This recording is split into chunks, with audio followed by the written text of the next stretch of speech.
CHAPTER 16. About 12 o'clock that night was born the Catherine you saw at Wuthering Heights, a puny 7 months' child, and 2 hours after the mother died, having never recovered sufficient consciousness to miss Heathcliff or to know Edgar. The latter's distraction at his bereavement is a subject too painful to be dwelt on. Its after-effects showed how deep the sorrow sunk. A great addition, in my eyes, was his being left without an heir. I bemoaned that as I gazed on the feeble orphan, and I mentally abused old Linton for, what was only natural partiality, the securing his estate to his own daughter instead of his son's. An unwelcomed infant it was, poor thing! It might have wailed out of life, and nobody cared a morsel during those first hours of existence. We redeemed the neglect afterwards, but its beginning was as friendless as its end is likely to be. Next morning, bright and cheerful out of doors, stole, softened, in through the blinds of the silent room, and suffused the couch and its occupant with a mellow, tender glow. Edgar Linton had his head laid on the pillow, and his eyes shut. His young and fair features were almost as death-like as those of the form beside him, and almost as fixed. But his was the hush of exhausted anguish, and hers of perfect peace. Her brow smooth, her lids closed, her lips wearing the expression of a smile. No angel in heaven could be more beautiful than she appeared, and I partook of the infinite calm in which she lay. My mind was never in a holier frame than while I gazed on that untroubled image of divine rest. I instinctively echoed the words she had uttered a few hours before: incomparably beyond and above us all. Whether still on earth or now in heaven, her spirit is at home with God.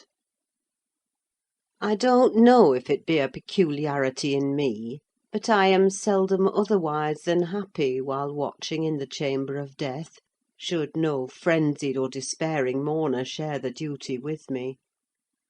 I see a repose that neither earth nor hell can break, and I feel an assurance of the endless and shadowless hereafter, the eternity they have entered, where life is boundless in its duration, and love in its sympathy, and joy in its fullness.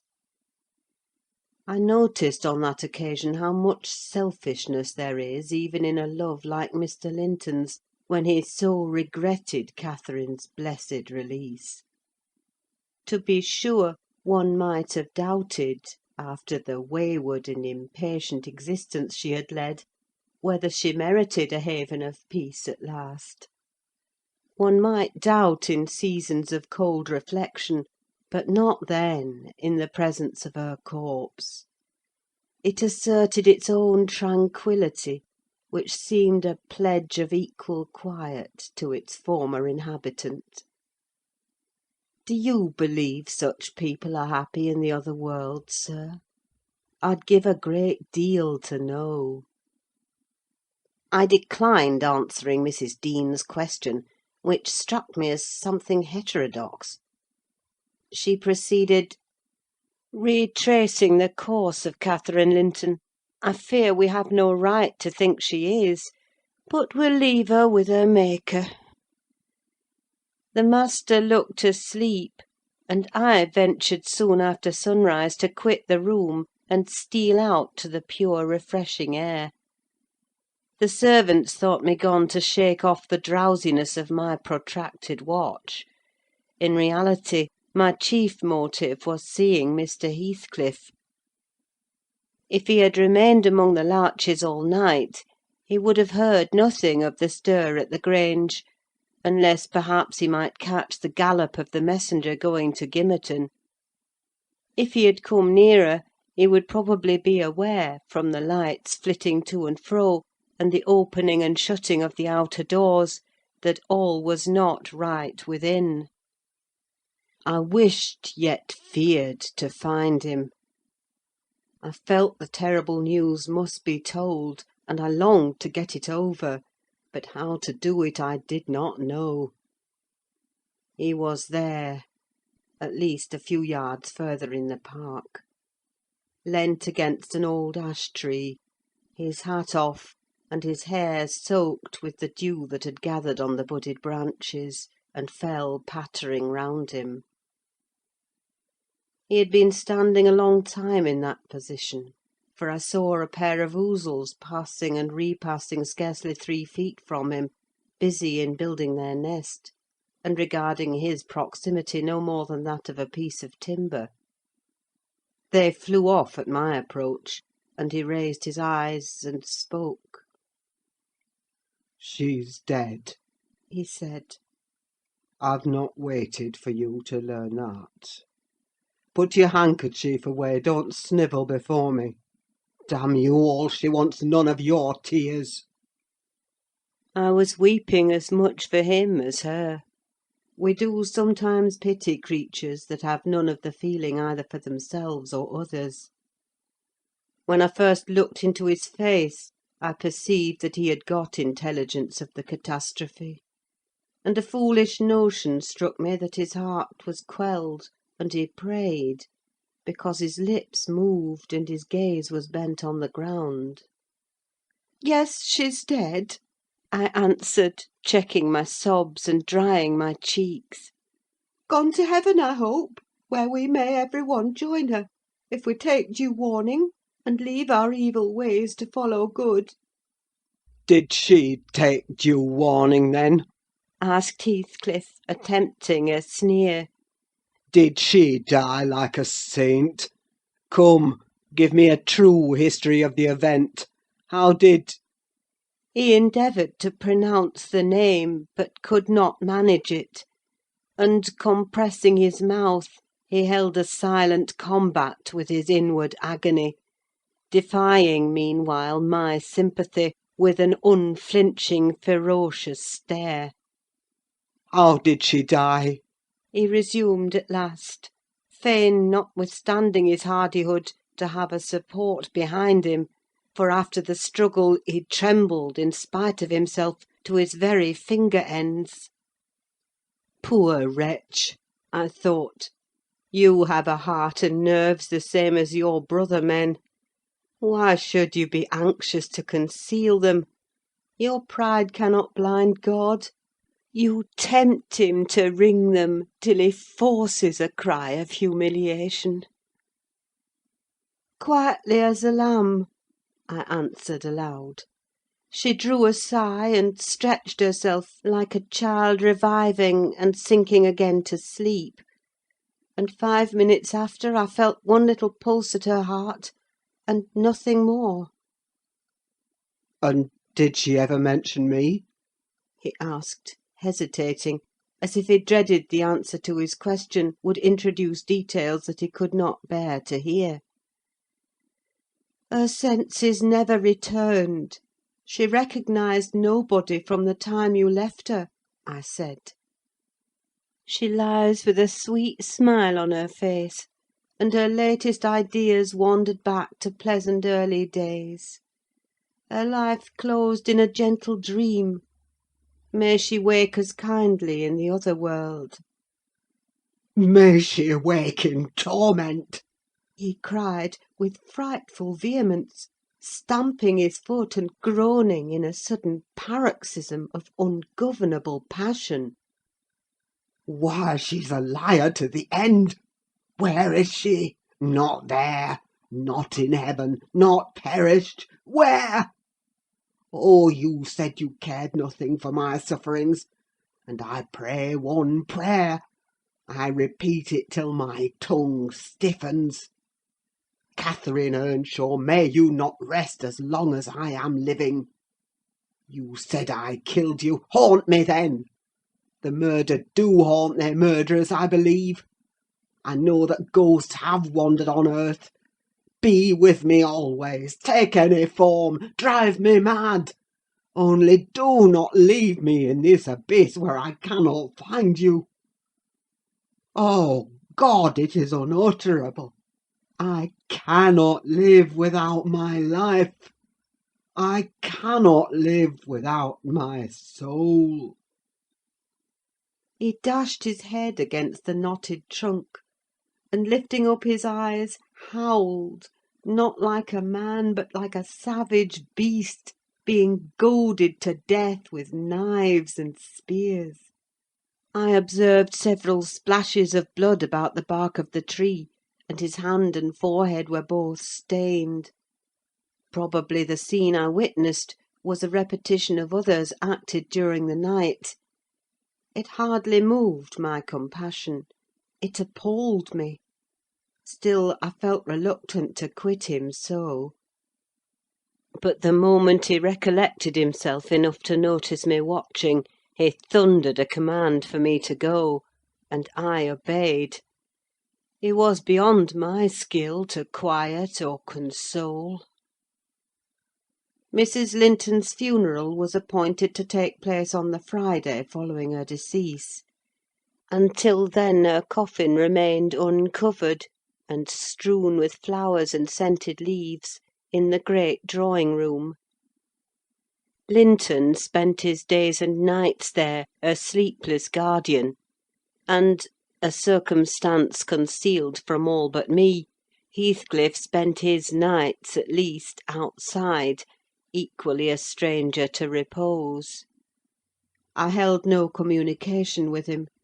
Still, I was conscious of his design to enter if he could; and on the Tuesday, a little after dark, when my master, from sheer fatigue, had been compelled to retire a couple of hours, I went and opened one of the windows, moved by his perseverance to give him a chance of bestowing on the faded image of his idol one final adieu. He did not omit to avail himself of the opportunity, cautiously and briefly; too cautiously to betray his presence by the slightest noise. Indeed, I shouldn't have discovered that he had been there, except for the disarrangement of the drapery about the corpse's face, and for observing on the floor a curl of light hair, fastened with a silver thread, which, on examination, I ascertained to have been taken from a locket hung round Catherine's neck. Heathcliff had opened the trinket and cast out its contents, replacing them by a black lock of his own. I twisted the two, and enclosed them together. Mr. Earnshaw was, of course, invited to attend the remains of his sister to the grave. He sent no excuse, but he never came; so that, besides her husband, the mourners were wholly composed of tenants and servants. Isabella was not asked.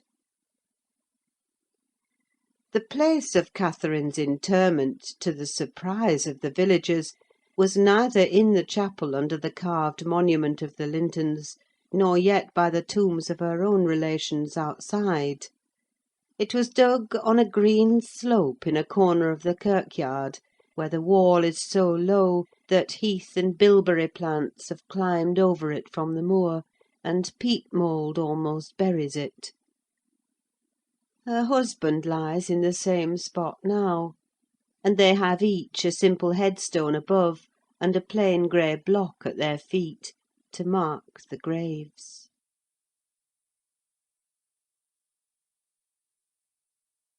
Chapter 17.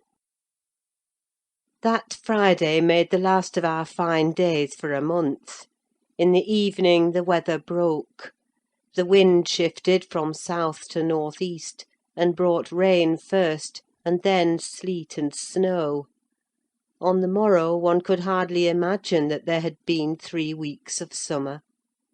The primroses and crocuses were hidden under wintry drifts; the larks were silent; the young leaves of the early trees smitten and blackened, and dreary and chill and dismal that morrow did creep over. My master kept his room.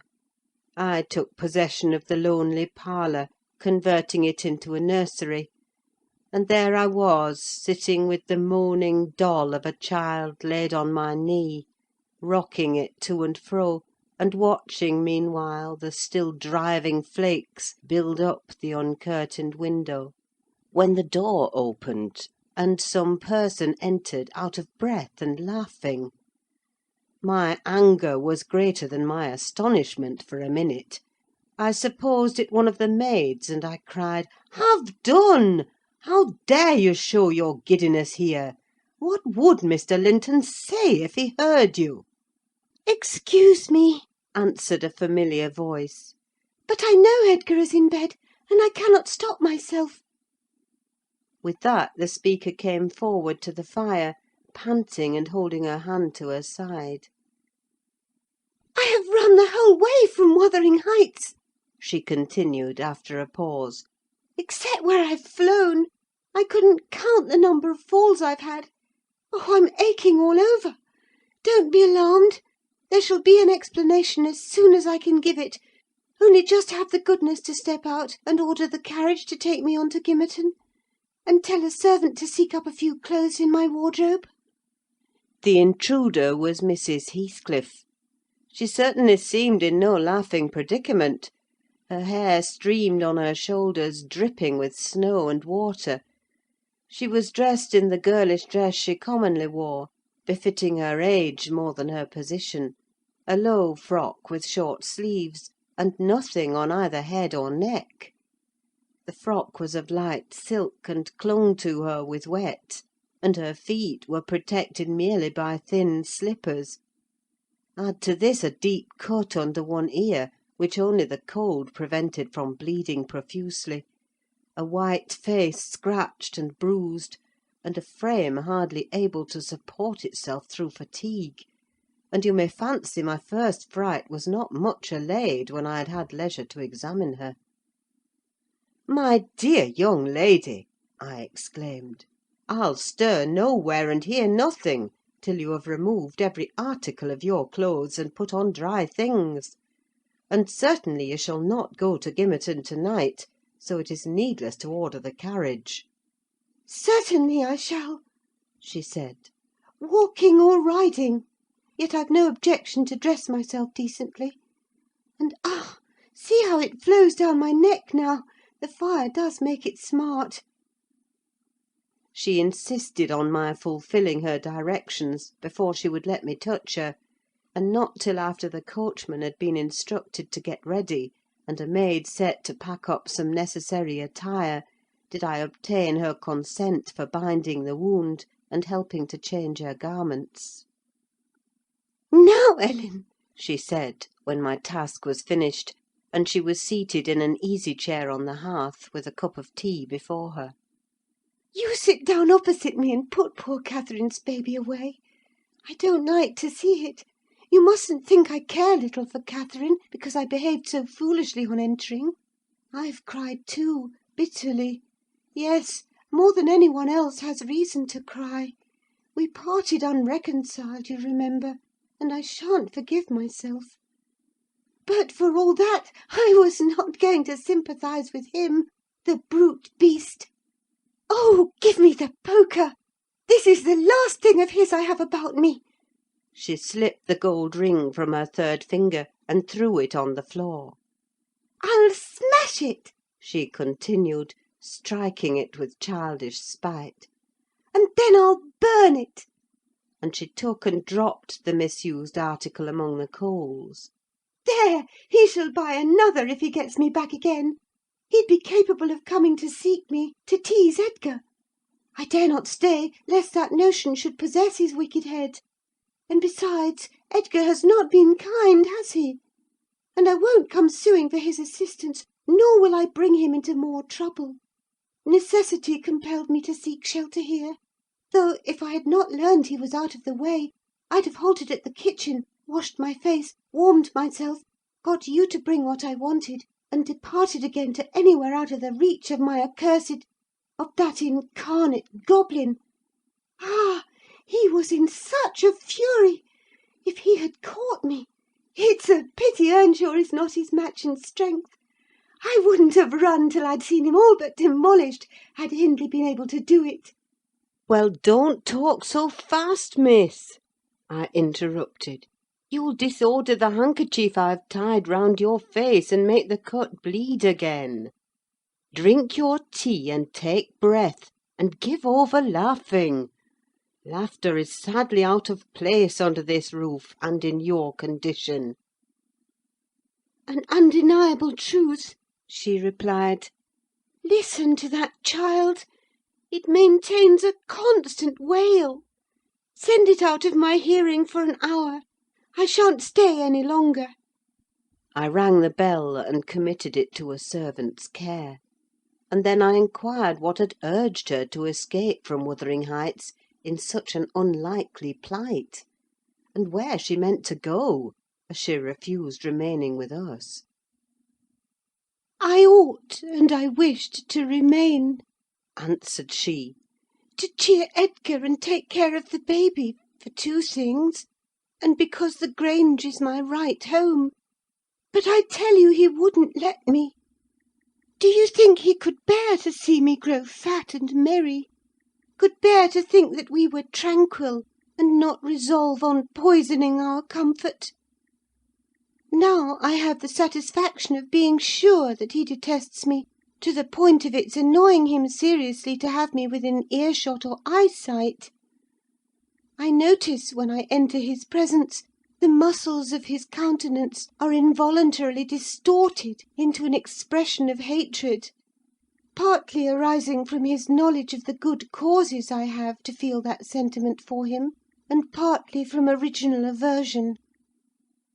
It is strong enough to make me feel pretty certain that he would not chase me over England, supposing I contrived a clear escape, and therefore I must get quite away. I've recovered from my first desire to be killed by him. I'd rather he killed himself. He has extinguished my love effectually, and so I'm at my ease. I can recollect yet how I loved him, and can dimly imagine that I could still be loving him if... No, no! Even if he had doted on me, the devilish nature would have revealed its existence somehow. Catherine had an awfully perverted taste to esteem him so dearly, knowing him so well. Monster! Would that he could be blotted out of creation and out of my memory! "Hush, hush! He's a human being," I said. "Be more charitable. There are worse men than he is yet." He's not a human being, she retorted, and he has no claim on my charity. I gave him my heart, and he took and pinched it to death, and flung it back to me. People feel with their hearts, Ellen, and since he has destroyed mine, I have not power to feel for him, and I would not, though he groaned from this to his dying day, and wept tears of blood for Catherine. No, indeed, I wouldn't." And here Isabella began to cry, but immediately dashing the water from her lashes, she recommenced. "You asked what has driven me to flight at last. I was compelled to attempt it, because I had succeeded in rousing his rage a pitch above his malignity. Pulling out the nerves with red-hot pincers requires more coolness than knocking on the head. He was worked up to forget the fiendish prudence he boasted of, and proceeded to murderous violence. I experienced pleasure in being able to exasperate him. The sense of pleasure woke my instinct of self-preservation, so I fairly broke free. And if ever I come into his hands again, he is welcome to a signal revenge. Yesterday, you know, Mr. Earnshaw should have been at the funeral. He kept himself sober for the purpose, tolerably sober, not going to bed mad at 6 o'clock, and getting up drunk at 12. Consequently, he rose in suicidal low spirits, as fit for the church as for a dance; and instead he sat down by the fire and swallowed gin or brandy by tumblerfuls. Heathcliff, I shudder to name him, has been a stranger in the house from last Sunday till to-day. Whether the angels have fed him, or his kin beneath, I cannot tell, but he has not eaten a meal with us for nearly a week. He has just come home at dawn, and gone upstairs to his chamber, locking himself in, as if anybody dreamt of coveting his company. There he has continued, praying like a Methodist, only the deity he implored is senseless dust and ashes, and God, when addressed, was curiously confounded with his own black father. After concluding these precious orisons, and they lasted generally till he grew hoarse, and his voice was strangled in his throat, he would be off again, always straight down to the Grange. I wonder Edgar did not send for a constable and give him into custody. For me, grieved as I was about Catherine, it was impossible to avoid regarding this season of deliverance from degrading oppression as a holiday. I recovered spirits sufficient to bear Joseph's eternal lectures without weeping, and to move up and down the house less with the foot of a frightened thief than formerly. You wouldn't think that I should cry at anything Joseph could say, but he and Hareton are detestable companions. I'd rather sit with Hindley and hear his awful talk than with t' little Maister and his staunch supporter, that odious old man.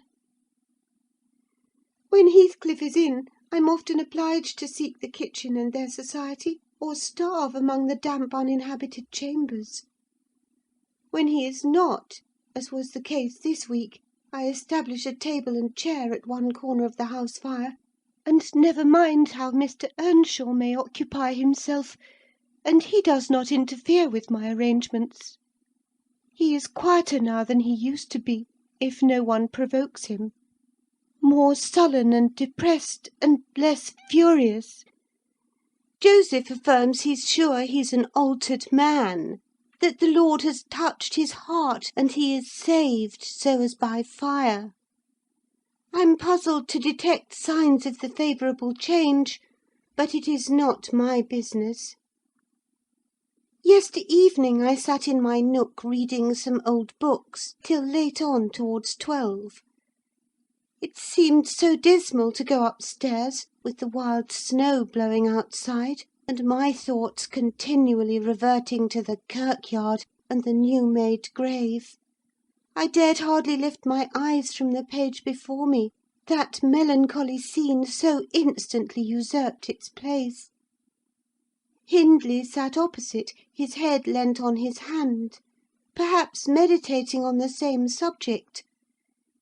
He had ceased drinking at a point below irrationality, and had neither stirred nor spoken during 2 or 3 hours.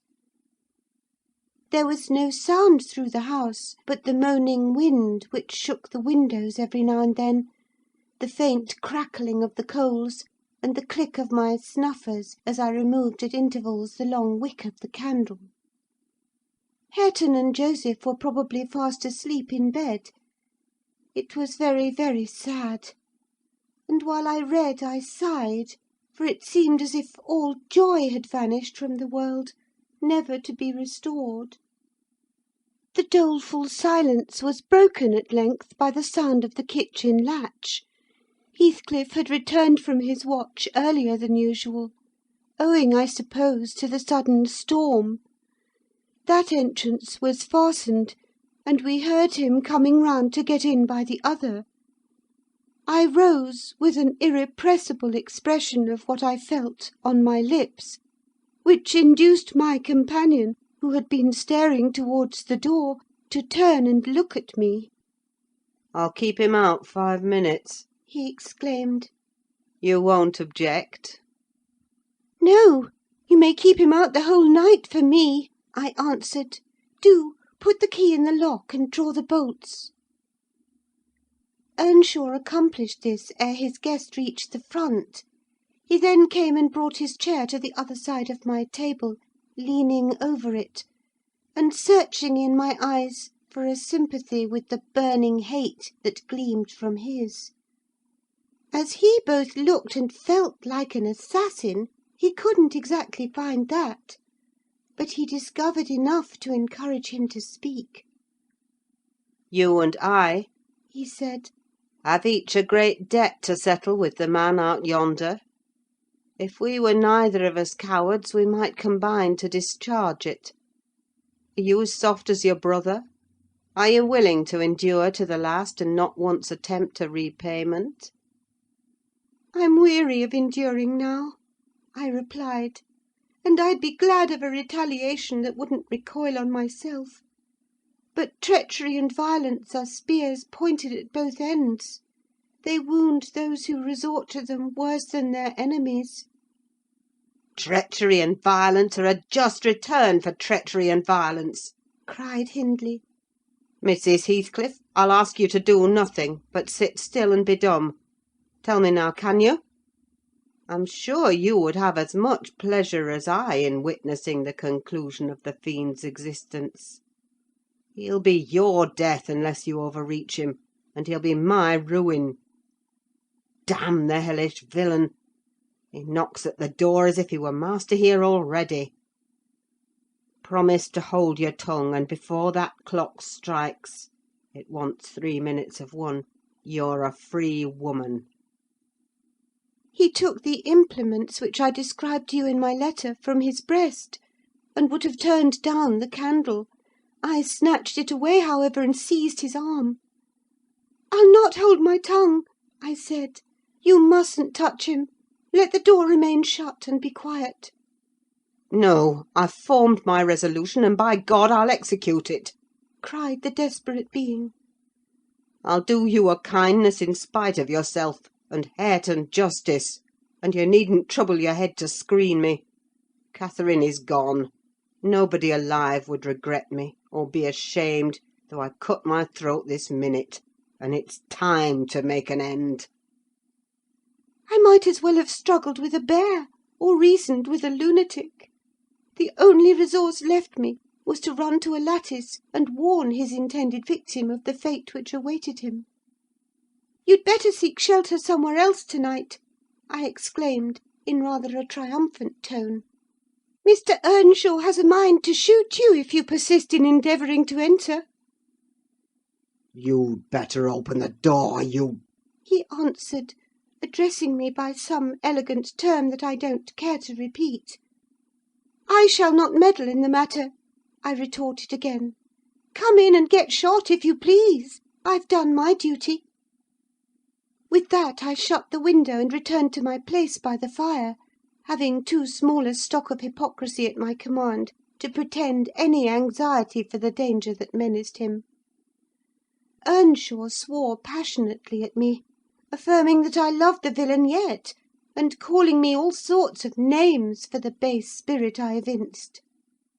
And I, in my secret heart, and conscience never reproached me, thought what a blessing it would be for him should Heathcliff put him out of misery, and what a blessing for me should he send Heathcliff to his right abode. As I sat nursing these reflections, the casement behind me was banged on to the floor by a blow from the latter individual, and his black countenance looked blightingly through. The stanchion stood too close to suffer his shoulders to follow, and I smiled, exulting in my fancied security. His hair and clothes were whitened with snow, and his sharp cannibal teeth, revealed by cold and wrath, gleamed through the dark. "Isabella, let me in, or I'll make you repent!" He gurned, as Joseph calls it. "I cannot commit murder," I replied. "Mr. Hindley stands sentinel with a knife and loaded pistol." "Let me in by the kitchen door," he said. "Hindley will be there before me," I answered. And that's a poor love of yours that cannot bear a shower of snow. We were left at peace in our beds as long as the summer moon shone, but the moment a blast of winter returns, you must run for shelter. Heathcliff, if I were you, I'd go stretch myself over her grave, and die like a faithful dog.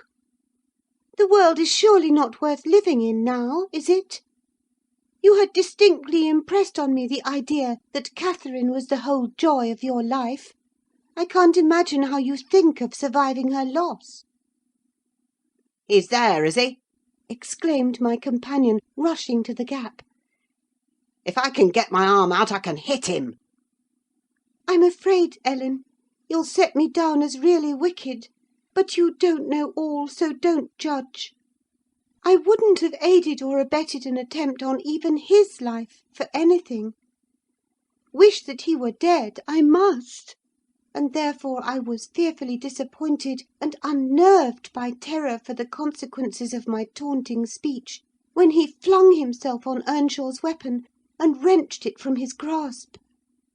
The charge exploded, and the knife, in springing back, closed into its owner's wrist. Heathcliff pulled it away by main force, slitting up the flesh as it passed on, and thrust it, dripping, into his pocket. He then took a stone, struck down the division between two windows, and sprang in. His adversary had fallen senseless with excessive pain, and the flow of blood that gushed from an artery or a large vein. The ruffian kicked and trampled on him, and dashed his head repeatedly against the flags, holding me with one hand meantime to prevent me summoning Joseph. He exerted preterhuman self-denial in abstaining from finishing him completely, but getting out of breath, he finally desisted, and dragged the apparently inanimate body on to the settle. There he tore off the sleeve of Earnshaw's coat, and bound up the wound with brutal roughness, spitting and cursing during the operation as energetically as he had kicked before. Being at liberty, I lost no time in seeking the old servant, who, having gathered by degrees the purport of my hasty tale, hurried below, gasping as he descended the steps two at once. "What is there to do now? What is there to do now?" "There's this to do," thundered Heathcliff. "That your master's mad, and should he last another month, I'll have him to an asylum. And how the devil did you come to fasten me out, you toothless hound? Don't stand muttering and mumbling there. Come, I'm not going to nurse him. Wash that stuff away, and mind the sparks of your candle, it's more than half brandy." "And so you've been murdering on him?" exclaimed Joseph, lifting his hands and eyes in horror. "If ever I seed a sight like this, may the Lord—" Heathcliff gave him a push on to his knees in the middle of the blood, and flung a towel to him; but instead of proceeding to dry it up, he joined his hands and began a prayer, which excited my laughter from its odd phraseology. I was in the condition of mind to be shocked at nothing. In fact, I was as reckless as some malefactors show themselves at the foot of the gallows. "Oh, I forgot you," said the tyrant. "You shall do that. Down with you! And you conspire with him against me, do you, viper? There, that is work fit for you." He shook me till my teeth rattled, and pitched me beside Joseph, who steadily concluded his supplications, and then rose, vowing he would set off for the Grange directly. Mr. Linton was a magistrate, and though he had 50 wives dead, he should inquire into this. He was so obstinate in his resolution that Heathcliff deemed it expedient to compel from my lips a recapitulation of what had taken place, standing over me, heaving with malevolence, as I reluctantly delivered the account in answer to his questions.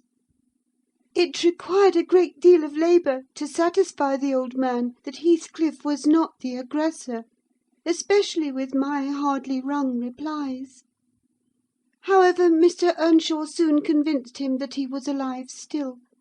Joseph hastened to administer a dose of spirits, and by their succour his master presently regained motion and consciousness.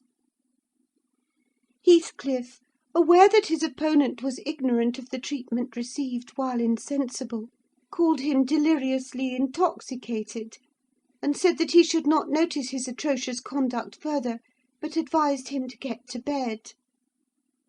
To my joy he left us, after giving this judicious counsel, and Hindley stretched himself on the hearthstone. I departed to my own room, marvelling that I had escaped so easily. This morning, when I came down, about half an hour before noon, Mr. Earnshaw was sitting by the fire, deadly sick. His evil genius, almost as gaunt and ghastly, leant against the chimney. Neither appeared inclined to dine, and having waited till all was cold on the table, I commenced alone. Nothing hindered me from eating heartily, and I experienced a certain sense of satisfaction and superiority, as, at intervals, I cast a look towards my silent companions, and felt the comfort of a quiet conscience within me. After I had done, I ventured on the unusual liberty of drawing near the fire, going round Earnshaw's seat, and kneeling in the corner beside him. Heathcliff did not glance my way, and I gazed up and contemplated his features almost as confidently as if they had been turned to stone. His forehead, that I once thought so manly, and that I now think so diabolical, was shaded with a heavy cloud. His basilisk eyes were nearly quenched by sleeplessness, and weeping, perhaps, for the lashes were wet then. His lips devoid of their ferocious sneer, and sealed in an expression of unspeakable sadness. Had it been another, I would have covered my face in the presence of such grief. In his case I was gratified, and, ignoble as it seems to insult a fallen enemy, I couldn't miss this chance of sticking in a dart. His weakness was the only time when I could taste the delight of paying wrong for wrong. "Fie, fie, miss!" I interrupted. "One might suppose you had never opened a Bible in your life. If God afflict your enemies, surely that ought to suffice you. It is both mean and presumptuous to add your torture to his." In general, I'll allow that it would be, Ellen, she continued. But what misery laid on Heathcliff could content me, unless I have a hand in it?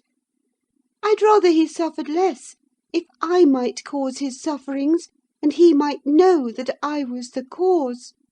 Oh, I owe him so much! On only one condition can I hope to forgive him. It is, if I may take an eye for an eye, a tooth for a tooth; for every wrench of agony return a wrench. Reduce him to my level. As he was the first to injure, make him the first to implore pardon; and then, why then, Ellen, I might show you some generosity. But it is utterly impossible I can ever be revenged, and therefore I cannot forgive him." Hindley wanted some water, and I handed him a glass, and asked him how he was. "Not as ill as I wish," he replied. "But leaving out my arm, every inch of me is as sore as if I had been fighting with a legion of imps." "Yes, no wonder," was my next remark. "Catherine used to boast that she stood between you and bodily harm. She meant that certain persons would not hurt you for fear of offending her. It's well people don't really rise from their grave, or last night she might have witnessed a repulsive scene. Are not you bruised and cut over your chest and shoulders?" "I can't say," he answered. "but what do you mean? Did he dare to strike me when I was down?" "He trampled on and kicked you, and dashed you on the ground," I whispered; "and his mouth watered to tear you with his teeth, because he's only half man, not so much, and the rest fiend." Mr. Earnshaw looked up, like me, to the countenance of our mutual foe, who, absorbed in his anguish, seemed insensible to anything around him. The longer he stood, the plainer his reflections revealed their blackness through his features. "Oh, if God would but give me strength to strangle him in my last agony, I'd go to hell with joy!" groaned the impatient man, writhing to rise, and sinking back in despair, convinced of his inadequacy for the struggle. "Nay, it's enough that he has murdered one of you," I observed aloud. "At the Grange, every one knows your sister would have been living now, had it not been for Mr. Heathcliff. After all, it is preferable to be hated than loved by him. When I recollect how happy we were, how happy Catherine was before he came, I'm fit to curse the day." Most likely Heathcliff noticed more the truth of what was said than the spirit of the person who said it. His attention was roused, I saw, for his eyes rained down tears among the ashes, and he drew his breath in suffocating sighs. I stared full at him, and laughed scornfully. The clouded windows of hell flashed a moment towards me. The fiend which usually looked out, however, was so dimmed and drowned that I did not fear to hazard another sound of derision. "Get up and be gone out of my sight," said the mourner. I guessed he uttered those words at least, though his voice was hardly intelligible. "I beg your pardon," I replied, "but I loved Catherine too, and her brother requires attendance, which, for her sake, I shall supply. Now that she's dead, I see her in Hindley. Hindley has exactly her eyes, if you had not tried to gouge them out, and made them black and red, and her—" "Get up, wretched idiot, before I stamp you to death!" he cried, making a movement that caused me to make one also. "But then," I continued, holding myself ready to flee, "if poor Catherine had trusted you, and assumed the ridiculous, contemptible, degrading title of Mrs. Heathcliff, she would soon have presented a similar picture. She wouldn't have borne your abominable behaviour quietly. Her detestation and disgust must have found voice." The back of the settle and Earnshaw's person interposed between me and him; so, instead of endeavouring to reach me, he snatched a dinner knife from the table and flung it at my head. It struck beneath my ear, and stopped the sentence I was uttering; but, pulling it out, I sprang to the door and delivered another, which I hope went a little deeper than his missile. The last glimpse I caught of him was a furious rush on his part, checked by the embrace of his host, and both fell locked together on the hearth. In my flight through the kitchen, I bid Joseph speed to his master.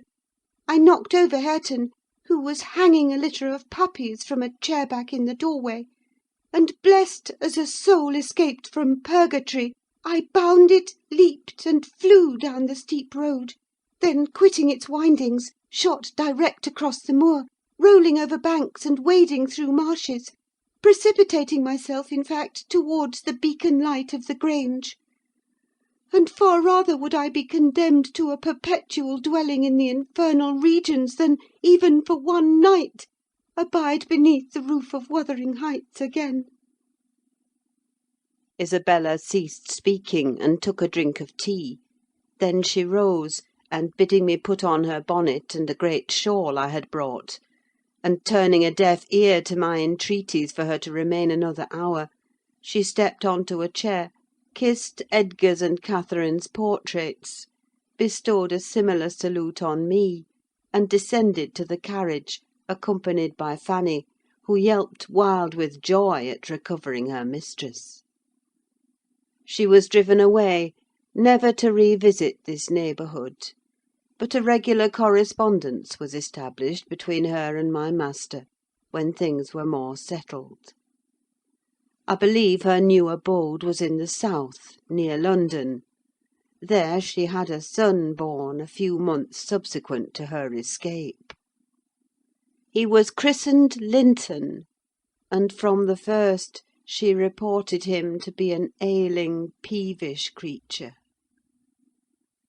Mr. Heathcliff, meeting me one day in the village, inquired where she lived. I refused to tell. He remarked that it was not of any moment, only she must beware of coming to her brother.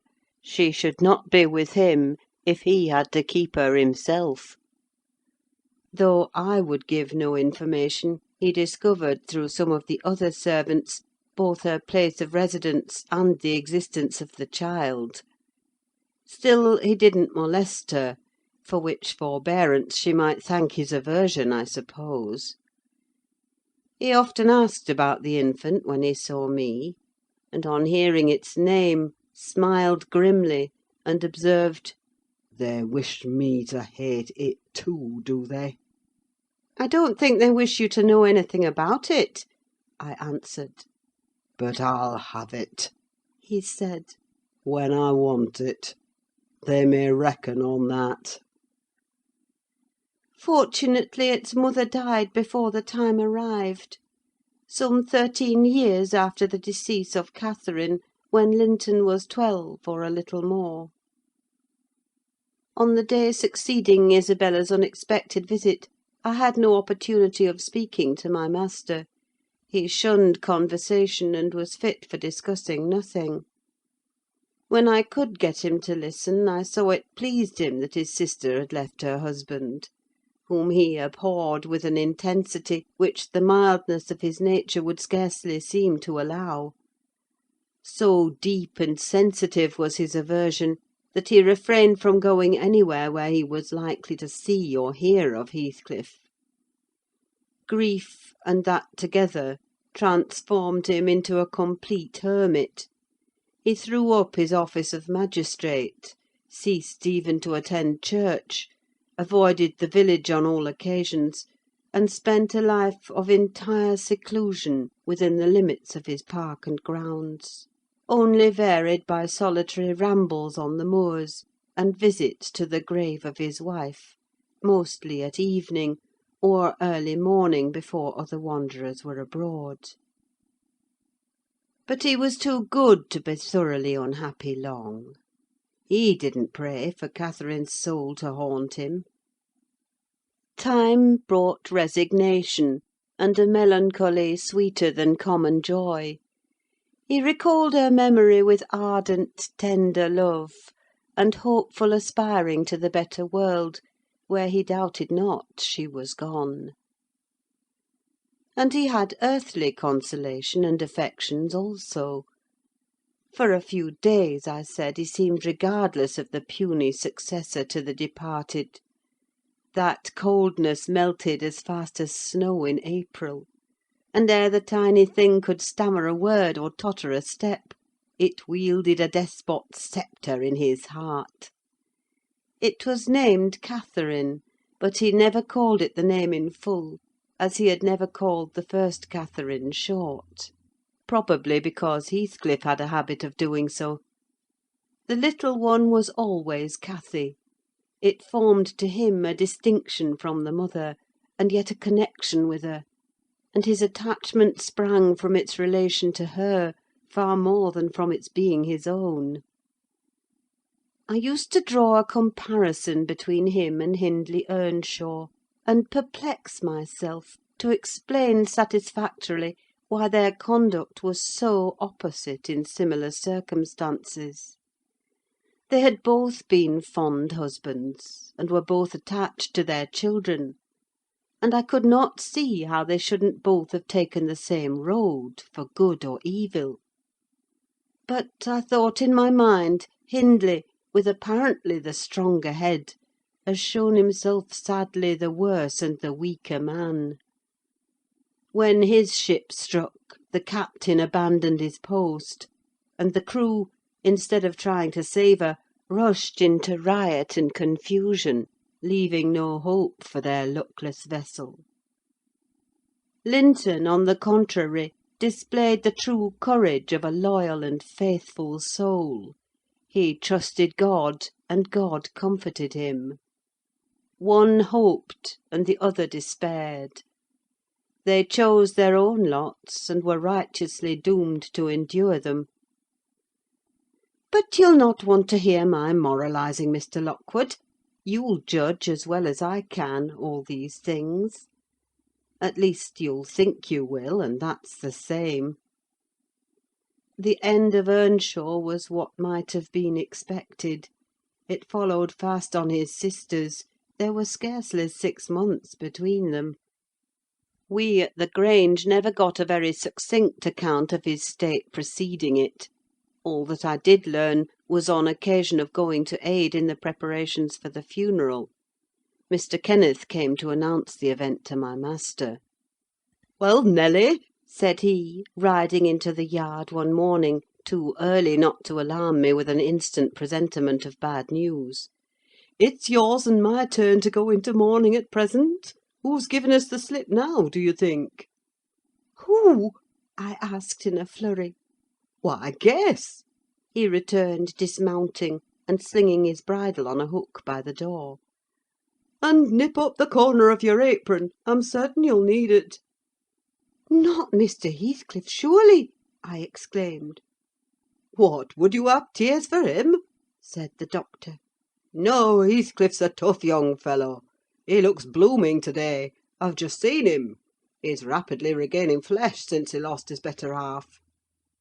Who is it, then, Mr. Kenneth? I repeated impatiently. "Hindley Earnshaw, your old friend Hindley," he replied, "and my wicked gossip, though he's been too wild for me this long while. There! I said we should draw water. But cheer up, he died true to his character, drunk as a lord. Poor lad! I'm sorry too. One can't help missing an old companion. Though he had the worst tricks with him that ever man imagined, and has done me many a rascally turn. He's barely 27, it seems. That's your own age. Who would have thought you were born in one year? I confess this blow was greater to me than the shock of Mrs. Linton's death. Ancient associations lingered round my heart. I sat down in the porch and wept as for a blood relation, desiring Mr. Kenneth to get another servant to introduce him to the master. I could not hinder myself from pondering on the question, had he had fair play? Whatever I did, that idea would bother me. It was so tiresomely pertinacious that I resolved on requesting leave to go to Wuthering Heights, and assist in the last duties to the dead. Mr. Linton was extremely reluctant to consent, but I pleaded eloquently for the friendless condition in which he lay, and I said my old master and foster brother had a claim on my services as strong as his own. Besides, I reminded him that the child Hareton was his wife's nephew, and in the absence of nearer kin he ought to act as its guardian, and he ought to and must inquire how the property was left, and look over the concerns of his brother-in-law. He was unfit for attending to such matters then, but he bid me speak to his lawyer, and at length permitted me to go. His lawyer had been Earnshaws also. I called at the village and asked him to accompany me. He shook his head, and advised that Heathcliff should be let alone, affirming, if the truth were known, Hareton would be found little else than a beggar. "His father died in debt," he said. "The whole property is mortgaged, and the sole chance for the natural heir is to allow him an opportunity of creating some interest in the creditor's heart, that he may be inclined to deal leniently towards him."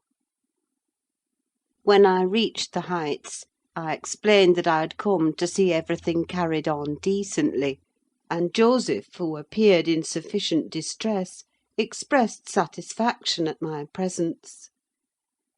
Mr. Heathcliff said he did not perceive that I was wanted, but I might stay and order the arrangements for the funeral, if I chose. "Correctly," he remarked. "That fool's body should be buried at the cross-roads without ceremony of any kind. I happened to leave him 10 minutes yesterday afternoon, and in that interval he fastened the 2 doors of the house against me, and he has spent the night in drinking himself to death deliberately. We broke in this morning, for we heard him sporting like a horse, and there he was, laid over the settle. Flaying and scalping would not have wakened him.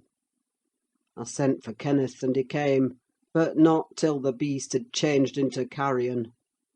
He was both dead and cold and stark, and so you'll allow it was useless making more stir about him."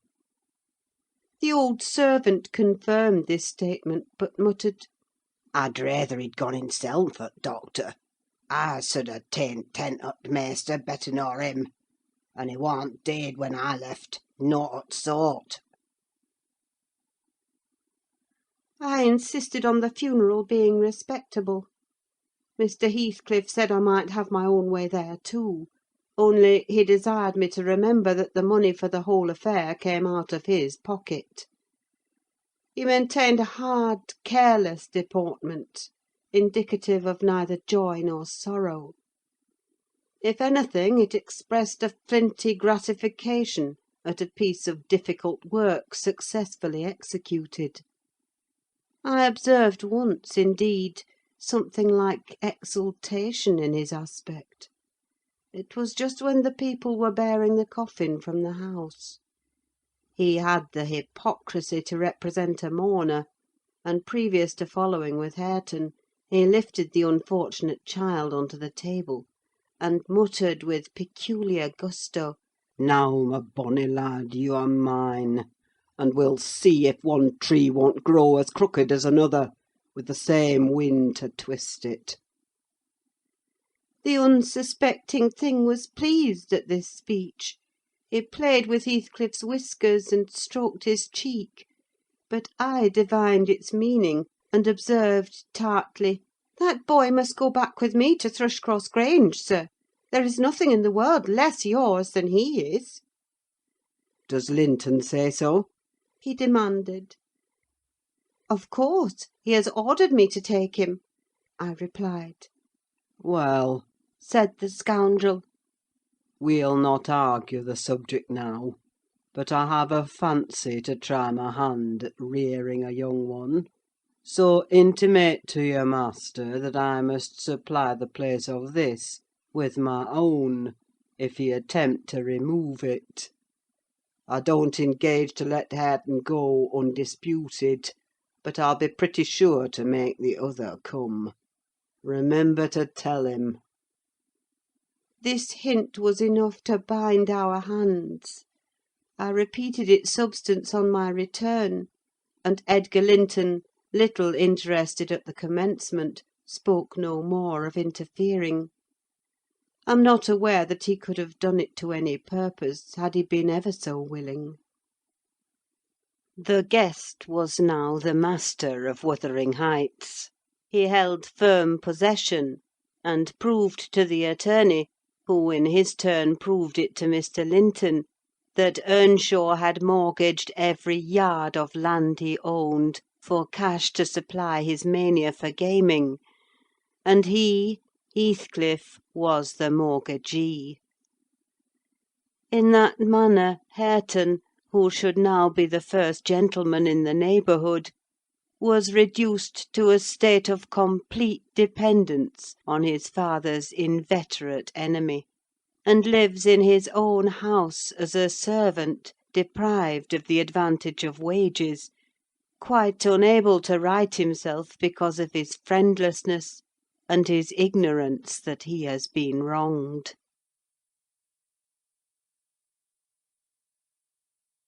Chapter 18. The 12 years, continued Mrs. Dean, following that dismal period, were the happiest of my life. My greatest troubles in their passage rose from our little lady's trifling illnesses, which she had to experience in common with all children, rich and poor. For the rest, after the first 6 months, she grew like a larch, and could walk and talk too, in her own way, before the heath blossomed a second time over Mrs. Linton's dust. She was the most winning thing that ever brought sunshine into a desolate house, a real beauty in face, with the Earnshaws' handsome dark eyes, but the Lintons' fair skin and small features, and yellow curling hair. Her spirit was high, though not rough, and qualified by a heart sensitive and lively to excess in its affections. That capacity for intense attachments reminded me of her mother. Still she did not resemble her, for she could be soft and mild as a dove, and she had a gentle voice and pensive expression. Her anger was never furious, her love never fierce; it was deep and tender. However, it must be acknowledged she had faults to foil her gifts. A propensity to be saucy was one, and a perverse will that indulged children invariably acquire, whether they be good-tempered or cross. If a servant chanced to vex her, it was always, "I shall tell papa;" and if he reproved her even by a look, you would have thought it a heart-breaking business. I don't believe he ever did speak a harsh word to her.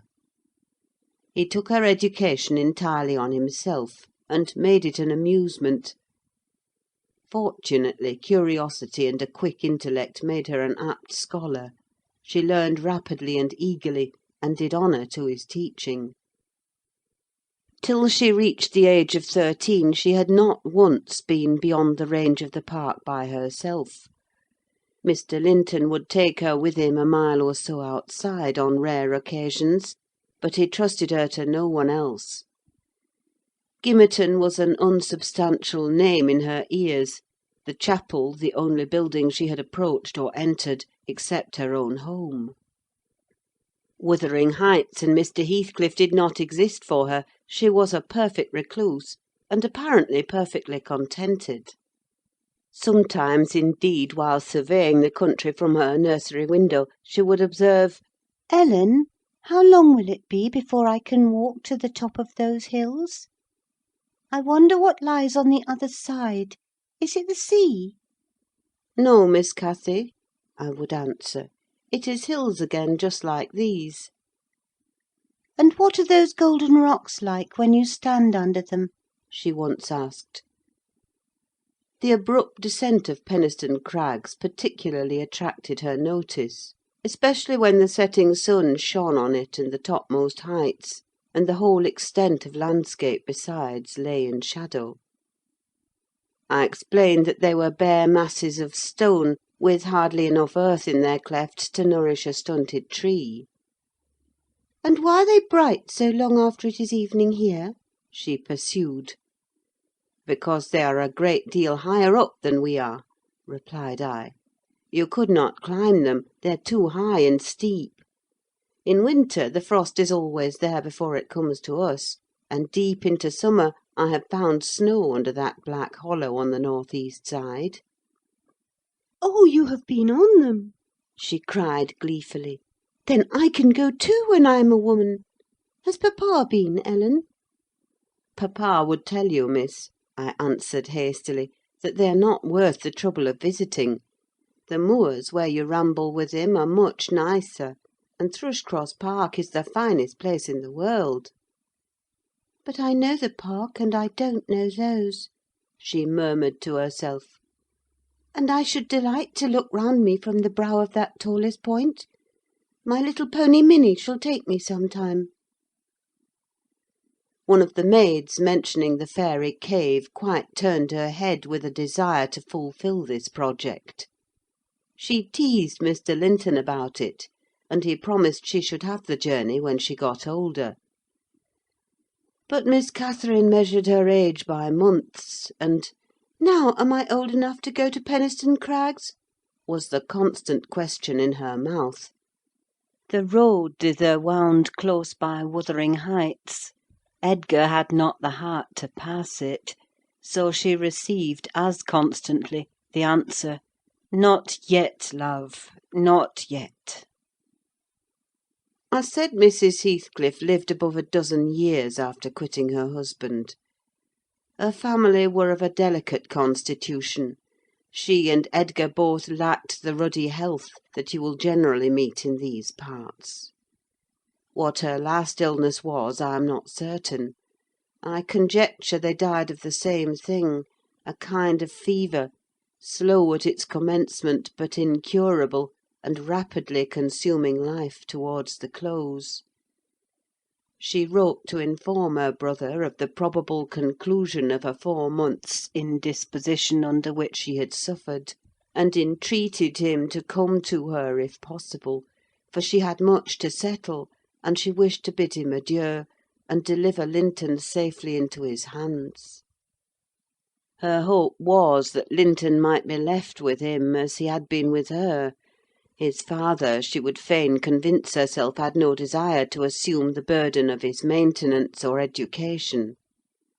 My master hesitated not a moment in complying with her request. Reluctant as he was to leave home at ordinary calls, he flew to answer this, commanding Catherine to my peculiar vigilance in his absence, with reiterated orders that she must not wander out of the park, even under my escort. He did not calculate on her going unaccompanied. He was away 3 weeks. The first day or two my charge sat in a corner of the library, too sad for either reading or playing.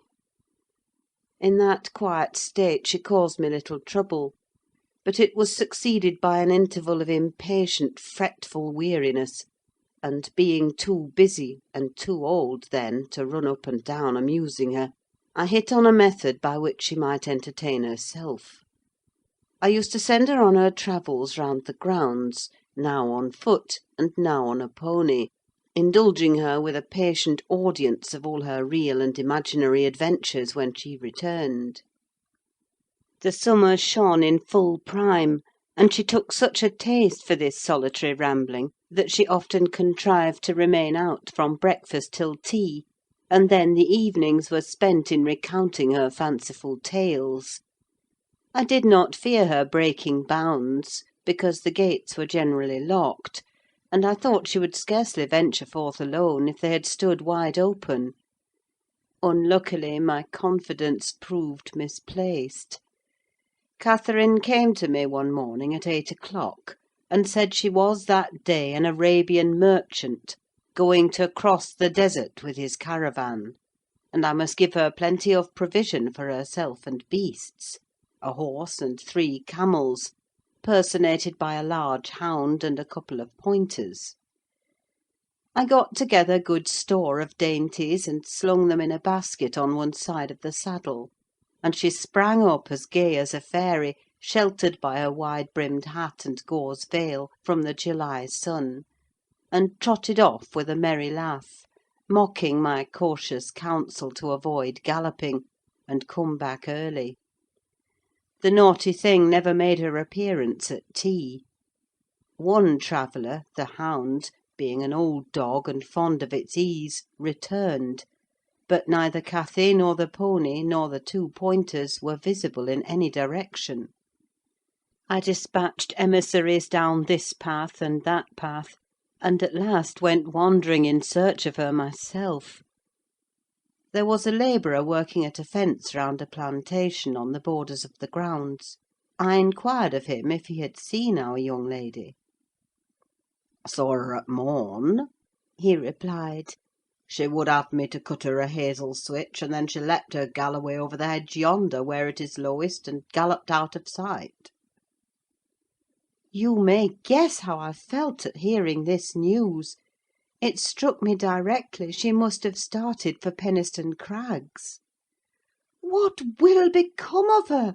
I ejaculated, pushing through a gap which the man was repairing, and making straight to the high road. I walked as if for a wager, mile after mile, till a turn brought me in view of the Heights; but no Catherine could I detect, far or near. The Crags lie about a mile and a half beyond Mr. Heathcliff's place, and that is 4 from the Grange, so I began to fear night would fall ere I could reach them. And what if she should have slipped in clambering among them, I reflected, and been killed, or broken some of her bones? My suspense was truly painful, and at first it gave me delightful relief to observe, in hurrying by the farmhouse, Charlie, the fiercest of the pointers, lying under a window, with swelled head and bleeding ear. I opened the wicket and ran to the door, knocking vehemently for admittance. A woman whom I knew, and who formerly lived at Gimmerton, answered. She had been servant there since the death of Mr. Earnshaw. "Ah!" said she, "you're coming a-seeking your little mistress. Don't be frightened, she's here safe; but I'm glad it isn't the master." "He's not at home, then, is he?" I panted, quite breathless with quick walking and alarm. "No, no," she replied. "Both he and Joseph are off, and I think they won't return this hour or more. Step in and rest you a bit." I entered, and beheld my stray lamb seated on the hearth, rocking herself in a little chair that had been her mother's when a child. Her hat was hung against the wall, and she seemed perfectly at home, laughing and chattering, in the best spirits imaginable, to Hareton, now a great strong lad of 18, who stared at her with considerable curiosity and astonishment, comprehending precious little of the fluent succession of remarks and questions which her tongue never ceased pouring forth. "Very well, miss," I exclaimed, concealing my joy under an angry countenance. "This is your last ride till papa comes back. I'll not trust you over the threshold again, you naughty, naughty girl." "Aha, Ellen!" she cried gaily, jumping up and running to my side. "I shall have a pretty story to tell to-night, and so you found me out. Have you ever been here in your life before?" "Put that hat on, and home at once," said I. "I'm dreadfully grieved at you, Miss Cathy. You've done extremely wrong. It's no use pouting and crying: that won't repay the trouble I've had scouring the country after you. To think how Mr. Linton charged me to keep you in, and you stealing off so! It shows you are a cunning little fox, and nobody will put faith in you any more." "What have I done?" sobbed she, instantly checked. "Papa charged me nothing. He'll not scold me, Ellen. He's never cross like you." "Come, come," I repeated. "I'll tie the riband. Now, let us have no petulance." "Oh, for shame! You 13 years old, and such a baby!" This exclamation was caused by her pushing the hat from her head, and retreating to the chimney out of my reach. "Nay," said the servant, "don't be hard on the bonny lass, Mrs. Dean. We made her stop. She'd fain have ridden forwards, afeard you should be uneasy.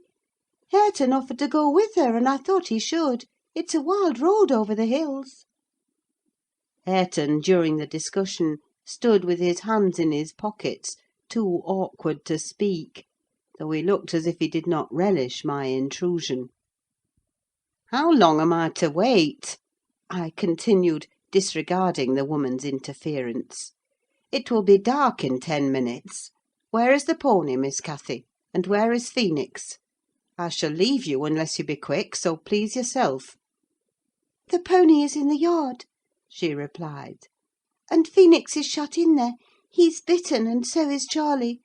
I was going to tell you all about it, but you're in a bad temper, and don't deserve to hear."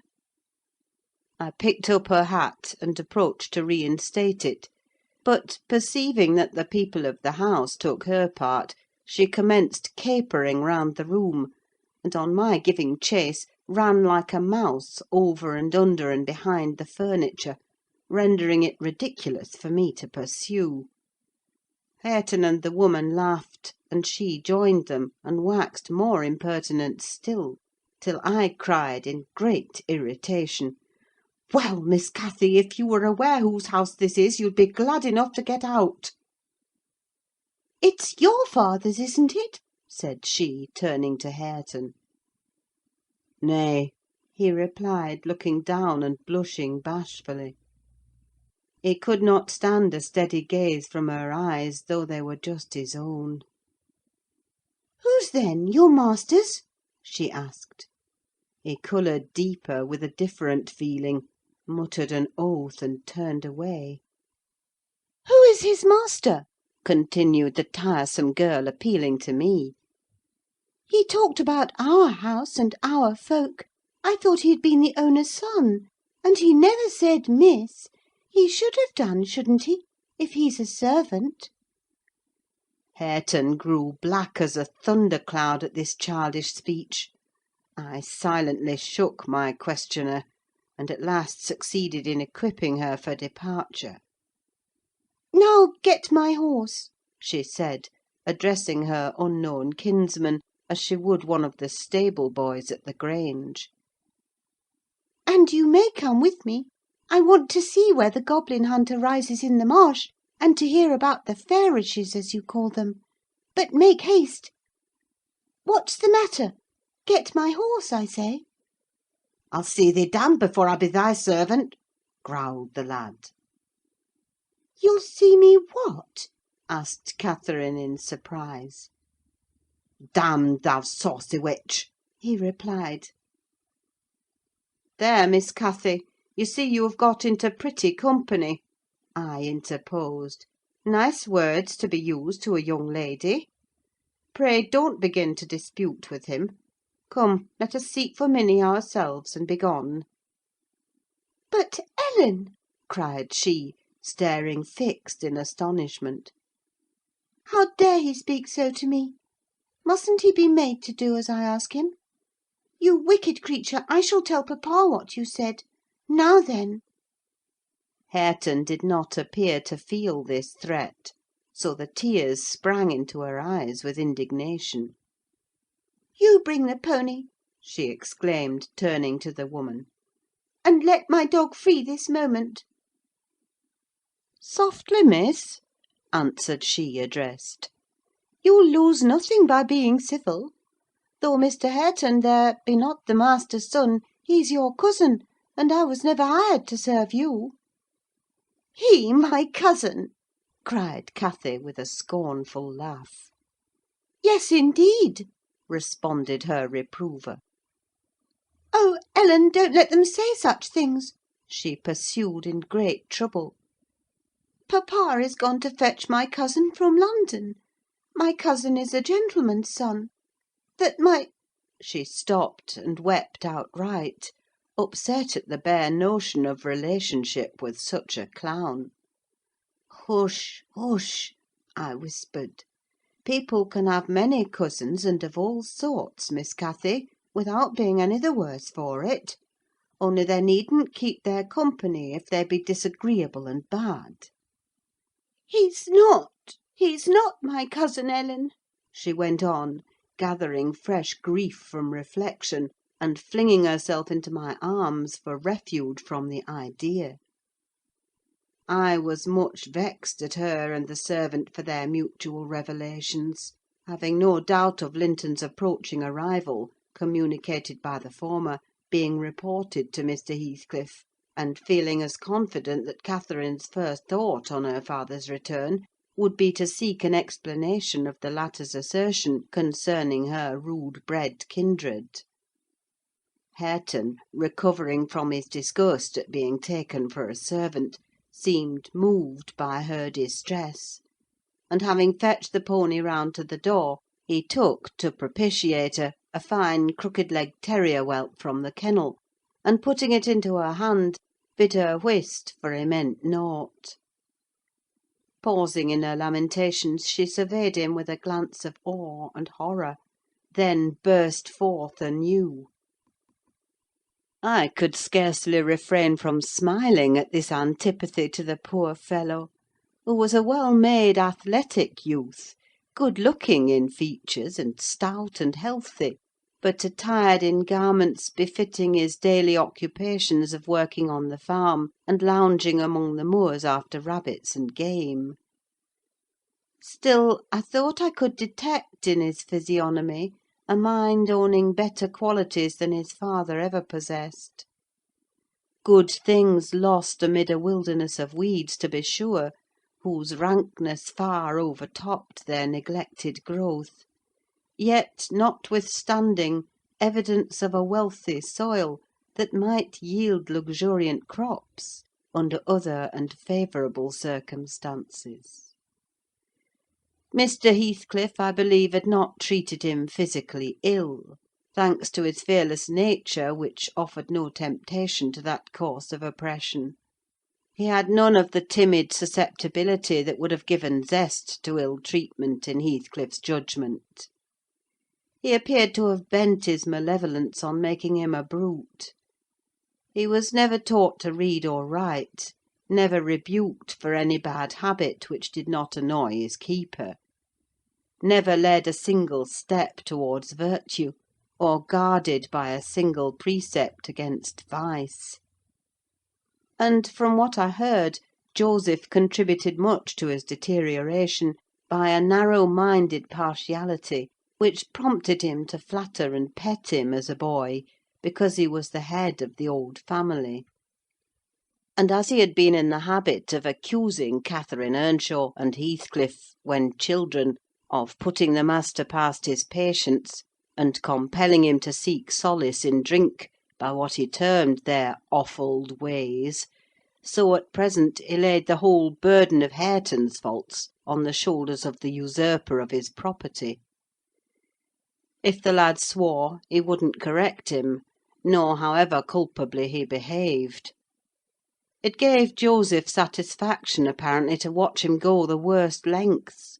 He allowed that the lad was ruined, that his soul was abandoned to perdition, but then he reflected that Heathcliff must answer for it.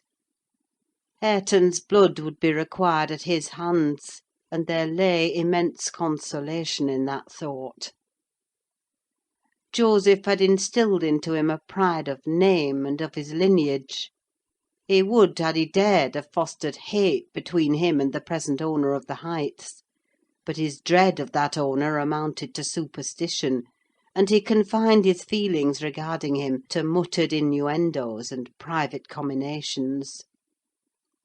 I don't pretend to be intimately acquainted with the mode of living customary in those days at Wuthering Heights. I only speak from hearsay, for I saw little.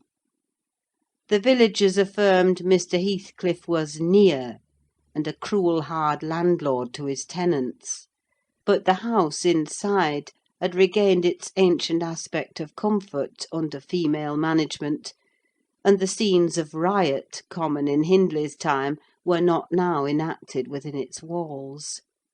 The master was too gloomy to seek companionship with any people, good or bad, and he is yet. This, however, is not making progress with my story. Miss Cathy rejected the peace offering of the terrier, and demanded her own dogs, Charlie and Phoenix. They came limping and hanging their heads, and we set out for home, sadly out of sorts, every one of us. I could not wring from my little lady how she had spent the day, except that, as I supposed, the goal of her pilgrimage was Penistone Crags, and she arrived without adventure to the gate of the farmhouse, when Hareton happened to issue forth, attended by some canine followers, who attacked her train. They had a smart battle before their owners could separate them. That formed an introduction. Catherine told Hareton who she was and where she was going, and asked him to show her the way, finally beguiling him to accompany her. He opened the mysteries of the fairy cave, and 20 other queer places; but, being in disgrace, I was not favoured with a description of the interesting objects she saw.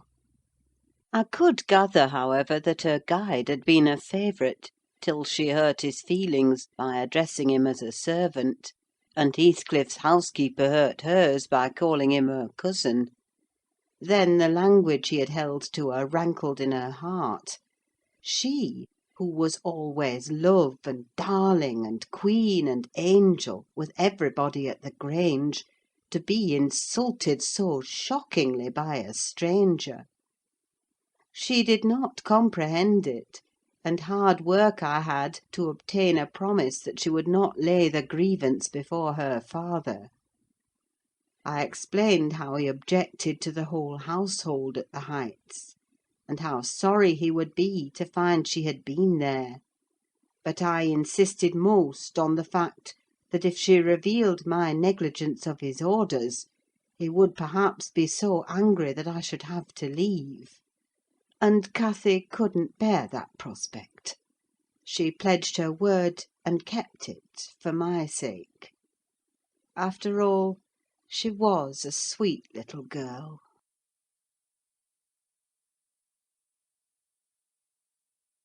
Chapter 19.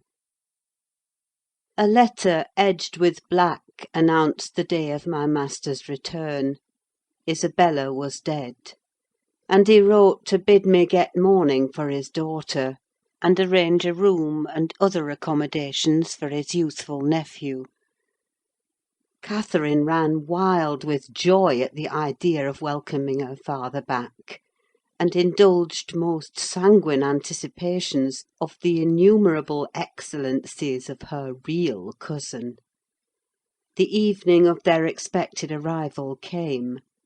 Since early morning she had been busy ordering her own small affairs, and now, attired in her new black frock, poor thing, her aunt's death impressed her with no definite sorrow, she obliged me by constant worrying to walk with her down through the grounds to meet them. Linton is just 6 months younger than I am, she chattered, as we strolled leisurely over the swells and hollows of mossy turf, under shadow of the trees. How delightful it will be to have him for a playfellow! Aunt Isabella sent papa a beautiful lock of his hair. It was lighter than mine, more flaxen and quite as fine. I have it carefully preserved in a little glass box, and I've often thought what a pleasure it would be to see its owner. Oh, I am happy! And papa, dear, dear papa! Come, Ellen, let us run! Come, run!" She ran, and returned and ran again, many times before my sober footsteps reached the gate; and then she seated herself on the grassy bank beside the path, and tried to wait patiently; but that was impossible: she couldn't be still a minute. "How long they are!" she exclaimed. "Ah, I see some dust on the road: they're coming. No, when will they be here? May we not go a little way, half a mile, Ellen, only just half a mile? Do say yes, to that clump of birches at the turn." I refused staunchly. At length her suspense was ended: the travelling carriage rolled in sight. Miss Cathy shrieked and stretched out her arms as soon as she caught her father's face looking from the window. He descended, nearly as eager as herself, and a considerable interval elapsed ere they had a thought to spare for any but themselves. While they exchanged caresses, I took a peep in to see after Linton. He was asleep in a corner, wrapped in a warm fur-lined cloak, as if it had been winter: a pale, delicate, effeminate boy, who might have been taken for my master's younger brother, so strong was the resemblance; but there was a sickly peevishness in his aspect that Edgar Linton never had. The latter saw me looking, and having shaken hands, advised me to close the door, and leave him undisturbed, for the journey had fatigued him. Cathy would fain have taken one glance, but her father told her to come, and they walked together up the park, while I hastened before to prepare the servants. "Now, darling," said Mr. Linton, addressing his daughter, as they halted at the bottom of the front steps, "your cousin is not so strong or so merry as you are; and he has lost his mother, remember, a very short time since. Therefore don't expect him to play and run about with you directly; and don't harass him much by talking. Let him be quiet this evening at least, will you?" "Yes, yes, papa," answered Catherine. "But I do want to see him, and he hasn't once looked out." The carriage stopped, and the sleeper being roused was lifted to the ground by his uncle. "This is your cousin Cathy, Linton," he said, putting their little hands together. "She's fond of you already, and mind you don't grieve her by crying to-night. Try to be cheerful now. The travelling is at an end, and you have nothing to do but rest and amuse yourself as you please." "Let me go to bed, then," answered the boy, shrinking from Catherine's salute, and he put his fingers to remove incipient tears. "Come, come, there's a good child," I whispered, leading him in. "You'll make her weep too: see how sorry she is for you." I do not know whether it was sorrow for him, but his cousin put on as sad a countenance as himself, and returned to her father. All three entered and mounted to the library, where tea was laid ready. I proceeded to remove Linton's cap and mantle, and placed him on a chair by the table. But he was no sooner seated than he began to cry afresh. My master inquired what was the matter. I can't sit on a chair," sobbed the boy. "Go to the sofa, then, and Ellen shall bring you some tea," answered his uncle patiently. He had been greatly tried during the journey, I felt convinced, by his fretful, ailing charge. Linton slowly trailed himself off and lay down. Cathy carried a footstool and her cup to his side. At first she sat silent, but that could not last. She had resolved to make a pet of her little cousin, as she would have him to be; and she commenced stroking his curls and kissing his cheek, and offering him tea in her saucer like a baby. This pleased him, for he was not much better. He dried his eyes and lightened into a faint smile. "Oh, he'll do very well," said the master to me, after watching them a minute. "Very well, if we can keep him, Ellen. The company of a child of his own age will instil new spirit into him soon, and by wishing for strength he'll gain it." "Ay, if we can keep him," I mused to myself; and sore misgivings came over me that there was slight hope of that.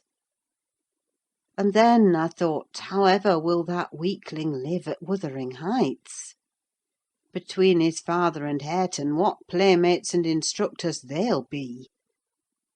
Our doubts were presently decided, even earlier than I expected. I had just taken the children upstairs, after tea was finished, and seen Linton asleep.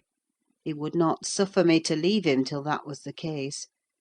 I had come down, and was standing by the table in the hall, lighting a bedroom candle for Mr. Edgar, when a maid stepped out of the kitchen, and informed me that Mr. Heathcliff's servant, Joseph, was at the door, and wished to speak with the master. "I shall ask him what he wants first," I said, in considerable trepidation. "A very unlikely hour to be troubling people, and the instant they have returned from a long journey. I don't think the master can see him." Joseph had advanced through the kitchen as I uttered these words, and now presented himself in the hall. He was donned in his Sunday garments, with his most sanctimonious and sourest face; and holding his hat in one hand, and his stick in the other, he proceeded to clean his shoes on the mat. "Good evening, Joseph," I said coldly. "What business brings you here to-night?" "It's Mester Linton I mun speak to," he answered, waving me disdainfully aside. "Mr. Linton is going to bed. Unless you have something particular to say, I'm sure he won't hear it now," I continued. "You had better sit down in there and entrust your message to me." "Which is his harm?" pursued the fellow, surveying the range of closed doors. I perceived he was bent on refusing my mediation, so very reluctantly I went up to the library, and announced the unseasonable visitor, advising that he should be dismissed till next day. Mr. Linton had no time to empower me to do so, for Joseph mounted close at my heels, and pushing into the apartment, planted himself at the far side of the table, with his two fists clapped on the head of his stick, and began in an elevated tone, as if anticipating opposition. "Heathcliff has sent me for his lad, and I mun't go back 'bout him." Edgar Linton was silent a minute. An expression of exceeding sorrow overcast his features. He would have pitied the child on his own account, but, recalling Isabella's hopes and fears, and anxious wishes for her son, and her commendations of him to his care, he grieved bitterly at the prospect of yielding him up, and searched in his heart how it might be avoided. No plan offered itself. The very exhibition of any desire to keep him would have rendered the claimant more peremptory. There was nothing left but to resign him. However, he was not going to rouse him from his sleep. "Tell Mr. Heathcliff," he answered calmly, "that his son shall come to Wuthering Heights to-morrow. He is in bed, and too tired to go the distance now. You may also tell him that the mother of Linton desired him to remain under my guardianship, and at present his health is very precarious." "No," said Joseph, giving a thud with his prop on the floor, and assuming an authoritative air. "No, that means nought. Heathcliff makes no count o' t' mother, nor ye norther; but he'll owe his lad, and I mun tak' him: so now you know." "You shall not to-night," answered Linton decisively. "Walk downstairs at once, and repeat to your master what I have said. Ellen, show him down. Go!" And aiding the indignant elder with a lift by the arm, he rid the room of him and closed the door. "Varra weel!" shouted Joseph, as he slowly drew off. "To-morn he's coming seln, and thrust him out if you dare!"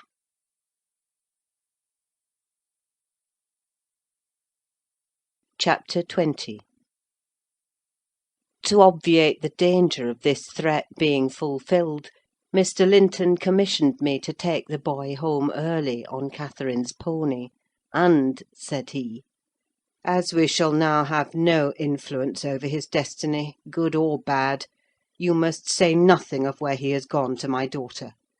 She cannot associate with him hereafter, and it is better for her to remain in ignorance of his proximity, lest she should be restless and anxious to visit the Heights. Merely tell her his father sent for him suddenly, and he has been obliged to leave us." Linton was very reluctant to be roused from his bed at 5 o'clock, and astonished to be informed that he must prepare for further travelling; but I softened off the matter by stating that he was going to spend some time with his father, Mr. Heathcliff, who wished to see him so much he did not like to defer the pleasure till he should recover from his late journey. My father! he cried in strange perplexity. Mamma never told me I had a father. Where does he live? I'd rather stay with uncle. "He lives a little distance from the Grange," I replied, "just beyond those hills. Not so far, but you may walk over here when you get hearty. And you should be glad to go home and to see him. You must try to love him as you did your mother, and then he will love you." "But why have I not heard of him before?" asked Linton. "Why didn't mamma and he live together as other people do?" "He had business to keep him in the north," I answered, "and your mother's health required her to reside in the south." "And why didn't mamma speak to me about him?"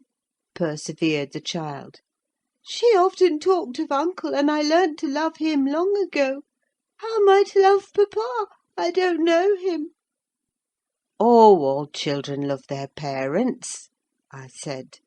"Your mother perhaps thought you would want to be with him, if she mentioned him often to you. Let us make haste: an early ride on such a beautiful morning is much preferable to an hour's more sleep." "Is she to go with us?" he demanded. "The little girl I saw yesterday?" "Not now," replied I. "Is uncle?" he continued. "No, I shall be your companion there," I said. Linton sank back on his pillow, and fell into a brown study. "I won't go without uncle," he cried at length. "I can't tell where you mean to take me." I attempted to persuade him of the naughtiness of showing reluctance to meet his father. Still he obstinately resisted any progress towards dressing, and I had to call for my master's assistance in coaxing him out of bed. The poor thing was finally got off, with several delusive assurances that his absence should be short, that Mr. Edgar and Cathy would visit him, and other promises equally ill-founded, which I invented and reiterated at intervals throughout the way. The pure heather-scented air, the bright sunshine, and the gentle canter of Minnie relieved his despondency after a while. He began to put questions concerning his new home and its inhabitants with greater interest and liveliness. "Is Wuthering Heights as pleasant a place as Thrushcross Grange?" he inquired, turning to take a last glance into the valley, whence a light mist mounted and formed a fleecy cloud on the skirts of the blue. "It is not so buried in trees," I replied, "and it is not quite so large; but you can see the country beautifully all round, and the air is healthier for you, fresher and drier. You will, perhaps, think the building old and dark at first, though it is a respectable house, the next best in the neighbourhood. And you will have such nice rambles on the moors. Hareton Earnshaw, that is Miss Cathy's other cousin, and so yours in a manner, will show you all the sweetest spots; and you can bring a book in fine weather, and make a green hollow your study; and now and then your uncle may join you in a walk: he does frequently walk out on the hills." "And what is my father like?" he asked. "Is he as young and handsome as uncle?" "He's as young," said I, "but he has black hair and eyes, and looks sterner; and he is taller and bigger altogether. He'll not seem to you so gentle and kind at first, perhaps, because it is not his way. Still, mind you be frank and cordial with him, and naturally he'll be fonder of you than any uncle, for you are his own." "Black hair and eyes!" mused Linton. "I can't fancy him. Then I am not like him, am I?" "Not much," I answered. Not a morsel, I thought, surveying with regret the white complexion and slim frame of my companion, and his large languid eyes, his mother's eyes, save that, unless a morbid touchiness kindled them a moment, they had not a vestige of her sparkling spirit. "How strange that he should never come to see mamma and me!" he murmured. "Has he ever seen me? If he has, I must have been a baby: I remember not a single thing about him." "Why, Master Linton," said I, 300 miles is a great distance, and 10 years seem very different in length to a grown-up person, compared with what they do to you. It is probable Mr. Heathcliff proposed going from summer to summer, but never found a convenient opportunity, and now it is too late. Don't trouble him with questions on the subject. It will disturb him for no good." The boy was fully occupied with his own cogitations for the remainder of the ride, till we halted before the farmhouse garden gate. I watched to catch his impressions in his countenance. He surveyed the carved front and low-browed lattices, the straggling gooseberry bushes and crooked firs, with solemn intentness, and then shook his head. His private feelings entirely disapproved of the exterior of his new abode. But he had sense to postpone complaining: there might be compensation within. Before he dismounted, I went and opened the door. It was 6:30. The family had just finished breakfast. The servant was clearing and wiping down the table. Joseph stood by his master's chair, telling some tale concerning a lame horse, and Hareton was preparing for the hayfield. "Hello, Nelly," said Mr. Heathcliff when he saw me. "I feared I should have to come down and fetch my property myself. You've brought it, have you? Let us see what we can make of it." He got up and strode to the door. Hareton and Joseph followed in gaping curiosity. Poor Linton ran a frightened eye over the faces of the three. "Surely," said Joseph, after a grave inspection, "he's swapped with ye maister, and yon's his lass." Heathcliff, having stared his son into an ague of confusion, uttered a scornful laugh. "God, what a beauty! What a lovely, charming thing!" he exclaimed. "Haven't they reared it on snails and sour milk, Nelly?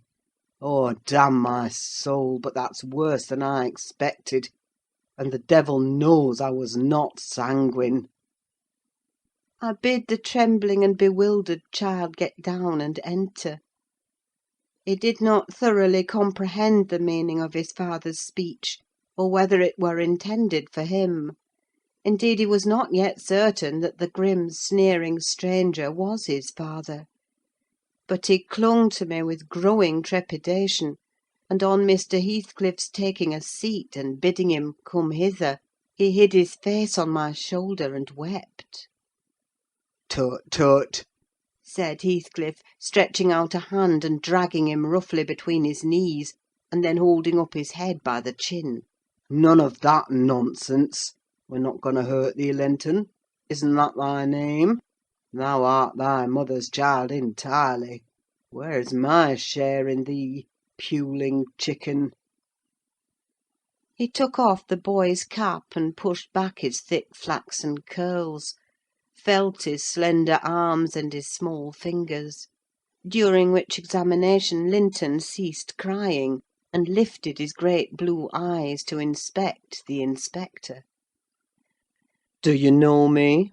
asked Heathcliff, having satisfied himself that the limbs were all equally frail and feeble. "No," said Linton, with a gaze of vacant fear. "You've heard of me, I daresay?"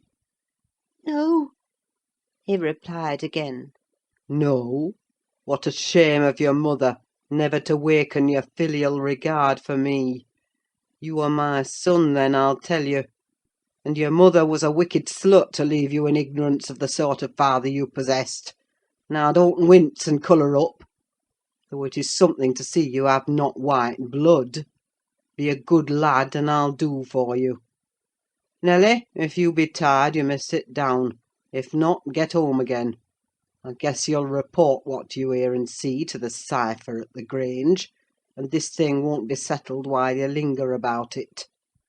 "Well," replied I hope you'll be kind to the boy, Mr. Heathcliff, or you'll not keep him long; and he's all you have akin in the wide world, that you will ever know, remember." I'll be very kind to him, you needn't fear," he said, laughing. "only nobody else must be kind to him. I'm jealous of monopolising his affection. And to begin my kindness, Joseph, bring the lad some breakfast. Hareton, you infernal calf, be gone to your work. Yes, Nell," he added, when they had departed, "my son is prospective owner of your place, and I should not wish him to die till I was certain of being his successor. Besides, he's mine, and I want the triumph of seeing my descendant fairly lord of their estates. My child hiring their children to till their father's lands for wages. That is the sole consideration which can make me endure the whelp.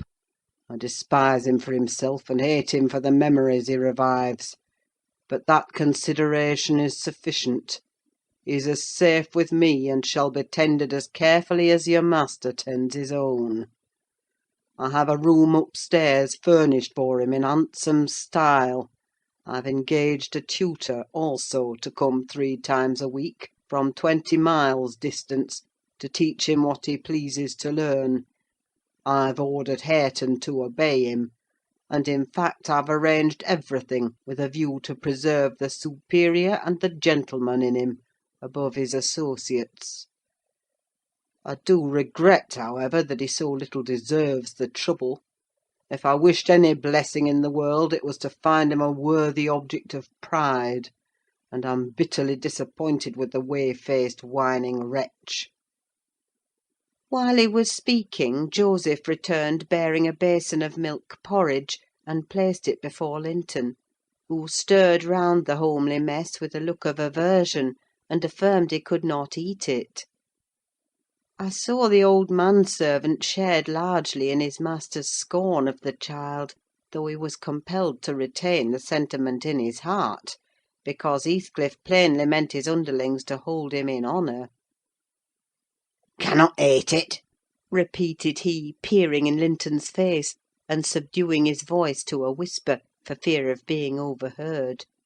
"But Maister Hareton niver ate nought else, when he were a little un; and what were good enough for him's good enough for ye, I's rayther think." I shan't eat it," answered Linton, snappishly. "Take it away." Joseph snatched up the food indignantly, and brought it to us. "Is there aught ails the victuals?" he asked, thrusting the tray under Heathcliff's nose. "What should ail them?" he said. "Why," answered Joseph, "yon dainty chap says he cannot ate them; but I guess it's raight. His mother were just so: we were a'most too muckit soaked corn for macking her breed." "Don't mention his mother to me," said the master, angrily. "Get him something he can eat, that's all. What is his usual food, Nelly?" I suggested boiled milk or tea, and the housekeeper received instructions to prepare some. Come, I reflected, his father's selfishness may contribute to his comfort. He perceives his delicate constitution and the necessity of treating him tolerably. I'll console Mr. Edgar by acquainting him with the turn Heathcliff's humour has taken. Having no excuse for lingering longer, I slipped out, while Linton was engaged in timidly rebuffing the advances of a friendly sheep-dog. But he was too much on the alert to be cheated. As I closed the door, I heard a cry, and a frantic repetition of the words, "Don't leave me! I'll not stay here! I'll not stay here!" Then the latch was raised and fell. They did not suffer him to come forth. I mounted Minny, and urged her to a trot. And so my brief guardianship ended.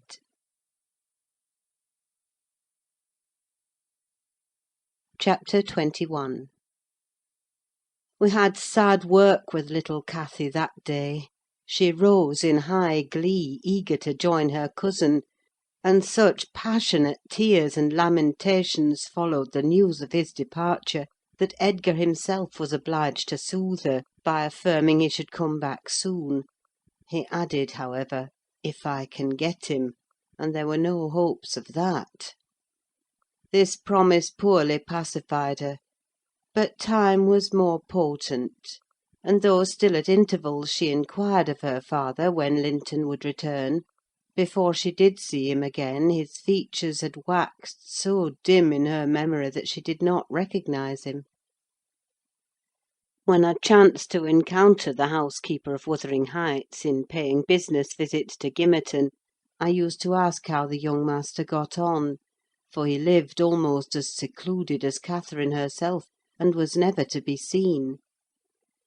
I could gather from her that he continued in weak health, and was a tiresome inmate.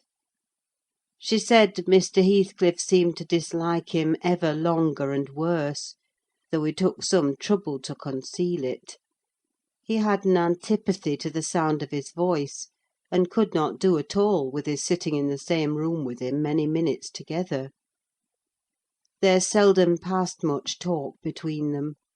Linton learnt his lessons and spent his evenings in a small apartment they called the parlour, or else lay in bed all day, for he was constantly getting coughs and colds and aches and pains of some sort.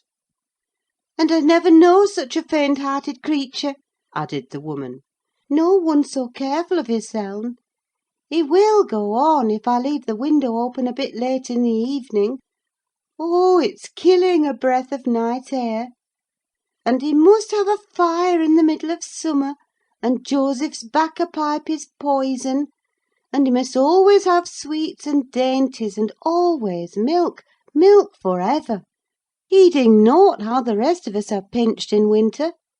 And there he'll sit wrapped in his furred cloak in his chair by the fire, with some toast and water or other slop on the hob to sip at. And if Hareton, for pity, comes to amuse him, Hareton is not bad-natured, though he's rough. They're sure to part, one swearing and the other crying. I believe the master would relish Earnshaw's thrashing him to a mummy, if he were not his son; and I'm certain he would be fit to turn him out of doors if he knew half the nursing he gives hisseln.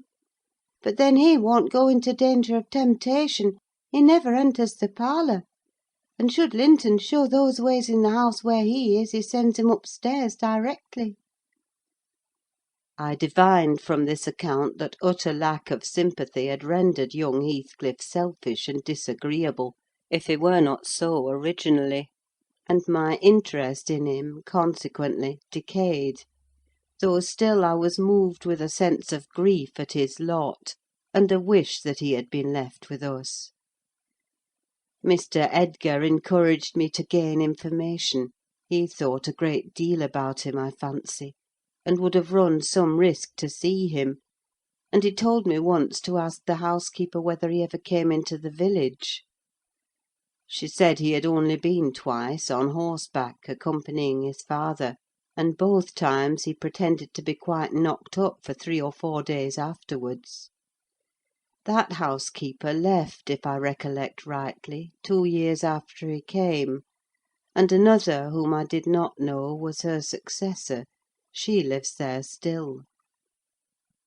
Time wore on at the Grange in its former pleasant way till Miss Cathy reached 16. On the anniversary of her birth we never manifested any signs of rejoicing, because it was also the anniversary of my late mistress's death. Her father invariably spent that day alone in the library, and walked at dusk as far as Gimmerton kirkyard, where he would frequently prolong his stay beyond midnight. Therefore Catherine was thrown on her own resources for amusement. This 20th of March was a beautiful spring day, and when her father had retired, my young lady came down dressed for going out, and said she asked to have a ramble on the edge of the moor with me. Mr. Linton had given her leave, if we went only a short distance, and were back within the hour. "So make haste, Ellen," she cried. "I know where I wish to go: where a colony of moor-game has settled. I want to see whether they have made their nests yet." "That must be a good distance up," I answered.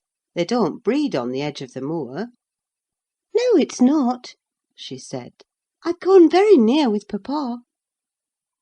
I put on my bonnet and sallied out, thinking nothing more of the matter.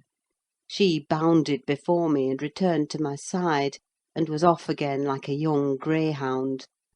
And at first I found plenty of entertainment in listening to the larks singing far and near, and enjoying the sweet warm sunshine, and watching her, my pet and my delight, with her golden ringlets flying loose behind, and her bright cheek as soft and pure in its bloom as a wild rose, and her eyes radiant with cloudless pleasure.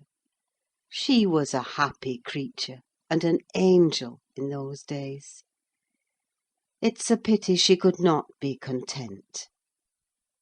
"Well," said I, "where are your moor game, Miss Cathy? We should be at them. The Grange Park fence is a great way off now." "Oh, a little further, only a little further, Ellen," was her answer continually. "Climb to that hillock, past that bank, and by the time you reach the other side I shall have raised the birds." But there were so many hillocks and banks to climb and pass, that at length I began to be weary, and told her we must halt and retrace our steps. I shouted to her, as she had outstripped me a long way. She either did not hear or did not regard, for she still sprang on, and I was compelled to follow. Finally she dived into a hollow, and before I came in sight of her again, she was 2 miles nearer Wuthering Heights than her own home, and I beheld a couple of persons arrest her, one of whom I felt convinced was Mr. Heathcliff himself. Cathy had been caught in the fact of plundering, or at least hunting out, the nests of the grouse. The Heights were Heathcliff's land, and he was reproving the poacher. "I've neither taken any nor found any," she said, as I toiled to them, expanding her hands in corroboration of the statement. "I didn't mean to take them, but papa told me there were quantities up here, and I wished to see the eggs." Heathcliff glanced at me with an ill-meaning smile, expressing his acquaintance with the party, and consequently his malevolence towards it, and demanded who papa was. "Mr. Linton of Thrushcross Grange," she replied. "I thought you did not know me, or you wouldn't have spoken in that way." You suppose papa is highly esteemed and respected, then?" he said sarcastically. "And what are you?" inquired Catherine, gazing curiously on the speaker. "That man I've seen before. Is he your son?" She pointed to Hareton, the other individual, who had gained nothing but increased bulk and strength by the addition of 2 years to his age. He seemed as awkward and rough as ever. "Miss Cathy," I interrupted, "it will be 3 hours instead of 1 that we are out presently. We really must go back." "No, that man is not my son," answered Heathcliff, pushing me aside. "but I have one, and you have seen him before, too. And though your nurse is in a hurry, I think both you and she would be the better for a little rest. Will you just turn this nab of heath and walk into my house? You'll get home earlier for the ease, and you shall receive a kind welcome." I whispered Catherine that she mustn't on any account accede to the proposal. It was entirely out of the question. "Why?" she asked aloud. "I'm tired of running, and the ground is dewy. I can't sit here. Let us go, Ellen. Besides, he says I have seen his son. He's mistaken, I think; but I guess where he lives, at the farmhouse I visited in coming from Penistone Crags. Don't you?" "I do. Come, Nelly, hold your tongue. It will be a treat for her to look in on us. Hareton, get forwards with the lass. You shall walk with me, Nelly." "No, she's not going to any such place!" I cried, struggling to release my arm, which he had seized. But she was almost at the door-stones already, scampering round the brow at full speed. Her appointed companion did not pretend to escort her: he shied off by the roadside and vanished. "Mr. Heathcliff, it's very wrong," I continued. "You know you mean no good. And there she'll see Linton, and all will be told as soon as ever we return, and I shall have the blame." "I want her to see Linton," he answered. "He's looking better these few days. It's not often he's fit to be seen. And we'll soon persuade her to keep the visit secret. Where is the harm of it?" "The harm of it is, that her father would hate me if he found I suffered her to enter your house; and I am convinced you have a bad design in encouraging her to do so," I replied. "My design is as honest as possible. I'll inform you of its whole scope," he said. "That the two cousins may fall in love and get married. I'm acting generously to your master: his young chit has no expectations; and should she second my wishes, she'll be provided for at once as joint successor with Linton." "If Linton died," I answered, "and his life is quite uncertain, Catherine would be the heir." "No, she would not," he said. "There is no clause in the will to secure it so. His property would go to me; but to prevent disputes, I desire their union, and am resolved to bring it about." "And I'm resolved she shall never approach your house with me again," I returned, as we reached the gate where Miss Cathy waited our coming. Heathcliff bade me be quiet, and, preceding us up the path, hastened to open the door. My young lady gave him several looks, as if she could not exactly make up her mind what to think of him; but now he smiled when he met her eye, and softened his voice in addressing her, and I was foolish enough to imagine the memory of her mother might disarm him from desiring her injury. Linton stood on the hearth. He had been out walking in the fields, for his cap was on, and he was calling to Joseph to bring him dry shoes. He had grown tall of his age, still wanting some months of 16. His features were pretty yet, and his eye and complexion brighter than I remembered them, though with merely temporary lustre borrowed from the salubrious air and genial sun. "Now, who is that?" asked Mr. Heathcliff, turning to Cathy. "Can you tell?" "Your son," she said, having doubtfully surveyed first one and then the other. "Yes, yes," answered he. "But is this the only time you have beheld him? Think. Ah, you have a short memory. Linton, don't you recall your cousin that you used to tease us so with wishing to see?" "What, Linton?" cried Cathy, kindling into joyful surprise at the name. "Is that little Linton? He's taller than I am. Are you Linton?" The youth stepped forward and acknowledged himself. She kissed him fervently, and they gazed with wonder at the change time had wrought in the appearance of each. Catherine had reached her full height; her figure was both plump and slender, elastic as steel, and her whole aspect sparkling with health and spirits. Linton's looks and movements were very languid, and his form extremely slight; but there was a grace in his manner that mitigated these defects, and rendered them not unpleasing. After exchanging numerous marks of fondness with him, his cousin went to Mr. Heathcliff, who lingered by the door, dividing his attention between the objects inside and those that lay without; pretending, that is, to observe the latter, and really noting the former alone. "And you are my uncle, then?" she cried, reaching up to salute him. "I thought I liked you, though you were cross at first. Why don't you visit at the Grange with Linton? To live all these years such close neighbours and never see us, is odd. What have you done so for?" "I visited it once or twice too often before you were born," he answered. "There, damn it! If you have any kisses to spare, give them to Linton: they're thrown away on me." "Naughty Ellen!" exclaimed Catherine, flying to attack me next with her lavish caresses. Wicked Ellen, to try to hinder me from entering!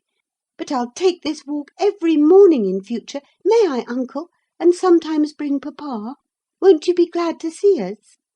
Of course, replied the uncle, with a hardly suppressed grimace resulting from his deep aversion to both the proposed visitors. But stay, he continued, turning towards the young lady. now I think of it, I'd better tell you. Mr. Linton has a prejudice against me. We quarrelled at one time of our lives with unchristian ferocity; and if you mention coming here to him, he'll put a veto on your visits altogether. Therefore you must not mention it, unless you be careless of seeing your cousin hereafter. You may come, if you will, but you must not mention it. Why did you quarrel? asked Catherine, considerably crestfallen. He thought me too poor to wed his sister, answered Heathcliff. and was grieved that I got her. His pride was hurt, and he'll never forgive it. That's wrong, said the young lady. Some time I'll tell him so. But Linton and I have no share in your quarrel. I'll not come here, then. He shall come to the Grange.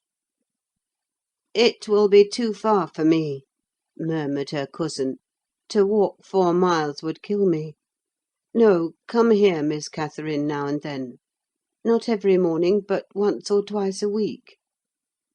The father launched towards his son a glance of bitter contempt. I am afraid, Nelly, I shall lose my labour. He muttered to me. Miss Catherine, as the ninny calls her, will discover his value, and send him to the devil. Now, if it had been Hareton! Do you know that 20 times a day I covet Hareton, with all his degradation? I'd have loved the lad had he been some one else. But I think he's safe from her love. I'll pit him against that paltry creature, unless it bestir itself briskly. We calculate it will scarcely last till it is 18. Oh, confound the vapid thing! He's absorbed in drying his feet, and never looks at her. Linton! Yes, father, answered the boy. Have you nothing to show your cousin anywhere about? Not even a rabbit or a weasel's nest? Take her into the garden before you change your shoes, and into the stable to see your horse. Wouldn't you rather sit here? asked Linton, addressing Cathy in a tone which expressed reluctance to move again. I don't know, she replied, casting a longing look to the door, and evidently eager to be active. He kept his seat and shrank closer to the fire. Heathcliff rose and went into the kitchen, and from thence to the yard, calling out for Hareton.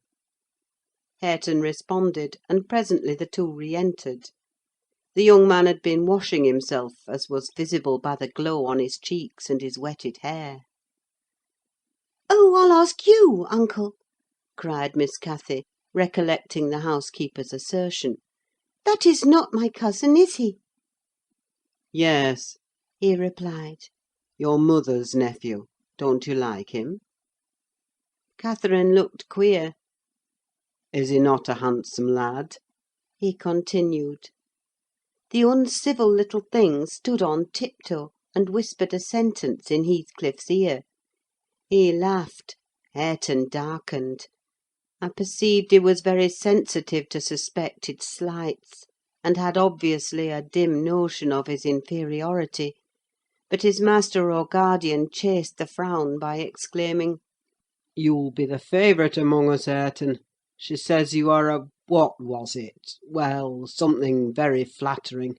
Here, you go with her round the farm, and behave like a gentleman, mind. Don't use any bad words, and don't stare when the young lady is not looking at you, and be ready to hide your face when she is. And when you speak, say your words slowly, and keep your hands out of your pockets. Be off, and entertain her as nicely as you can. He watched the couple walking past the window, Earnshaw had his countenance completely averted from his companion. He seemed studying the familiar landscape with a stranger's and an artist's interest. Catherine took a sly look at him, expressing small admiration. She then turned her attention to seeking out objects of amusement for herself, and tripped merrily on, lilting a tune to supply the lack of conversation. "I've tied his tongue," observed Heathcliff. "He'll not venture a single syllable all the time. Nelly, you recollect me at his age, nay, some years younger. Did I ever look so stupid, so gormless, as Joseph calls it?" "Worse," I replied, "because more sullen with it." "I've a pleasure in him," he continued, reflecting aloud. "He has satisfied my expectations. If he were a born fool, I should not enjoy it half so much. But he's no fool, and I can sympathise with all his feelings, having felt them myself. I know what he suffers now, for instance, exactly. It is merely a beginning of what he shall suffer, though. And he'll never be able to emerge from his bathos of coarseness and ignorance. I've got him faster than his scoundrel of a father secured me, and lower, for he takes a pride in his brutishness. I've taught him to scorn everything extra-animal as silly and weak. Don't you think Hindley would be proud of his son if he could see him? Almost as proud as I am of mine. But there's this difference. One is gold put to the use of paving stones, and the other is tin polished to ape a service of silver. Mine has nothing valuable about it, yet I shall have the merit of making it go as far as such poor stuff can go. His had first-rate qualities, and they are lost, rendered worse than unavailing. I have nothing to regret. He would have more than any but I are aware of. And the best of it is, Hareton is damnably fond of me. You'll own that I've outmatched Hindley there.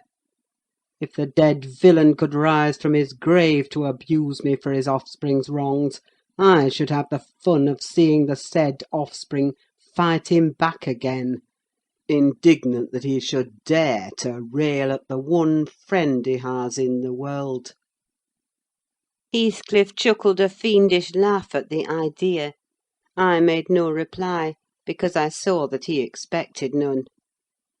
Meantime, our young companion, who sat too removed from us to hear what was said, began to evince symptoms of uneasiness, probably repenting that he had denied himself the treat of Catherine's society for fear of a little fatigue. His father remarked the restless glances wandering to the window, and the hand irresolutely extended towards his cap. "Get up, you idle boy!" he exclaimed with assumed heartiness. "Away after them! They're just at the corner by the stand of hives." Linton gathered his energies and left the hearth. The lattice was open, and as he stepped out, I heard Cathy inquiring of her unsociable attendant what was that inscription over the door.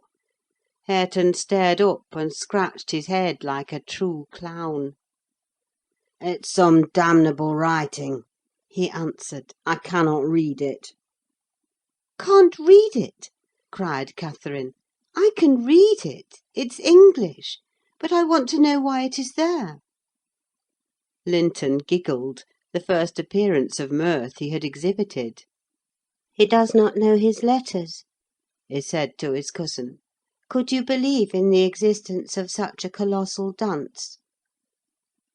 "Is he all he should be?" asked Miss Cathy seriously. "Or is he simple, not right? I've questioned him twice now, and each time he looked so stupid I think he does not understand me. I can hardly understand him, I'm sure." Linton repeated his laugh, and glanced at Hareton tauntingly, who certainly did not seem quite clear of comprehension at that moment. "There's nothing the matter but laziness, is there, Earnshaw?" he said. "My cousin fancies you are an idiot. There you experience the consequence of scorning book-larning, as you would say. Have you noticed, Catherine, his frightful Yorkshire pronunciation?" "Why, where the devil is the use on't?" growled Hareton, more ready in answering his daily companion. He was about to enlarge further, but the two youngsters broke into a noisy fit of merriment, my giddy miss being delighted to discover that she might turn his strange talk to matter of amusement. "Where is the use of the devil in that sentence?" tittered Linton. "Papa told you not to say any bad words, and you can't open your mouth without one. Do try to behave like a gentleman, now do." If thou weren't more a lass than a lad, I'd fell thee this minute, I would, pitiful lath of a cratur!" retorted the angry boor, retreating, while his face burnt with mingled rage and mortification, for he was conscious of being insulted, and embarrassed how to resent it. Mr. Heathcliff, having overheard the conversation as well as I, smiled when he saw him go, but immediately afterwards cast a look of singular aversion on the flippant pair, who remained chattering in the doorway, the boy finding animation enough while discussing Hareton's faults and deficiencies, and relating anecdotes of his goings-on, and the girl relishing his pert and spiteful sayings, without considering the ill nature they evinced.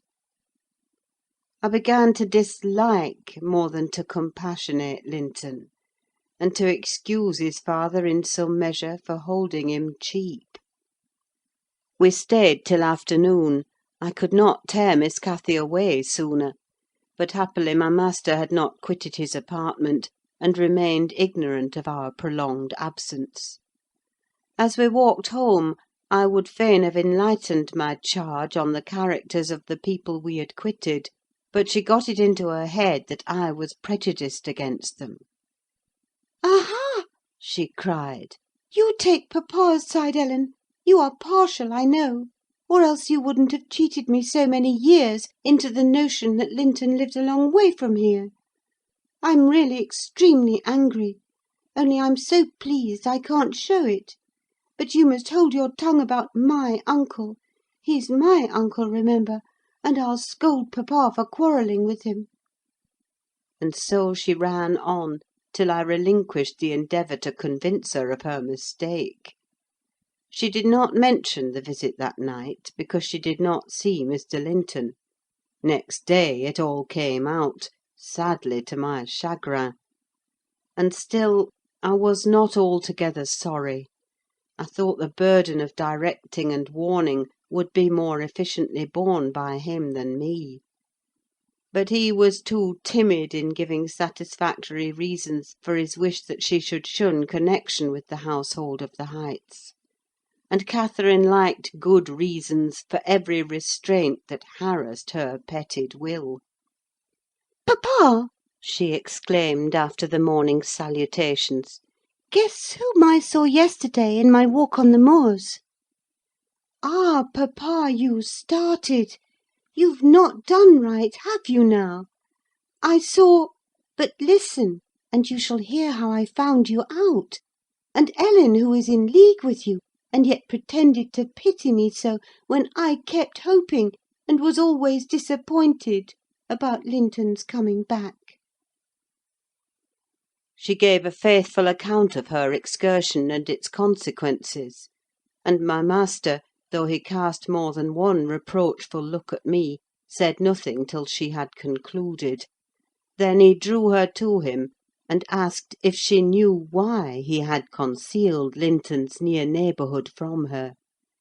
Could she think it was to deny her a pleasure that she might harmlessly enjoy?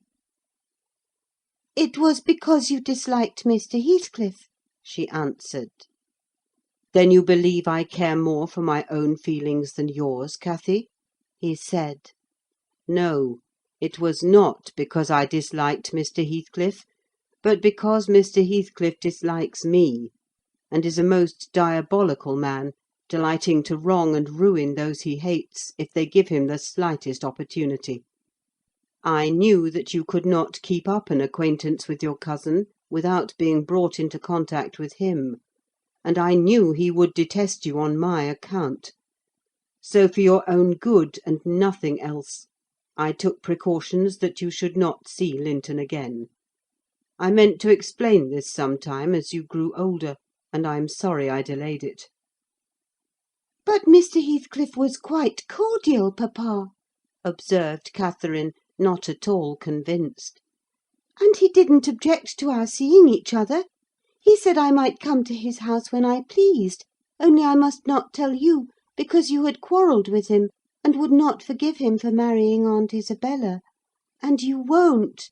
You are the one to be blamed. He is willing to let us be friends at least, Linton and I, and you are not." My master, perceiving that she would not take his word for her uncle-in-law's evil disposition, gave a hasty sketch of his conduct to Isabella, and the manner in which Wuthering Heights became his property. He could not bear to discourse long upon the topic, for though he spoke little of it, he still felt the same horror and detestation of his ancient enemy that had occupied his heart ever since Mrs. Linton's death. "She might have been living yet, if it had not been for him," was his constant bitter reflection. And in his eyes Heathcliff seemed a murderer. Miss Cathy, conversant with no bad deeds except her own slight acts of disobedience, injustice, and passion, arising from hot temper and thoughtlessness, and repented of on the day they were committed, was amazed at the blackness of spirit that could brood on and cover revenge for years, and deliberately prosecute its plans without a visitation of remorse. She appeared so deeply impressed and shocked at this new view of human nature, excluded from all her studies and all her ideas till now, that Mr. Edgar deemed it unnecessary to pursue the subject. He merely added, "You will know hereafter, darling, why I wish you to avoid his house and family. Now return to your old employments and amusements, and think no more about them." Catherine kissed her father, and sat down quietly to her lessons for a couple of hours, according to custom. Then she accompanied him into the grounds, and the whole day passed as usual. But in the evening, when she had retired to her room, and I went to help her to undress, I found her crying, on her knees by the bedside. "Oh, fie, silly child!" I exclaimed. "If you had any real griefs, you'd be ashamed to waste a tear on this little contrariety. You never had one shadow of substantial sorrow, Miss Catherine. Suppose for a minute that master and I were dead, and you were by yourself in the world: how would you feel then? Compare the present occasion with such an affliction as that, and be thankful for the friends you have, instead of coveting more." "I'm not crying for myself, Ellen," she answered. "It's for him. He expected to see me again to-morrow, and there he'll be so disappointed, and he'll wait for me, and I shan't come." "Nonsense!" said I. "Do you imagine he has thought as much of you as you have of him? Hasn't he Hareton for a companion? Not 1 in 100 would weep at losing a relation they'd just seen twice for 2 afternoons. Linton will conjecture how it is, and trouble himself no further about you." "But may I not write a note to tell him why I cannot come?" she asked, rising to her feet. "And just send those books I promised to lend him? His books are not as nice as mine, and he wanted to have them extremely, when I told him how interesting they were. May I not, Ellen?" "No, indeed! No, indeed!" replied I, with decision. "Then he would write to you, and there'd never be an end of it. No, Miss Catherine, the acquaintance must be dropped entirely. So papa expects, and I shall see that it is done." But how can one little note—" she recommenced, putting on an imploring countenance. "Silence!" I interrupted. "We'll not begin with your little notes. Get into bed." She threw at me a very naughty look, so naughty that I would not kiss her good night at first.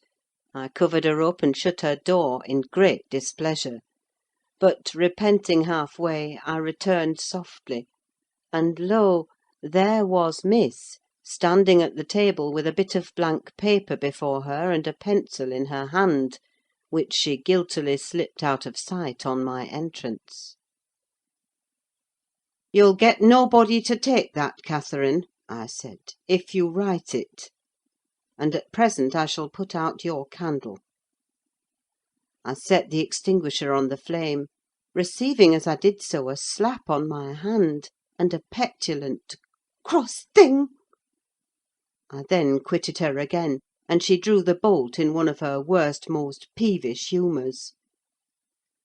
The letter was finished, and forwarded to its destination by a milk–fetcher who came from the village; but that I didn't learn till some time afterwards. Weeks passed on, and Cathy recovered her temper; though she grew wondrous fond of stealing off to corners by herself; and often, if I came near her suddenly while reading, she would start and bend over the book, evidently desirous to hide it; and I detected edges of loose paper sticking out beyond the leaves. She also got a trick of coming down early in the morning, and lingering about the kitchen, as if she were expecting the arrival of something; and she had a small drawer in a cabinet in the library, which she would trifle over for hours, and whose key she took special care to remove when she left it. One day, as she inspected this drawer, I observed that the playthings and trinkets which recently formed its contents were transmuted into bits of folded paper. My curiosity and suspicions were roused. I determined to take a peep at her mysterious treasures; so at night, as soon as she and my master were safe upstairs, I searched, and readily found among my house keys one that would fit the lock. Having opened, I emptied the whole contents into my apron, and took them with me to examine at leisure in my own chamber. Though I could not but suspect, I was still surprised to discover that they were a mass of correspondence, daily almost it must have been, from Linton Heathcliff; answers to documents forwarded by her. The earlier dated were embarrassed and short. Gradually, however, they expanded into copious love letters; foolish, as the age of the writer rendered natural, yet with touches here and there which I thought were borrowed from a more experienced source. Some of them struck me as singularly odd compounds of ardour and flatness, commencing in strong feeling, and concluding in the affected, wordy style that a schoolboy might use to a fancied, incorporeal sweetheart. Whether they satisfied Cathy, I don't know; but they appeared very worthless trash to me. After turning over as many as I thought proper, I tied them in a handkerchief, and set them aside, relocking the vacant drawer. Following her habit, my young lady descended early, and visited the kitchen. I watched her go to the door on the arrival of a certain little boy, and while the dairymaid filled his can, she tucked something into his jacket pocket, and plucked something out. I went round by the garden, and laid wait for the messenger, who fought valorously to defend his trust, and we spilt the milk between us. But I succeeded in abstracting the epistle, and threatening serious consequences if he did not look sharp home, I remained under the wall, and perused Miss Cathy's affectionate composition. It was more simple and more eloquent than her cousin's, very pretty, and very silly. I shook my head, and went meditating into the house. The day being wet, she could not divert herself with rambling about the park; so, at the conclusion of her morning studies, she resorted to the solace of the drawer. Her father sat reading at the table, and I, on purpose, had sought a bit of work in some unripped fringes of the window curtain, keeping my eye steadily fixed on her proceedings. Never did any bird flying back to a plundered nest, which it had left brim-full of chirping young ones, express more complete despair in its anguished cries and flutterings than she by her single "Oh!" and the change that transfigured her late happy countenance. Mr. Linton looked up. "What is the matter, love? Have you hurt yourself?" he said. His tone and look assured her he had not been the discoverer of the hoard. "No, papa," she gasped. "Ellen, Ellen, come upstairs. I'm sick." I obeyed her summons, and accompanied her out. "Oh, Ellen, you have got them!" she commenced immediately, dropping on her knees, when we were enclosed alone. "Oh, give them to me, and I'll never, never do so again. Don't tell papa. You have not told papa, Ellen. Say you have not. I've been exceedingly naughty, but I won't do it any more." With a grave severity in my manner, I bade her stand up. "So," I exclaimed, "Miss Catherine, you are tolerably far on, it seems. You may well be ashamed of them. A fine bundle of trash you study in your leisure hours, to be sure. Why, it's good enough to be printed. And what do you suppose the master will think when I display it before him? I haven't shown it yet, but you needn't imagine I shall keep your ridiculous secrets. For shame! And you must have led the way in writing such absurdities. He would not have thought of beginning, I'm certain." "I didn't! I didn't!" sobbed Cathy, fit to break her heart. "I didn't once think of loving him till—" "Loving!" cried I, as scornfully as I could utter the word. "Loving! Did anybody ever hear the like? I might just as well talk of loving the miller who comes once a year to buy our corn. Pretty loving, indeed! And both times together you have seen Linton hardly 4 hours in your life. Now, here is the babyish trash. I'm going with it to the library, and we'll see what your father says to such loving." She sprang at her precious epistles, but I held them above my head; and then she poured out further frantic entreaties that I would burn them, do anything rather than show them. And being really fully as much inclined to laugh as scold, for I esteemed it all girlish vanity, I at length relented in a measure, and asked, "If I consent to burn them, will you promise faithfully neither to send nor receive a letter again, nor a book, for I perceive you have sent him books, nor locks of hair, nor rings, nor playthings?" "We don't send playthings!" cried Catherine, her pride overcoming her shame. "Nor anything at all, then, my lady," I said. "Unless you will, here I go." "I promise, Ellen!" she cried, catching my dress. "Oh, put them in the fire, do, do!" But when I proceeded to open a place with the poker, the sacrifice was too painful to be borne. She earnestly supplicated that I would spare her 1 or 2. "1 or 2, Ellen, to keep for Linton's sake." I unknotted the handkerchief, and commenced dropping them in from an angle, and the flame curled up the chimney. "I will have 1, you cruel wretch!" she screamed, darting her hand into the fire, and drawing forth some half-consumed fragments at the expense of her fingers. "Very well, and I will have some to exhibit to papa," I answered, shaking back the rest into the bundle, and turning anew to the door. she emptied her blackened pieces into the flames, and motioned me to finish the immolation. It was done. I stirred up the ashes, and interred them under a shovelful of coals; and she, mutely, and with a sense of intense injury, retired to her private apartment. I descended to tell my master that the young lady's qualm of sickness was almost gone, but I judged it best for her to lie down a while. She wouldn't dine, but she appeared at tea, pale and red about the eyes, and marvellously subdued in outward aspect. Next morning I answered the letter by a slip of paper inscribed, "Master Heathcliff is requested to send no more notes to Miss Linton, as she will not receive them."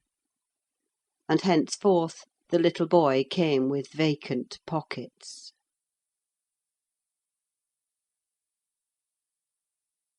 Chapter 22. Summer drew to an end, and early autumn. It was past Michaelmas, but the harvest was late that year, and a few of our fields were still uncleared. Mr. Linton and his daughter would frequently walk out among the reapers. At the carrying of the last sheaves they stayed till dusk, and the evening happening to be chill and damp, my master caught a bad cold that settled obstinately on his lungs, and confined him indoors throughout the whole of the winter, nearly without intermission. Poor Cathy, frightened from her little romance, had been considerably sadder and duller since its abandonment, and her father insisted on her reading less and taking more exercise. She had his companionship no longer. I esteemed it a duty to supply its lack, as much as possible, with mine: an inefficient substitute, for I could only spare 2 or 3 hours from my numerous diurnal occupations to follow her footsteps, and then my society was obviously less desirable than his. On an afternoon in October, or the beginning of November, a fresh, watery afternoon, when the turf and paths were rustling with moist, withered leaves, and the cold blue sky was half hidden by clouds, dark grey streamers rapidly mounting from the west and boding abundant rain, I requested my young lady to forego her ramble, because I was certain of showers. She refused, and I unwillingly donned a cloak and took my umbrella to accompany her on a stroll to the bottom of the park: a formal walk which she generally affected if low-spirited, and that she invariably was when Mr. Edgar had been worse than ordinary; a thing never known from his confession, but guessed both by her and me from his increased silence and the melancholy of his countenance. She went sadly on.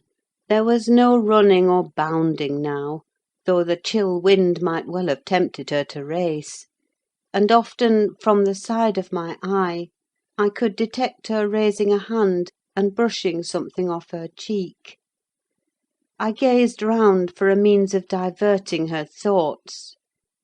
On one side of the road rose a high, rough bank, where hazels and stunted oaks, with their roots half exposed, held uncertain tenure: the soil was too loose for the latter, and strong winds had blown some nearly horizontal. In summer Miss Catherine delighted to climb along these trunks, and sit in the branches swinging 20 feet above the ground; and I, pleased with her agility and her light childish heart, still considered it proper to scold every time I caught her at such an elevation, but so that she knew there was no necessity for descending. From dinner to tea she would lie in her breeze-rocked cradle, doing nothing except singing old songs, my nursery lore, to herself, or watching the birds, joint tenants, feed and entice their young ones to fly; or nestling with closed lids, half thinking, half dreaming, happier than words can express. "Look, miss," I exclaimed, pointing to a nook under the roots of one twisted tree. "Winter is not here yet.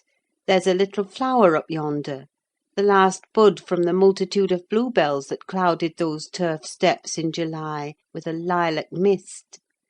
Will you clamber up and pluck it to show to papa?" Cathy stared a long time at the lonely blossom trembling in its earthy shelter, and replied at length, "No, I'll not touch it. But it looks melancholy, does it not, Ellen?" "Yes," I observed, "about as starved and sockless as you. Your cheeks are bloodless. Let us take hold of hands and run. You're so low, I daresay I shall keep up with you."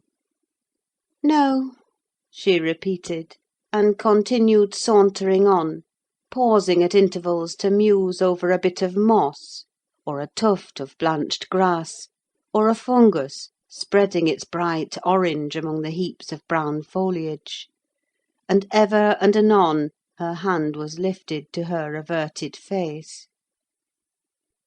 "Catherine, why are you crying, love?" I asked, approaching and putting my arm over her shoulder. "You mustn't cry because papa has a cold. Be thankful it is nothing worse." She now put no further restraint on her tears: her breath was stifled by sobs. "Oh, it will be something worse," she said. "And what shall I do when papa and you leave me, and I am by myself? I can't forget your words, Ellen: they are always in my ear. How life will be changed, how dreary the world will be, when papa and you are dead!" "None can tell whether you won't die before us," I replied. "It's wrong to anticipate evil. We'll hope there are years and years to come before any of us go. Master is young, and I am strong and hardly 45. My mother lived till 80, a canty dame to the last. And suppose Mr. Linton was spared till he saw 60, that would be more years than you have counted, miss. And would it not be foolish to mourn a calamity above 20 years beforehand?" "But Aunt Isabella was younger than papa," she remarked, gazing up with timid hope to seek further consolation. "Aunt Isabella had not you and me to nurse her," I replied. "She wasn't as happy as master. She hadn't as much to live for. All you need do is to wait well on your father, and cheer him by letting him see you cheerful. And avoid giving him anxiety on any subject. Mind that, Cathy. I'll not disguise but you might kill him if you were wild and reckless, and cherished a foolish, fanciful affection for the son of a person who would be glad to have him in his grave, and allowed him to discover that you fretted over the separation he has judged it expedient to make." "I fret about nothing on earth except papa's illness," answered my companion. "I care for nothing in comparison with papa; and I'll never, never, oh, never, while I have my senses, do an act or say a word to vex him. I love him better than myself, Ellen; and I know it by this: I pray every night that I may live after him, because I would rather be miserable than that he should be. That proves I love him better than myself." "Good words," I replied; "but deeds must prove it also; and after he is well, remember you don't forget resolutions formed in the hour of fear." As we talked, we neared a door that opened on the road, and my young lady, lightening into sunshine again, climbed up and seated herself on the top of the wall, reaching over to gather some hips that bloomed scarlet on the summit branches of the wild rose trees shadowing the highway side. The lower fruit had disappeared, but only birds could touch the upper, except from Cathy's present station. In stretching to pull them, her hat fell off, and as the door was locked, she proposed scrambling down to recover it. I bid her be cautious lest she got a fall, and she nimbly disappeared. But the return was no such easy matter. The stones were smooth and neatly cemented, and the rose bushes and blackberry stragglers could yield no assistance in reascending.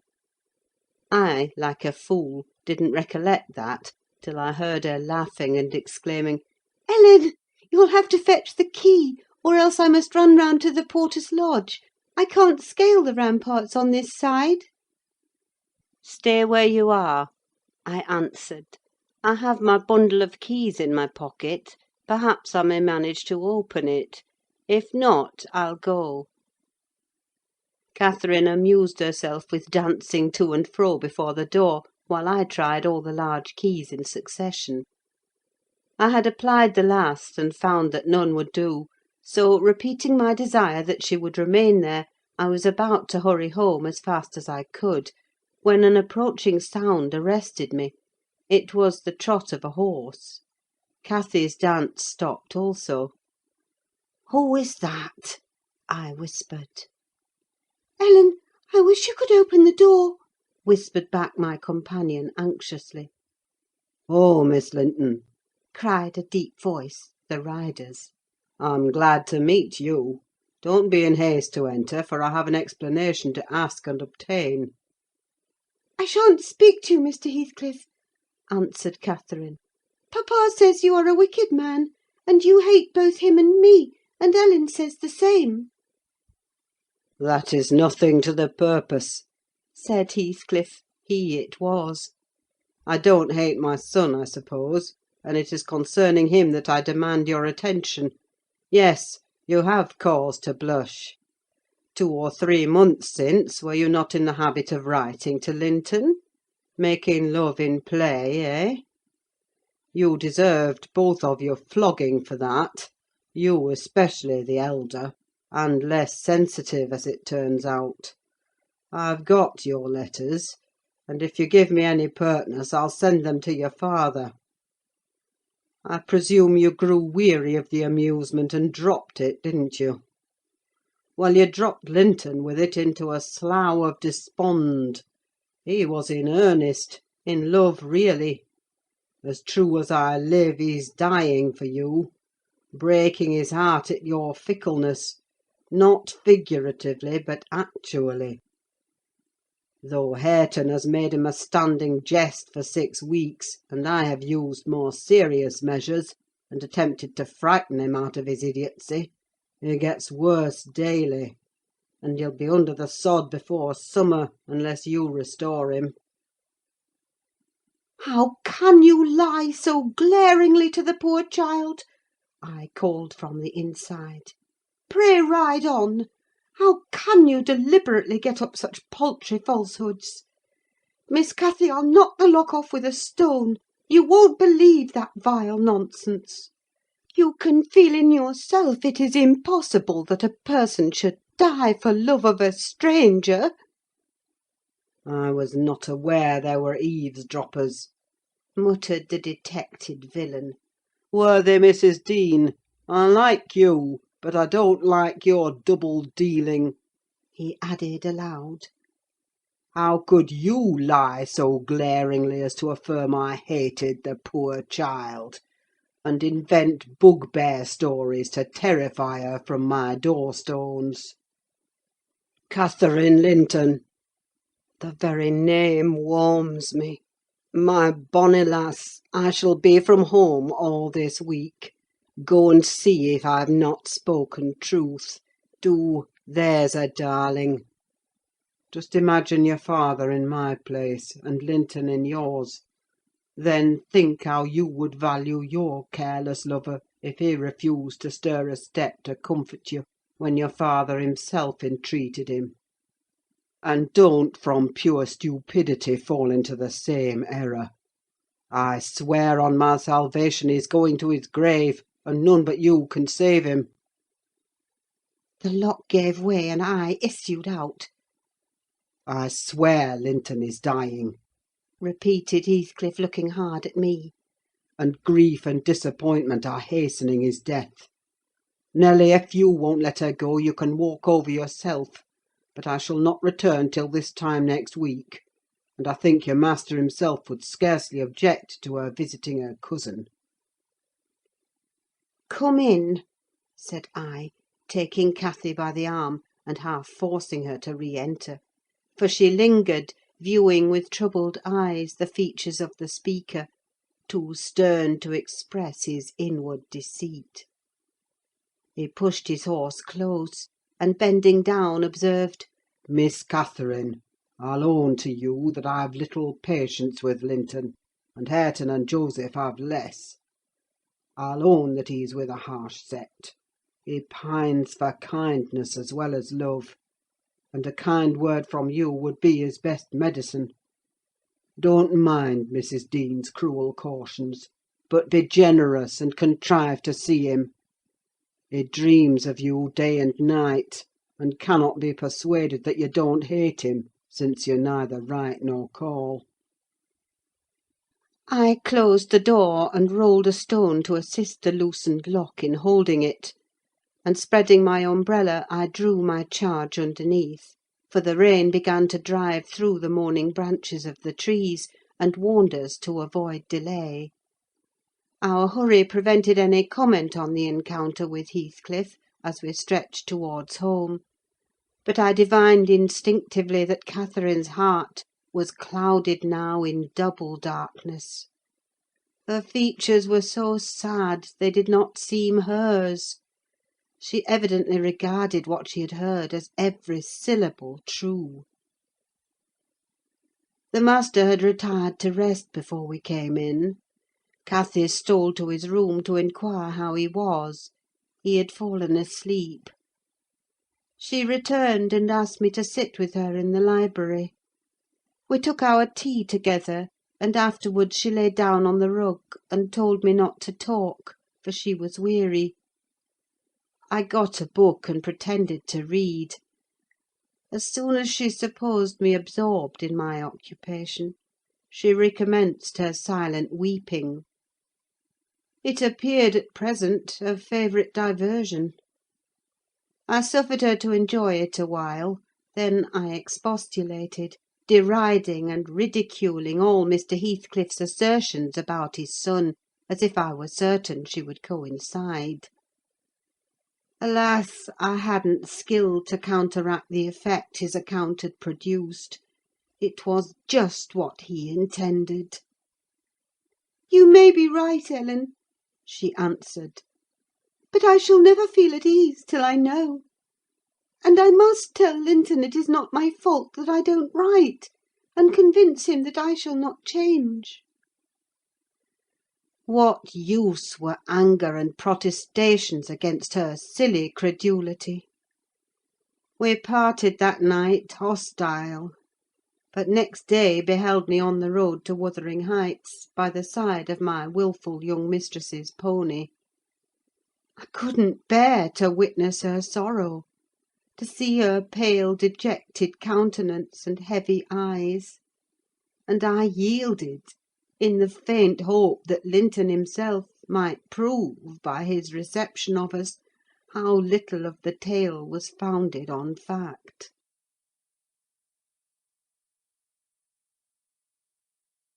Chapter 23. The rainy night had ushered in a misty morning, half frost, half drizzle, and temporary brooks crossed our path, gurgling from the uplands. My feet were thoroughly wetted; I was cross and low, exactly the humour suited for making the most of these disagreeable things. We entered the farmhouse by the kitchen way, to ascertain whether Mr. Heathcliff were really absent, because I put slight faith in his own affirmation. Joseph seemed sitting in a sort of Elysium, alone, beside a roaring fire, a quart of ale on the table near him, bristling with large pieces of toasted oatcake, and his black short pipe in his mouth. Catherine ran to the hearth to warm herself. I asked if the master was in. My question remained so long unanswered that I thought the old man had grown deaf, and repeated it louder. "Nay," he snarled, or rather screamed through his nose. Nay, you mun go back where you come from. "Joseph!" cried a peevish voice, simultaneously with me, from the inner room. "How often am I to call you? There are only a few red ashes now. Joseph, come this moment!" Vigorous puffs and a resolute stare into the grate declared he had no ear for this appeal. The housekeeper and Hareton were invisible, one gone on an errand, and the other at his work, probably. We knew Linton's tones, and entered. "Oh, I hope you'll die in a garret, starved to death!" said the boy, mistaking our approach for that of his negligent attendant. He stopped on observing his error. His cousin flew to him. "Is that you, Miss Linton?" he said, raising his head from the arm of the great chair in which he reclined. "No, don't kiss me: it takes my breath. Dear me! Papa said you would call," continued he, after recovering a little from Catherine's embrace, while she stood by looking very contrite. "Will you shut the door, if you please? You left it open. And those detestable creatures won't bring coals to the fire. It's so cold." I stirred up the cinders and fetched a scuttleful myself. The invalid complained of being covered with ashes, but he had a tiresome cough, and looked feverish and ill, so I did not rebuke his temper. "Well, Linton," murmured Catherine, when his corrugated brow relaxed, "are you glad to see me? Can I do you any good?" "Why didn't you come before?" he asked. "You should have come instead of writing. It tired me dreadfully, writing those long letters. I'd far rather have talked to you. Now I can neither bear to talk nor anything else. I wonder where Zillah is. Will you," looking at me, "step into the kitchen and see?" I had received no thanks for my other service, and being unwilling to run to and fro at his behest, I replied, "Nobody is out there but Joseph." "I want to drink!" he exclaimed, fretfully, turning away. "Zillah is constantly gadding off to Gimmerton since papa went. It's miserable. And I'm obliged to come down here. They resolved never to hear me upstairs." "Is your father attentive to you, Master Heathcliff?" I asked, perceiving Catherine to be checked in her friendly advances. "Attentive!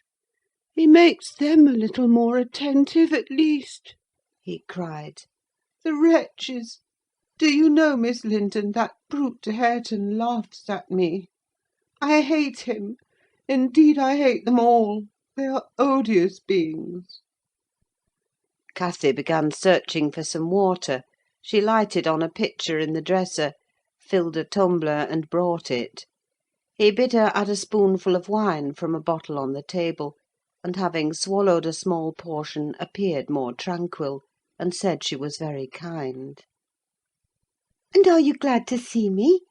asked she, reiterating her former question, and pleased to detect the faint dawn of a smile. "Yes, I am. It's something new to hear a voice like yours," he replied. "But I have been vexed because you wouldn't come; and papa swore it was owing to me. He called me a pitiful, shuffling, worthless thing, and said you despised me. And if he had been in my place, he would be more the master of the Grange than your father by this time. But you don't despise me, do you, Miss—" "I wish you would say Catherine or Cathy," interrupted my young lady. "Despise you? No! Next to papa and Ellen, I love you better than anybody living. I don't love Mr. Heathcliff, though, and I dare not come when he returns. Will he stay away many days?" "Not many," answered Linton. but he goes on to the moors frequently since the shooting season commenced, and you might spend an hour or two with me in his absence. Do say you will. I think I should not be peevish with you. You'd not provoke me, and you'd always be ready to help me, wouldn't you?" "Yes," said Catherine, stroking his long soft hair. "If I could only get papa's consent, I'd spend half my time with you. Pretty Linton, I wish you were my brother." "And then you would like me as well as your father," observed he more cheerfully. "But papa says you would love me better than him and all the world if you were my wife; so I'd rather you were that." "No, I should never love anybody better than papa," she returned gravely. "And people hate their wives sometimes, but not their sisters and brothers; and if you were the latter, you would live with us, and papa would be as fond of you as he is of me." Linton denied that people ever hated their wives, but Cathy affirmed they did, and in her wisdom instanced his own father's aversion to her aunt. I endeavoured to stop her thoughtless tongue. I couldn't succeed till everything she knew was out. Master Heathcliff, much irritated, asserted her relation was false. "Papa told me, and papa does not tell falsehoods," she answered pertly. "My papa scorns yours," cried Linton. "He calls him a sneaking fool." "Yours is a wicked man," retorted Catherine; "and you are very naughty to dare to repeat what he says. He must be wicked to have made Aunt Isabella leave him as she did." "She didn't leave him," said the boy. "You shan't contradict me." "She did!" cried my young lady. "Well, I'll tell you something," said Linton. "Your mother hated your father. Now then—" "Oh!" exclaimed Catherine, too enraged to continue. "And she loved mine," added he. "You little liar! I hate you now!" she panted, and her face grew red with passion. "She did! She did!" sang Linton, sinking into the recess of his chair, and leaning back his head to enjoy the agitation of the other disputant, who stood behind. "Hush, Master Heathcliff!" I said. "That's your father's tale too, I suppose." "It isn't. You hold your tongue," he answered. "She did, Catherine! She did, she did!" Cathy, beside herself, gave the chair a violent push, and caused him to fall against one arm. He was immediately seized by a suffocating cough that soon ended his triumph. It lasted so long that it frightened even me. As to his cousin, she wept with all her might, aghast at the mischief she had done, though she said nothing. I held him till the fit exhausted itself. Then he thrust me away, and leant his head down silently. Catherine quelled her lamentations also, took a seat opposite, and looked solemnly into the fire. "How do you feel now, Master Heathcliff?" I inquired, after waiting 10 minutes. "I wish she felt as I do," he replied. "Spiteful, cruel thing! Hareton never touches me. He never struck me in his life. And I was better to-day, and there—" His voice died in a whimper. "I didn't strike you," muttered Cathy, chewing her lip to prevent another burst of emotion.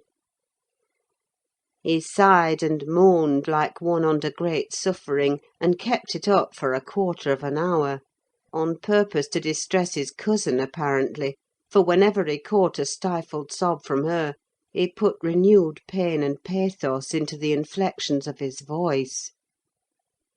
"I'm sorry I hurt you, Linton," she said at length, racked beyond endurance. But I couldn't have been hurt by that little push, and I had no idea that you could either.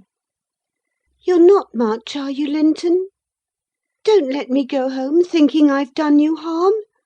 Answer! Speak to me. I can't speak to you, he murmured. You've hurt me so that I shall lie awake all night, choking with this cough. If you had it, you'd know what it was.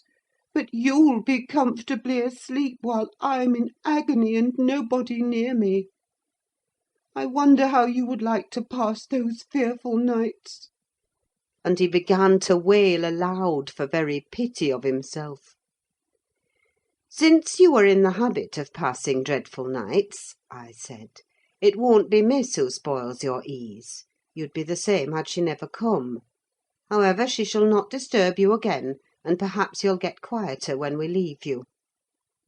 "Must I go?" asked Catherine dolefully, bending over him. "Do you want me to go, Linton?" You can't alter what you've done, he replied pettishly, shrinking from her. unless you alter it for the worse by teasing me into a fever. "Well, then, I must go," she repeated. Let me alone, at least," said he. "I can't bear your talking." She lingered, and resisted my persuasions to departure a tiresome while; but as he neither looked up nor spoke, she finally made a movement to the door, and I followed. We were recalled by a scream. Linton had slid from his seat on to the hearthstone, and lay writhing in the mere perverseness of an indulged plague of a child, determined to be as grievous and harassing as it can. I thoroughly gauged his disposition from his behaviour, and saw at once it would be folly to attempt humouring him. Not so my companion: she ran back in terror, knelt down and cried, and soothed and entreated, till he grew quiet from lack of breath; by no means from compunction at distressing her. "I shall lift him on to the settle," I said, "and he may roll about as he pleases. We can't stop to watch him. I hope you are satisfied, Miss Cathy, that you are not the person to benefit him, and that his condition of health is not occasioned by attachment to you. Now then, there he is. Come away. As soon as he knows there is nobody by to care for his nonsense, he'll be glad to lie still." She placed a cushion under his head, and offered him some water. He rejected the latter, and tossed uneasily on the former, as if it were a stone or a block of wood. She tried to put it more comfortably. "I can't do with that," he said. "It's not high enough." Catherine brought another to lay above it. "That's too high," murmured the provoking thing. "How must I arrange it, then?" she asked despairingly. He twined himself up to her as she half knelt by the settle, and converted her shoulder into a support. "No, that won't do," I said. "You'll be content with the cushion, Master Heathcliff. Miss has wasted too much time on you already. We cannot remain 5 minutes longer." "Yes, yes, we can," replied Cathy. "He's good and patient now. He's beginning to think I shall have far greater misery than he will to-night, if I believe he is the worse for my visit. And then I dare not come again. Tell the truth about it, Linton, for I mustn't come if I have hurt you." "You must come to cure me," he answered. "You ought to come because you have hurt me. You know you have extremely. I was not as ill when you entered as I am at present, was I?" "But you've made yourself ill by crying and being in a passion. I didn't do it all," said his cousin. "However, we'll be friends now. And you want me? You would wish to see me sometimes, really?" "I told you I did," he replied impatiently. "Sit on the settle and let me lean on your knee. That's as mamma used to do, whole afternoons together. Sit quite still and don't talk. But you may sing a song, if you can sing. Or you may say a nice, long, interesting ballad. One of those you promised to teach me, or a story. I'd rather have a ballad, though. Begin." Catherine repeated the longest she could remember. The employment pleased both mightily. Linton would have another, and after that another, notwithstanding my strenuous objections; and so they went on until the clock struck 12, and we heard Hareton in the court returning for his dinner. "And to-morrow, Catherine? Will you be here to-morrow?" asked young Heathcliff, holding her frock as she rose reluctantly. "No," I answered, "nor next day neither."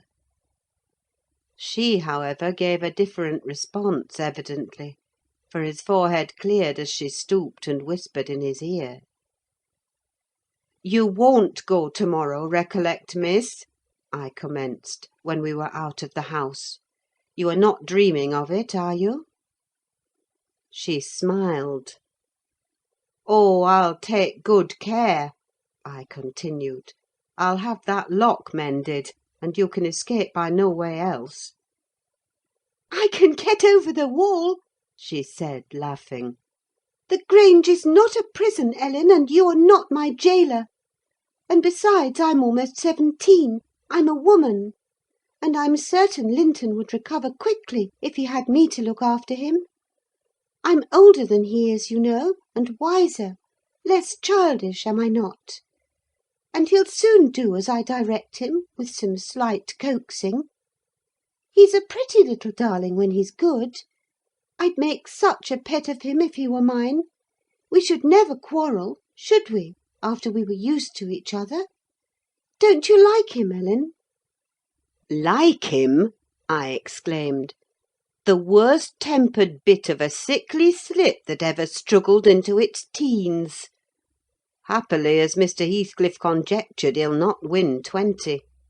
I doubt whether he'll see spring, indeed; and small loss to his family whenever he drops off. And lucky it is for us that his father took him: the kinder he was treated, the more tedious and selfish he'd be. I'm glad you have no chance of having him for a husband, Miss Catherine." My companion waxed serious at hearing this speech. To speak of his death so regardlessly wounded her feelings. "He's younger than I," she answered, after a protracted pause of meditation. "And he ought to live the longest. He will: he must live as long as I do. He's as strong now as when he first came into the north, I'm positive of that. It's only a cold that ails him, the same as papa has. You say papa will get better, and why shouldn't he?" "Well, well," I cried, "after all, we needn't trouble ourselves. For listen, miss, and mind I'll keep my word. If you attempt going to Wuthering Heights again, with or without me, I shall inform Mr. Linton; and, unless he allow it, the intimacy with your cousin must not be revived." "It has been revived," muttered Cathy, sulkily. "Must not be continued, then," I said. "We'll see," was her reply, and she set off at a gallop, leaving me to toil in the rear. We both reached home before our dinner time. My master supposed we had been wandering through the park, and therefore he demanded no explanation of our absence. As soon as I entered, I hastened to change my soaked shoes and stockings; but sitting such a while at the Heights had done the mischief. On the succeeding morning I was laid up, and during 3 weeks I remained incapacitated for attending to my duties: a calamity never experienced prior to that period, and never, I am thankful to say, since. My little mistress behaved like an angel in coming to wait on me and cheer my solitude. The confinement brought me exceedingly low. It is wearisome to a stirring, active body, but few have slighter reasons for complaint than I had. The moment Catherine left Mr. Linton's room, she appeared at my bedside. Her day was divided between us; no amusement usurped a minute.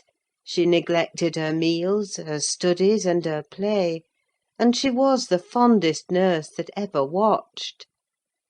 She must have had a warm heart, when she loved her father so, to give so much to me.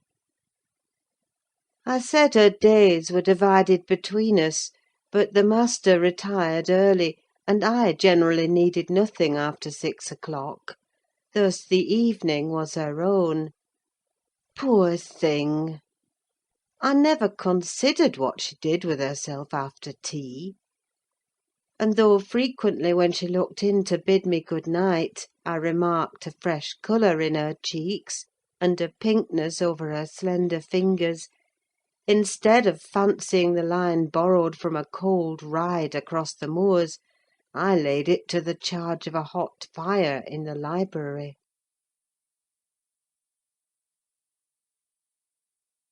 Chapter 24. At the close of 3 weeks I was able to quit my chamber and move about the house; and on the first occasion of my sitting up in the evening, I asked Catherine to read to me, because my eyes were weak. We were in the library, the master having gone to bed.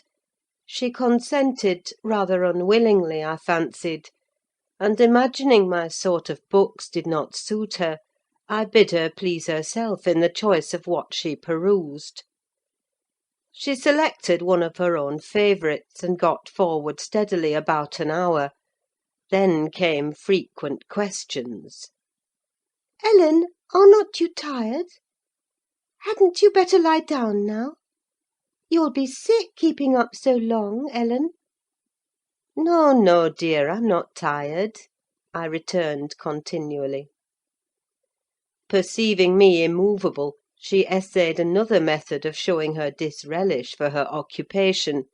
It changed to yawning and stretching, and— Ellen, I'm tired. "Give over, then, and talk," I answered.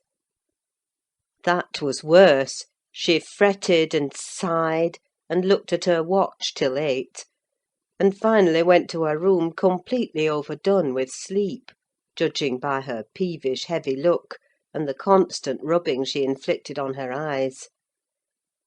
The following night she seemed more impatient still, and on the third from recovering my company she complained of a headache, and left me. I thought her conduct odd, and having remained alone a long while, I resolved on going and inquiring whether she were better, and asking her to come and lie on the sofa, instead of upstairs in the dark. No Catherine could I discover upstairs, and none below. The servants affirmed they had not seen her. I listened at Mr. Edgar's door: all was silence. I returned to her apartment, extinguished my candle, and seated myself in the window. The moon shone bright, a sprinkling of snow covered the ground, and I reflected that she might possibly have taken it into her head to walk about the garden for refreshment. I did detect a figure creeping along the inner fence of the park, but it was not my young mistress. On its emerging into the light, I recognised one of the grooms. He stood a considerable period, viewing the carriage road through the grounds; then started off at a brisk pace, as if he had detected something, and reappeared presently, leading Mrs. Pony. And there she was, just dismounted, and walking by its side.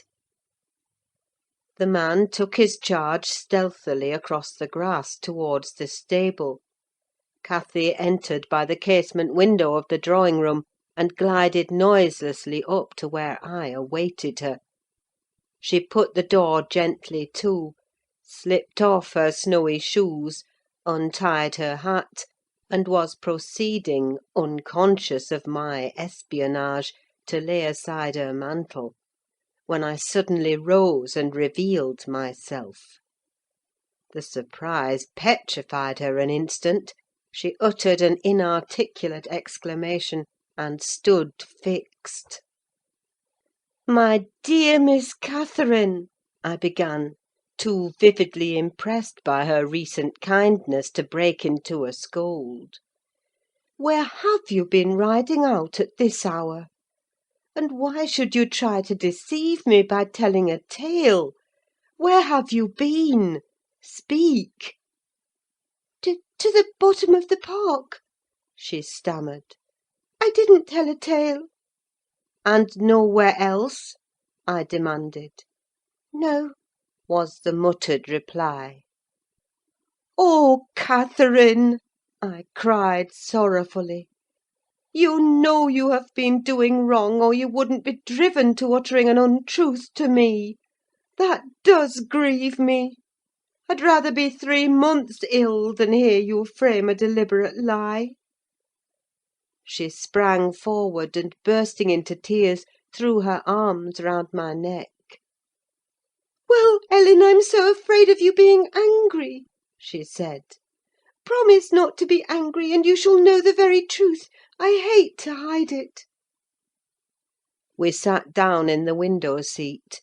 I assured her I would not scold, whatever her secret might be, and I guessed it, of course. So she commenced— "I've been to Wuthering Heights, Ellen, and I've never missed going a day since you fell ill, except thrice before, and twice after you left your room. I gave Michael books and pictures to prepare Minnie every evening, and to put her back in the stable. You mustn't scold him either, mind. I was at the Heights by 6:30, and generally stayed till 8:30, and then galloped home. It was not to amuse myself that I went. I was often wretched all the time. Now and then I was happy, once in a week, perhaps.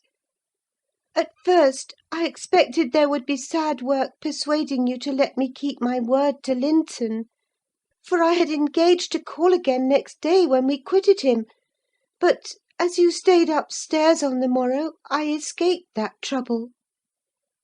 While Michael was refastening the lock of the park door in the afternoon, I got possession of the key, and told him how my cousin wished me to visit him, because he was sick and couldn't come to the Grange; and how papa would object to my going. And then I negotiated with him about the pony. He is fond of reading, and he thinks of leaving soon to get married; so he offered, if I would lend him books out of the library, to do what I wished. But I preferred giving him my own, and that satisfied him better. On my second visit Linton seemed in lively spirits; and Zillah, that is their housekeeper, made us a clean room and a good fire, and told us that, as Joseph was out at a prayer meeting, and Hareton Earnshaw was off with his dogs, robbing our woods of pheasants, as I heard afterwards, we might do what we liked. She brought me some warm wine and gingerbread, and appeared exceedingly good-natured, and Linton sat in the arm-chair, and I in the little rocking-chair on the hearthstone, and we laughed and talked so merrily, and found so much to say. We planned where we would go, and what we would do in summer. I needn't repeat that, because you would call it silly. One time, however, we were near quarrelling. He said the pleasantest manner of spending a hot July day was lying from morning till evening on a bank of heath in the middle of the moors, with the bees humming dreamily about among the bloom, and the lark singing high up overhead, and the blue sky and bright sun shining steadily and cloudlessly. That was his most perfect idea of heaven's happiness. Mine was rocking in a rustling green tree, with a west wind blowing, and bright white clouds flitting rapidly above. And not only larks, but throstles and blackbirds and linnets and cuckoos pouring out music on every side, and the moors seen at a distance, broken into cool dusky dells, but close by great swells of long grass undulating in waves to the breeze, and woods and sounding water, and the whole world awake and wild with joy. He wanted all to lie in an ecstasy of peace. I wanted all to sparkle and dance in a glorious jubilee. I said his heaven would be only half alive, and he said mine would be drunk. I said I should fall asleep in his, and he said he could not breathe in mine, and began to grow very snappish. At last we agreed to try both, as soon as the right weather came, and then we kissed each other and were friends. After sitting still an hour, I looked at the great room with its smooth, uncarpeted floor, and thought how nice it would be to play in if we removed the table; and I asked Linton to call Zillah in to help us, and we'd have a game at blindman's buff. She should try to catch us. You used to, you know, Ellen. He wouldn't. There was no pleasure in it, he said. But he consented to play at ball with me. We found two in a cupboard, among a heap of old toys, tops and hoops, and battledores and shuttlecocks. One was marked C, and the other H. I wished to have the C because that stood for Catherine, and the H might be for Heathcliff, his name. But the bran came out of H, and Linton didn't like it. I beat him constantly, and he got cross again, and coughed, and returned to his chair. That night, though, he easily recovered his good humour. He was charmed with 2 or 3 pretty songs, your songs, Ellen; and when I was obliged to go, he begged and entreated me to come the following evening, and I promised. Minnie and I went flying home as light as air, and I dreamt of Wuthering Heights and my sweet darling cousin till morning. On the morrow I was sad, partly because you were poorly, and partly that I wished my father knew and approved of my excursions.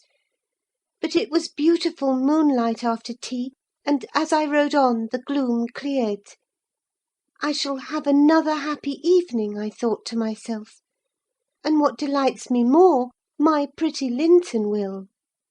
I trotted up their garden, and was turning round to the back, when that fellow Earnshaw met me, took my bridle, and bid me go in by the front entrance. He patted Minnie's neck, and said she was a bonny beast, and appeared as if he wanted me to speak to him. I only told him to leave my horse alone, or else it would kick him. He answered, in his vulgar accent, It wouldn't do much hurt if it did. and surveyed its legs with a smile. I was half inclined to make it try. However, he moved off to open the door, and as he raised the latch, he looked up to the inscription above, and said, with a stupid mixture of awkwardness and elation, Miss Catherine, I can read yon now. "Wonderful!" I exclaimed. "Pray let us hear you. You are grown clever." He spelt and drawled over by syllables the name Hareton Earnshaw. "And the figures?" I cried encouragingly, perceiving that he came to a dead halt. I cannot tell them yet. He answered. "Oh, you dunce!" I said, laughing heartily at his failure. The fool stared, with a grin hovering about his lips, and a scowl gathering over his eyes, as if uncertain whether he might not join in my mirth, whether it were not pleasant familiarity, or, what it really was, contempt. I settled his doubts by suddenly retrieving my gravity, and desiring him to walk away, for I came to see Linton, not him. He reddened, I saw that by the moonlight, dropped his hand from the latch, and skulked off, a picture of mortified vanity. He imagined himself to be as accomplished as Linton, I suppose, because he could spell his own name, and was marvellously discomfited that I didn't think the same. "Stop, Miss Catherine, dear," I interrupted. "I shall not scold, but I don't like your conduct there. If you had remembered that Hareton was your cousin as much as Master Heathcliff, you would have felt how improper it was to behave in that way. At least it was praiseworthy ambition for him to desire to be as accomplished as Linton; and probably he did not learn merely to show off. You had made him ashamed of his ignorance before, I have no doubt, and he wished to remedy it and please you. To sneer at his imperfect attempt was very bad breeding. Had you been brought up in his circumstances, would you be less rude? He was as quick and as intelligent a child as ever you were, and I'm hurt that he should be despised now, because that base Heathcliff has treated him so unjustly." "Well, Ellen, you won't cry about it, will you?" she exclaimed, surprised at my earnestness. "But wait, and you shall hear if he conned his ABC to please me, and if it were worth while being civil to the brute." I entered. Linton was lying on the settle, and half got up to welcome me. "I'm ill to-night, Catherine, love," he said, "and you must have all the talk, and let me listen. Come and sit by me. I was sure you wouldn't break your word, and I'll make you promise again, before you go." I knew now that I mustn't tease him as he was ill, and I spoke softly and put no questions, and avoided irritating him in any way. I had brought some of my nicest books for him. He asked me to read a little of one, and I was about to comply, when Earnshaw burst the door open, having gathered venom with reflection. He advanced direct to us, seized Linton by the arm, and swung him off the seat. "Get to thy own room," he said, in a voice almost inarticulate with passion, and his face looked swelled and furious.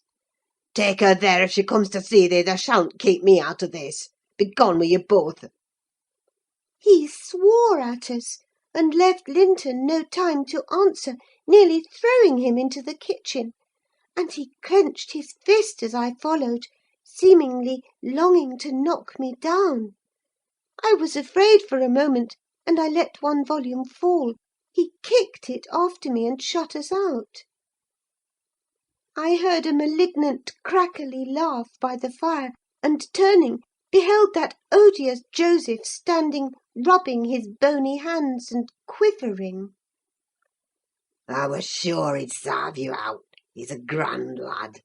He's getting a great spirit in him. He knows, he knows as well as I do.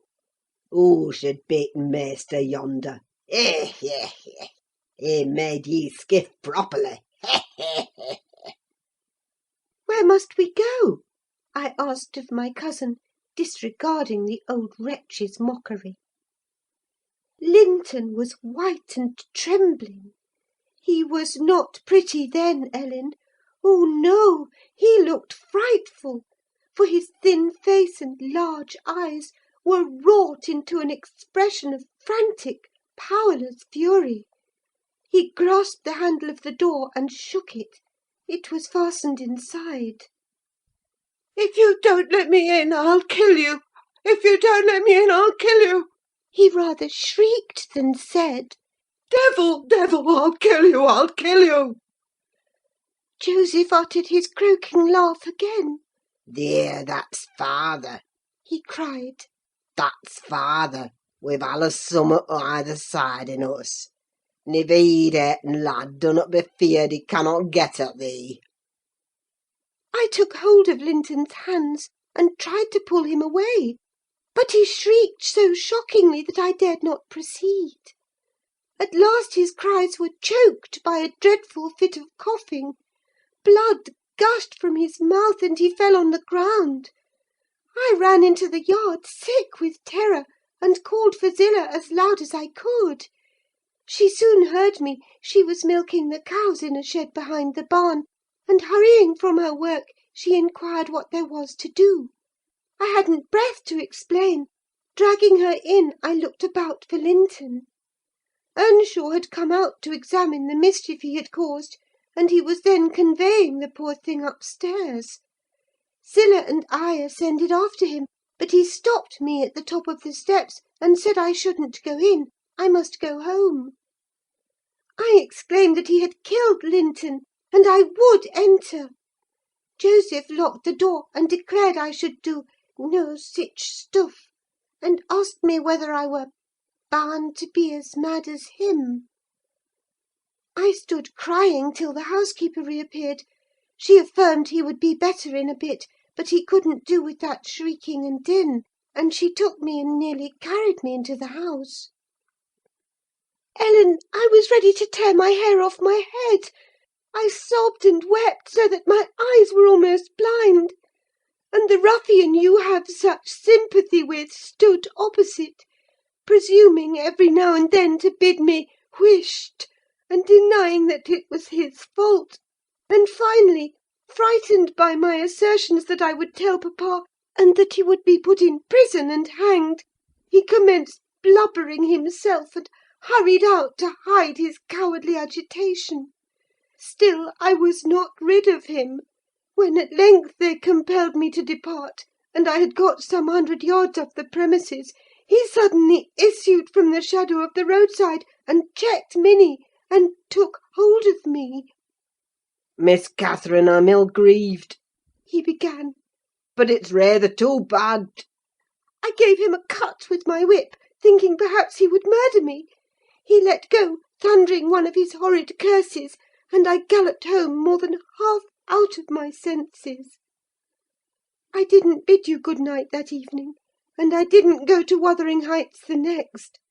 I wished to go exceedingly, but I was strangely excited, and dreaded to hear that Linton was dead sometimes, and sometimes shuddered at the thought of encountering Hareton. On the third day I took courage: at least I couldn't bear longer suspense, and stole off once more. I went at 5 o'clock and walked, fancying I might manage to creep into the house, and up to Linton's room, unobserved. However, the dogs gave notice of my approach. Zillah received me, and, saying the lad was mending nicely, showed me into a small, tidy, carpeted apartment, where, to my inexpressible joy, I beheld Linton laid on a little sofa, reading one of my books. But he would neither speak to me nor look at me through a whole hour, Ellen. He has such an unhappy temper. And what quite confounded me, when he did open his mouth, it was to utter the falsehood that I had occasioned the uproar, and Hareton was not to blame. Unable to reply, except passionately, I got up and walked from the room. He sent after me a faint "Catherine." He did not reckon on being answered so; but I wouldn't turn back, and the morrow was the second day on which I stayed at home, nearly determined to visit him no more. But it was so miserable going to bed and getting up, and never hearing anything about him, that my resolution melted into air before it was properly formed. It had appeared wrong to take the journey once: now it seemed wrong to refrain. Michael came to ask if he must saddle Minnie. I said yes, and considered myself doing a duty as she bore me over the hills. I was forced to pass the front windows to get to the court. It was no use trying to conceal my presence. "Young master is in the house," said Zillah, as she saw me making for the parlour. I went in. Earnshaw was there also, but he quitted the room directly. Linton sat in the great armchair, half asleep. Walking up to the fire, I began in a serious tone, partly meaning it to be true. "As you don't like me, Linton, and as you think I come on purpose to hurt you, and pretend that I do so every time, this is our last meeting. let us say good–bye, and tell Mr. Heathcliff that you have no wish to see me, and that he mustn't invent any more falsehoods on the subject." "Sit down and take your hat off, Catherine," he answered. "You are so much happier than I am, you ought to be better. Papa talks enough of my defects, and shows enough scorn of me, to make it natural I should doubt myself. I doubt whether I am not altogether as worthless as he calls me, frequently; and then I feel so cross and bitter, I hate everybody. I am worthless and bad in temper, and bad in spirit, almost always. And, if you choose, you may say good–bye. You'll get rid of an annoyance. Only, Catherine, do me this justice: believe that if I might be as sweet and as kind and as good as you are, I would be; as willingly and more so than as happy and as healthy. And believe that your kindness has made me love you deeper than if I deserved your love. And though I couldn't and cannot help showing my nature to you, I regret it and repent it, and shall regret and repent it till I die." I felt he spoke the truth, and I felt I must forgive him; and though we should quarrel the next moment, I must forgive him again. We were reconciled, but we cried, both of us, the whole time I stayed: not entirely for sorrow, yet I was sorry Linton had that distorted nature. He'll never let his friends be at ease, and he'll never be at ease himself. I have always gone to his little parlour since that night, because his father returned the day after. About 3 times, I think, we have been merry and hopeful, as we were the first evening. The rest of my visits were dreary and troubled, now with his selfishness and spite, and now with his sufferings; but I've learned to endure the former with nearly as little resentment as the latter.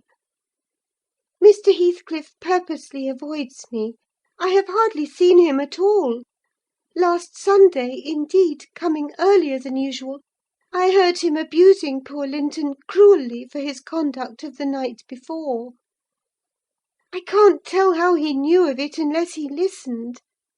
Linton had certainly behaved provokingly: however, it was the business of nobody but me, and I interrupted Mr. Heathcliff's lecture by entering and telling him so.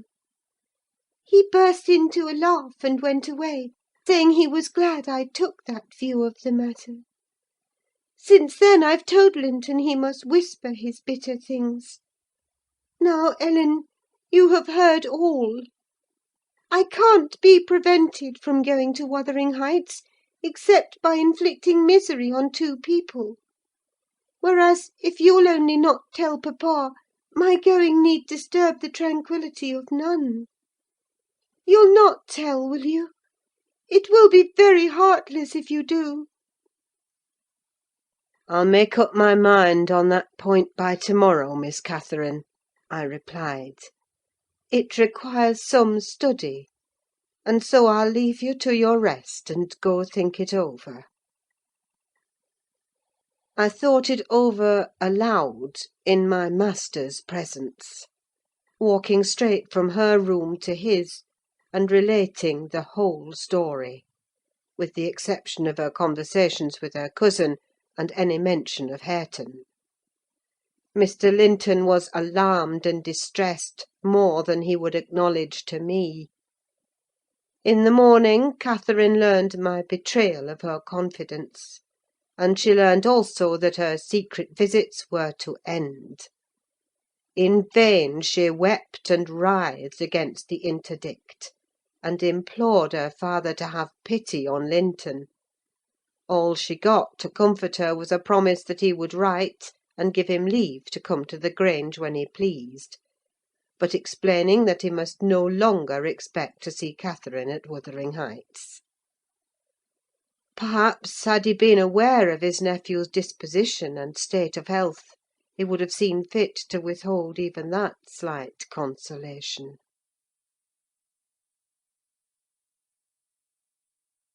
Chapter 25.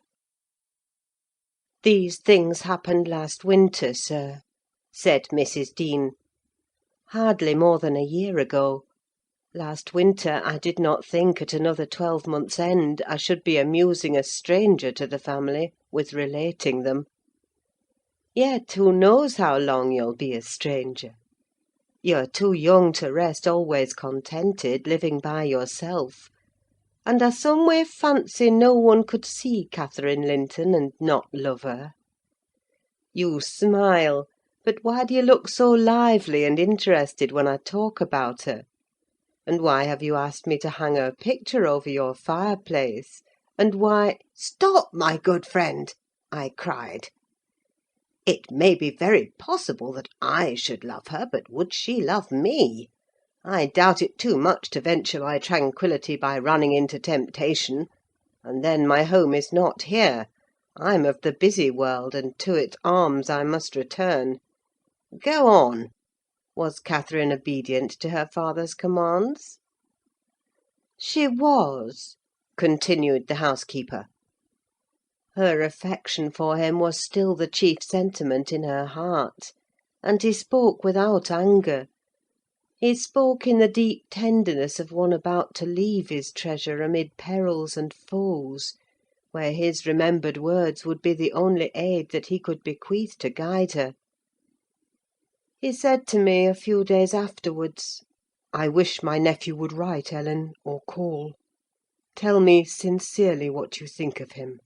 Is he changed for the better, or is there a prospect of improvement as he grows a man?" "He's very delicate, sir," I replied, "and scarcely likely to reach manhood. But this I can say, he does not resemble his father; and if Miss Catherine had the misfortune to marry him, he would not be beyond her control, unless she were extremely and foolishly indulgent. However, master, you'll have plenty of time to get acquainted with him, and see whether he would suit her. It wants 4 years and more to his being of age." Edgar sighed, and walking to the window, looked out towards Gimmerton Kirk. It was a misty afternoon, but the February sun shone dimly, and we could just distinguish the 2 fir trees in the yard, and the sparely scattered gravestones. "I've prayed often," he half soliloquised, "for the approach of what is coming; and now I begin to shrink and fear it. I thought the memory of the hour I came down that glen a bridegroom would be less sweet than the anticipation that I was soon, in a few months, or possibly weeks, to be carried up and laid in its lonely hollow. Ellen, I've been very happy with my little Cathy. Through winter nights and summer days she was a living hope at my side. But I've been as happy musing by myself among those stones under that old church, lying through the long June evenings on the green mound of her mother's grave, and wishing, yearning for the time when I might lie beneath it. What can I do for Cathy? How must I quit her? I'd not care one moment for Linton being Heathcliff's son, nor for his taking her from me, if he could console her for my loss. I'd not care that Heathcliff gained his ends, and triumphed in robbing me of my last blessing. But should Linton be unworthy, only a feeble tool to his father, I cannot abandon her to him. And, hard though it be to crush her buoyant spirit, I must persevere in making her sad while I live, and leaving her solitary when I die. Darling, I'd rather resign her to God, and lay her in the earth before me."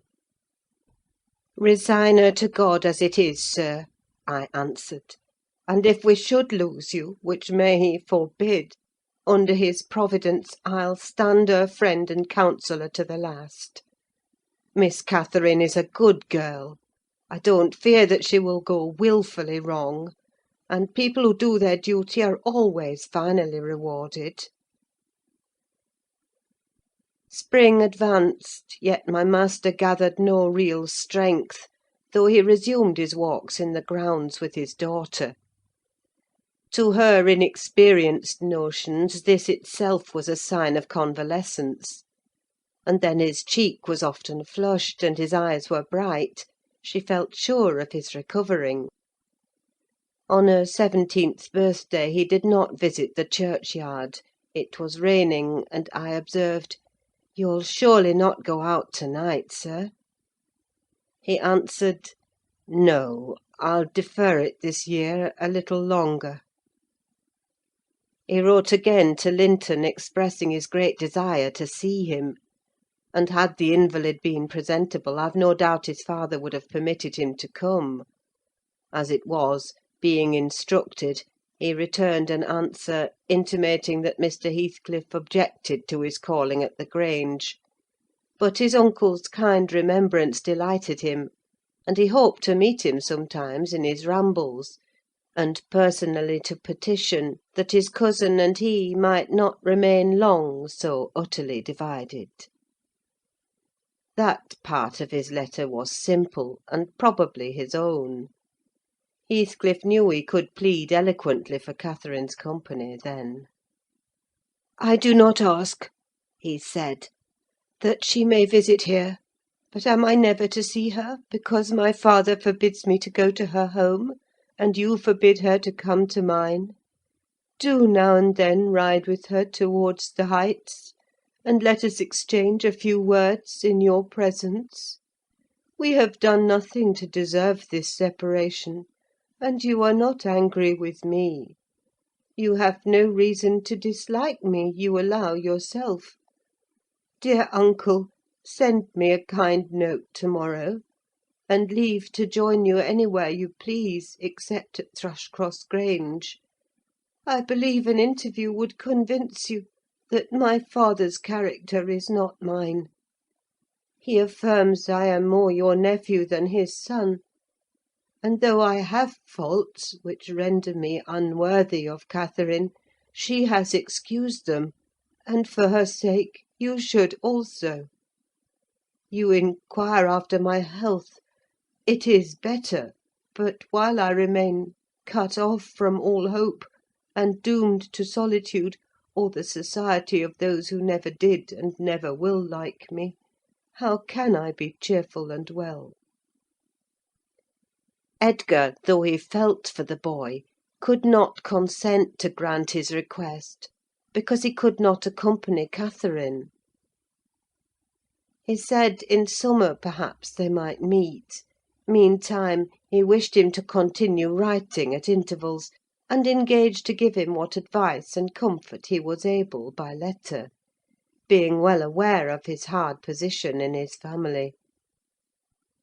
Linton complied, and had he been unrestrained, would probably have spoiled all by filling his epistles with complaints and lamentations; but his father kept a sharp watch over him, and of course insisted on every line that my master sent being shown; so, instead of penning his peculiar personal sufferings and distresses, the themes constantly uppermost in his thoughts, he harped on the cruel obligation of being held asunder from his friend and love, and gently intimated that Mr. Linton must allow an interview soon, or he should fear he was purposely deceiving him with empty promises.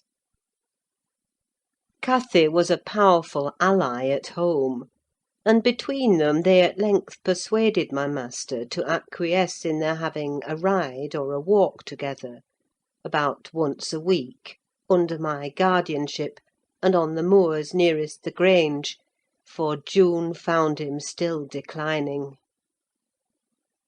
Though he had set aside yearly a portion of his income for my young lady's fortune, he had a natural desire that she might retain, or at least return in a short time, to the house of her ancestors; and he considered her only prospect of doing that was by a union with his heir.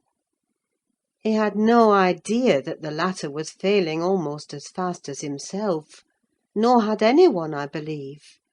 No doctor visited the Heights, and no one saw Master Heathcliff to make report of his condition among us.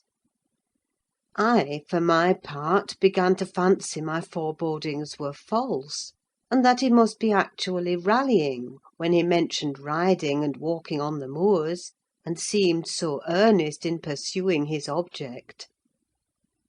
I could not picture a father treating a dying child as tyrannically and wickedly as I afterwards learned Heathcliff had treated him, to compel this apparent eagerness, his efforts redoubling the more imminently his avaricious and unfeeling plans were threatened with defeat by death.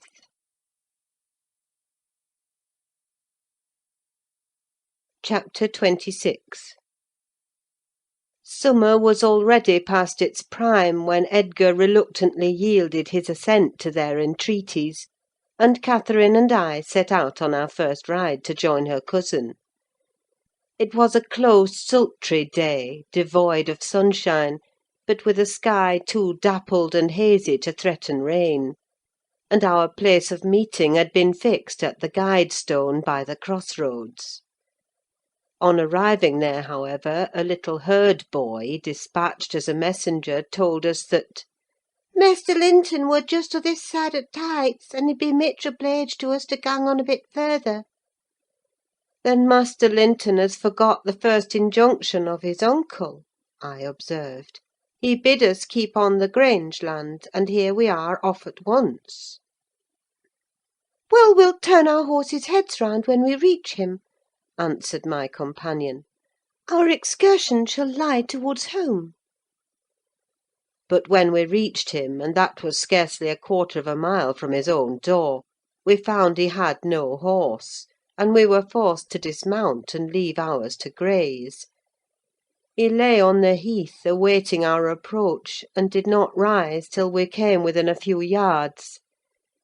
Then he walked so feebly, and looked so pale, that I immediately exclaimed, "Why, Master Heathcliff, you are not fit for enjoying a ramble this morning! How ill you do look!" Catherine surveyed him with grief and astonishment. She changed the ejaculation of joy on her lips to one of alarm, and the congratulation on their long-postponed meeting to an anxious inquiry whether he were worse than usual. No, better, better," he panted, trembling, and retaining her hand as if he needed its support, while his large blue eyes wandered timidly over her, the hollowness round them transforming to haggard wildness the languid expression they once possessed. "But you have been worse," persisted his cousin. "Worse than when I saw you last. You are thinner, and—" "I'm tired," he interrupted hurriedly. "It's too hot for walking. Let us rest here. And in the morning I often feel sick. Papa says I grow so fast." Badly satisfied, Cathy sat down, and he reclined beside her. "This is something like your paradise," said she, making an effort at cheerfulness. "You recollect the 2 days we agreed to spend in the place and way each thought pleasantest? This is nearly yours, only there are clouds; but then they are so soft and mellow, it's nicer than sunshine. Next week, if you can, we'll ride down to the Grange Park and try mine." Linton did not appear to remember what she talked of, and he had evidently great difficulty in sustaining any kind of conversation. His lack of interest in the subject she started, and his equal incapacity to contribute to her entertainment, was so obvious that she could not conceal her disappointment. An indefinite alteration had come over his whole person and manner. The pettishness that might be caressed into fondness had yielded to a listless apathy. There was less of the peevish temper of a child which frets and teases on purpose to be soothed, and more of the self-absorbed moroseness of a confirmed invalid, repelling consolation, and ready to regard the good-humoured mirth of others as an insult. Catherine perceived, as well as I did, that he held it rather a punishment than a gratification to endure our company, and she made no scruple of proposing presently to depart. That proposal unexpectedly roused Linton from his lethargy, and threw him into a strange state of agitation. He glanced fearfully towards the Heights, begging she would remain another half-hour at least.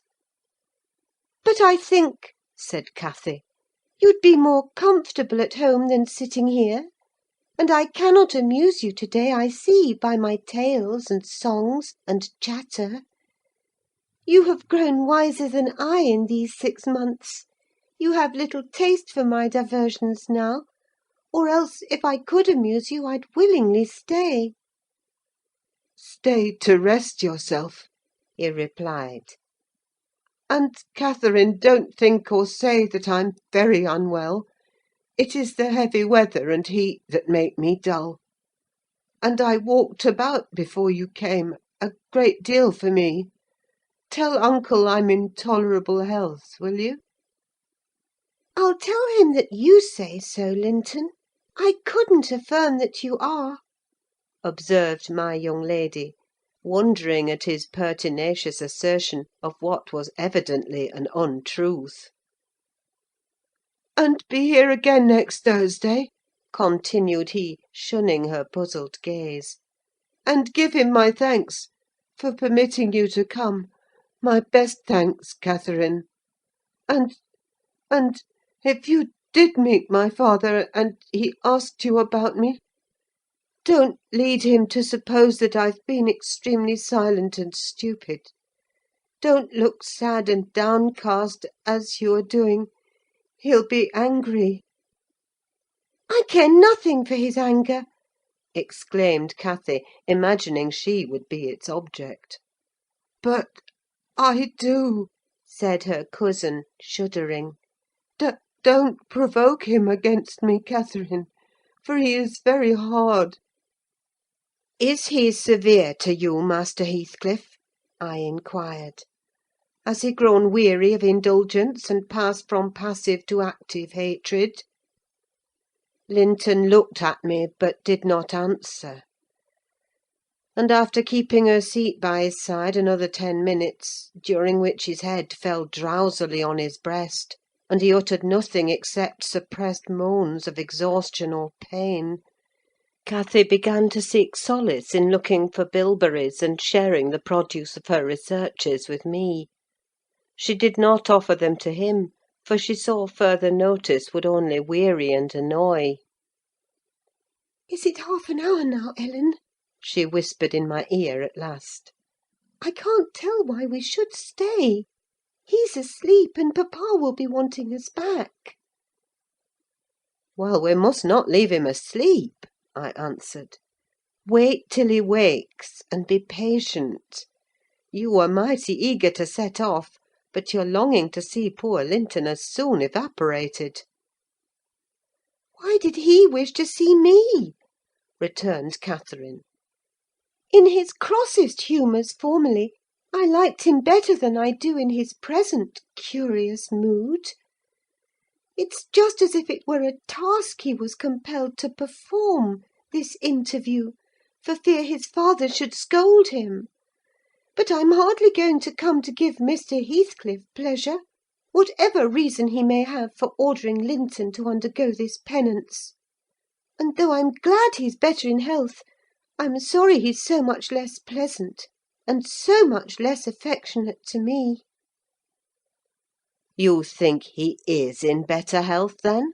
I said. "Yes," she answered, "because he always made such a great deal of his sufferings, you know. He is not tolerably well, as he told me to tell papa, but he's better, very likely." "There you differ with me, Miss Cathy," I remarked. "I should conjecture him to be far worse." Linton here started from his slumber in bewildered terror, and asked if any one had called his name. "No," said Catherine, "unless in dreams. I cannot conceive how you manage to doze out of doors in the morning." I thought I heard my father," he gasped, glancing up to the frowning nab above us. "You're sure nobody spoke?" "Quite sure," replied his cousin. "Only Ellen and I were disputing concerning your health. Are you truly stronger, Linton, than when we separated in winter? If you be, I'm certain one thing is not stronger: your regard for me. Speak, are you?" The tears gushed from Linton's eyes as he answered, "Yes, yes, I am." and still under the spell of the imaginary voice, his gaze wandered up and down to detect its owner. Cathy rose. "For to-day we must part," she said. "And I won't conceal that I have been sadly disappointed with our meeting, though I'll mention it to nobody but you. Not that I stand in awe of Mr. Heathcliff." "Hush!" Murmured Linton, "For God's sake, hush! He's coming!"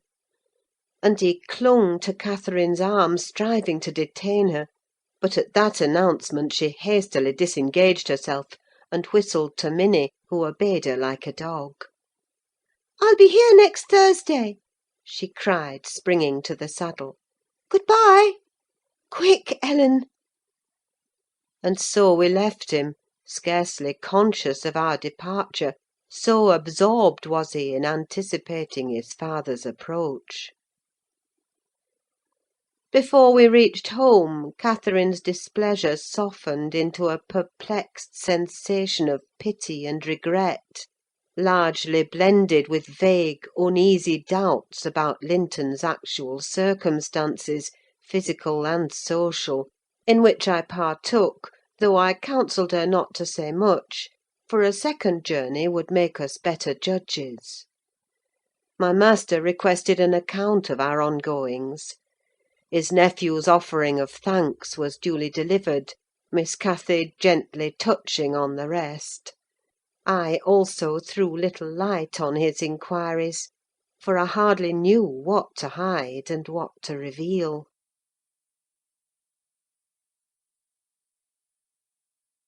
Chapter 27. 7 days glided away, every one marking its course by the henceforth rapid alteration of Edgar Linton's state. The havoc that months had previously wrought was now emulated by the inroads of hours. Catherine we would fain have deluded yet, but her own quick spirit refused to delude her. It divined in secret, and brooded on the dreadful probability, gradually ripening into certainty. She had not the heart to mention her ride when Thursday came round.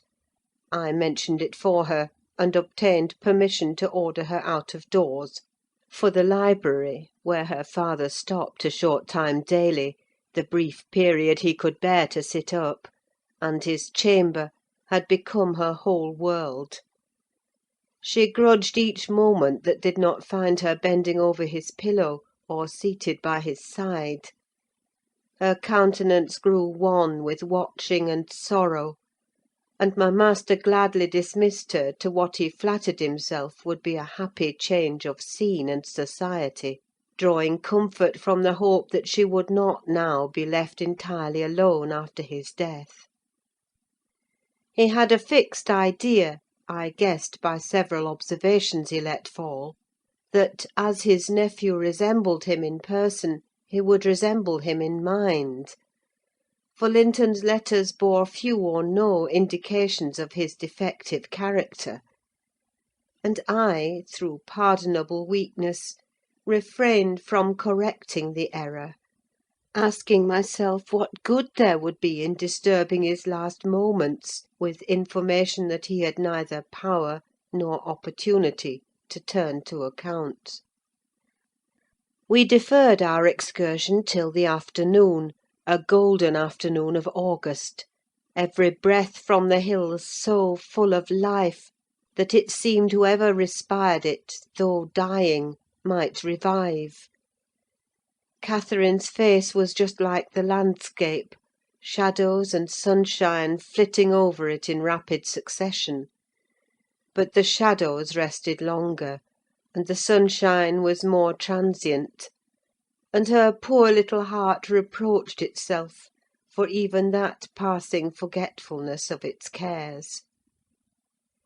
We discerned Linton watching at the same spot he had selected before.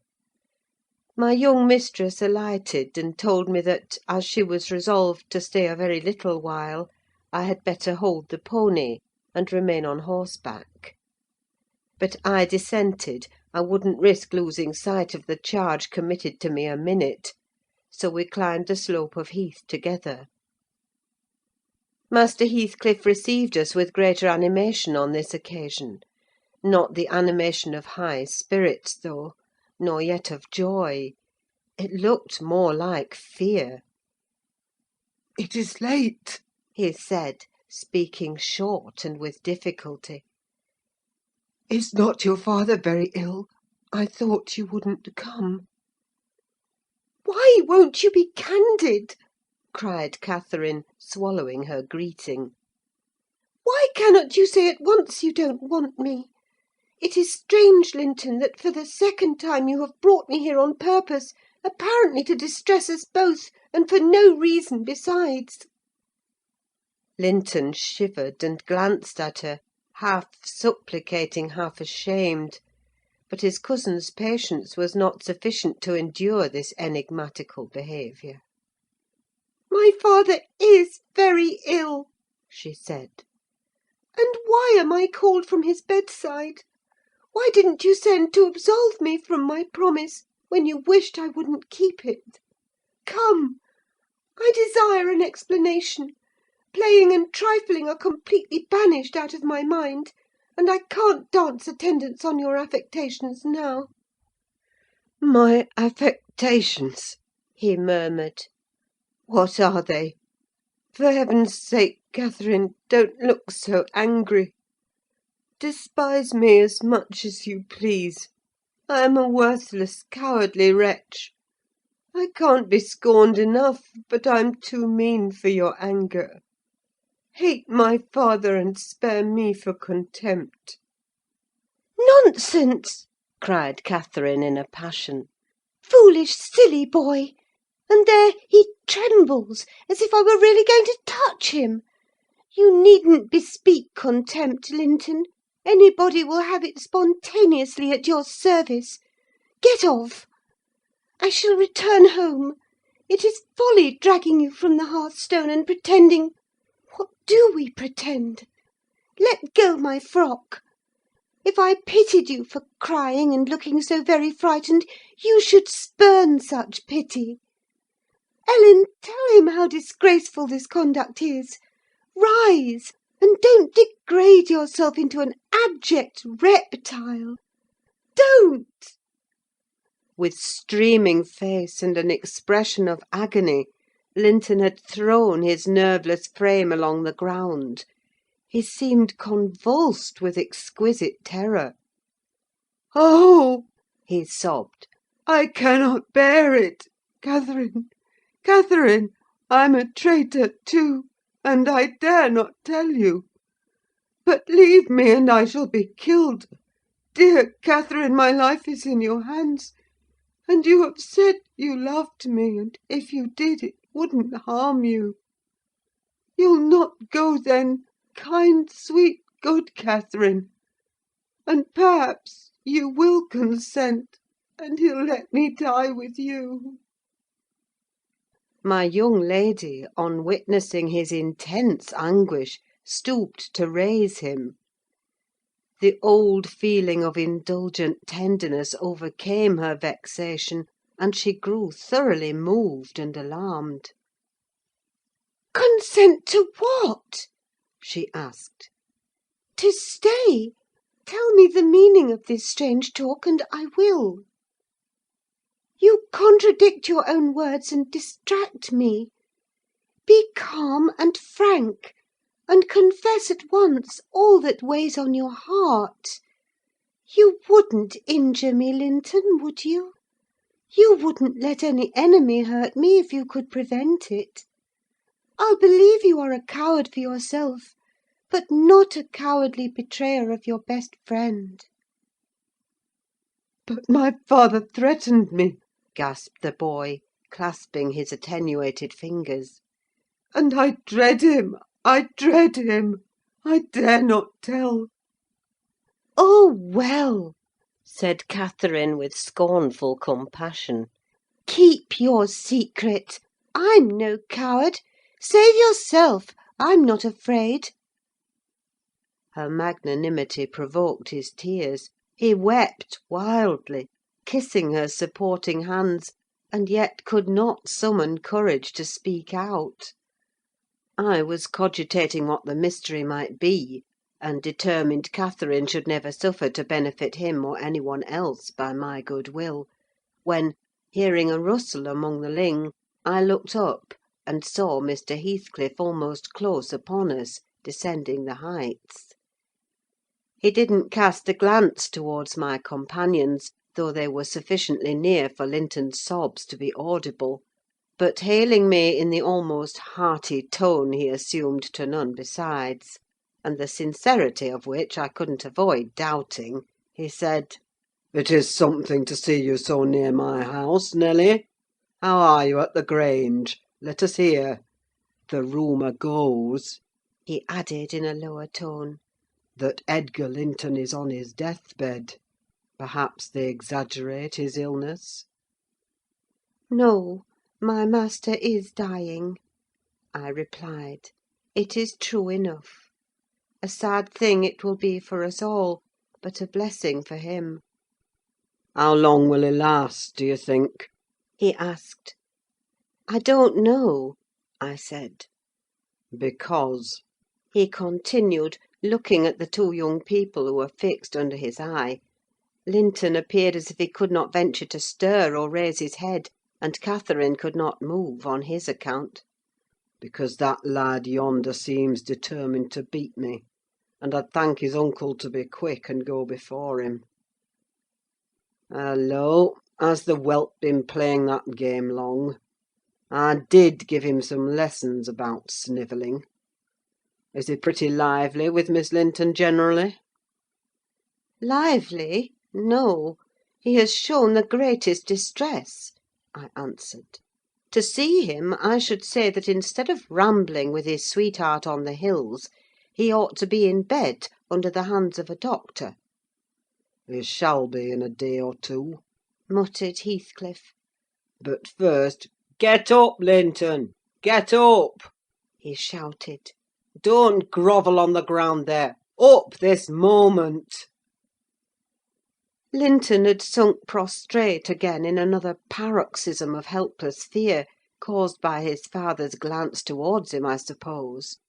There was nothing else to produce such humiliation. He made several efforts to obey, but his little strength was annihilated for the time, and he fell back again with a moan. Mr. Heathcliff advanced and lifted him to lean against a ridge of turf. "Now," said he, with curbed ferocity, "I'm getting angry; and if you don't command that paltry spirit of yours, damn you, get up directly!" "I will, father," he panted. "Only let me alone, or I shall faint. I've done as you wished, I'm sure. Catherine will tell you that I have been cheerful. Ah, keep by me, Catherine. Give me your hand." "Take mine," said his father. "Stand on your feet. There now. She'll lend you her arm. That's right, look at her. You would imagine I was the devil himself, Miss Linton, to excite such horror. Be so kind as to walk home with him, will you? He shudders if I touch him." "Linton, dear," whispered Catherine, "I can't go to Wuthering Heights. Papa has forbidden me. He'll not harm you. Why are you so afraid?" "I can never re-enter that house," he answered. "I'm not to re-enter it without you." "Stop!" cried his father. "We'll respect Catherine's filial scruples. Nelly, take him in, and I'll follow your advice concerning the doctor without delay." "You'll do well," replied I; "but I must remain with my mistress. To mind your son is not my business." "You are very stiff," said Heathcliff. "I know that; but you'll force me to pinch the baby and make it scream before it moves your charity. Come then, my hero! Are you willing to return, escorted by me?" He approached once more, and made as if he would seize the fragile being; but, shrinking back, Linton clung to his cousin, and implored her to accompany him, with a frantic importunity that admitted no denial. However I disapproved, I couldn't hinder her. Indeed, how could she have refused him herself? What was filling him with dread we had no means of discerning; but there he was, powerless under its grip, and any addition seemed capable of shocking him into idiocy. We reached the threshold, Catherine walked in, and I stood waiting till she had conducted the invalid to a chair, expecting her out immediately; when Mr. Heathcliff, pushing me forward, exclaimed, "My house is not stricken with the plague, Nelly, and I have a mind to be hospitable to-day. Sit down, and allow me to shut the door." He shut and locked it also. I started. "You shall have tea before you go home," he added. "I'm by myself. Hareton is gone with some cattle to the Lees, and Zillah and Joseph are off on a journey of pleasure; and though I'm used to being alone, I'd rather have some interesting company if I can get it. Miss Linton, take your seat by him. I give you what I have. The present is hardly worth accepting, but I have nothing else to offer. It is Linton, I mean. How she does stare! It's odd what a savage feeling I have to anything that seems afraid of me. Had I been born where laws are less strict and tastes less dainty, I should treat myself to a slow vivisection of those two, as an evening's amusement." He drew in his breath, struck the table, and swore to himself. "By hell, I hate them!" "I am not afraid of you!" exclaimed Catherine, who could not hear the latter part of his speech.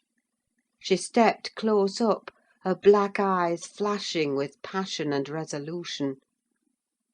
"Give me that key! I will have it!" she said. "I wouldn't eat or drink here if I were starving."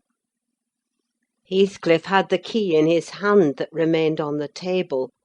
He looked up, seized with a sort of surprise at her boldness, or possibly reminded, by her voice and glance, of the person from whom she inherited it. She snatched at the instrument, and half succeeded in getting it out of his loosened fingers; but her action recalled him to the present: he recovered it speedily.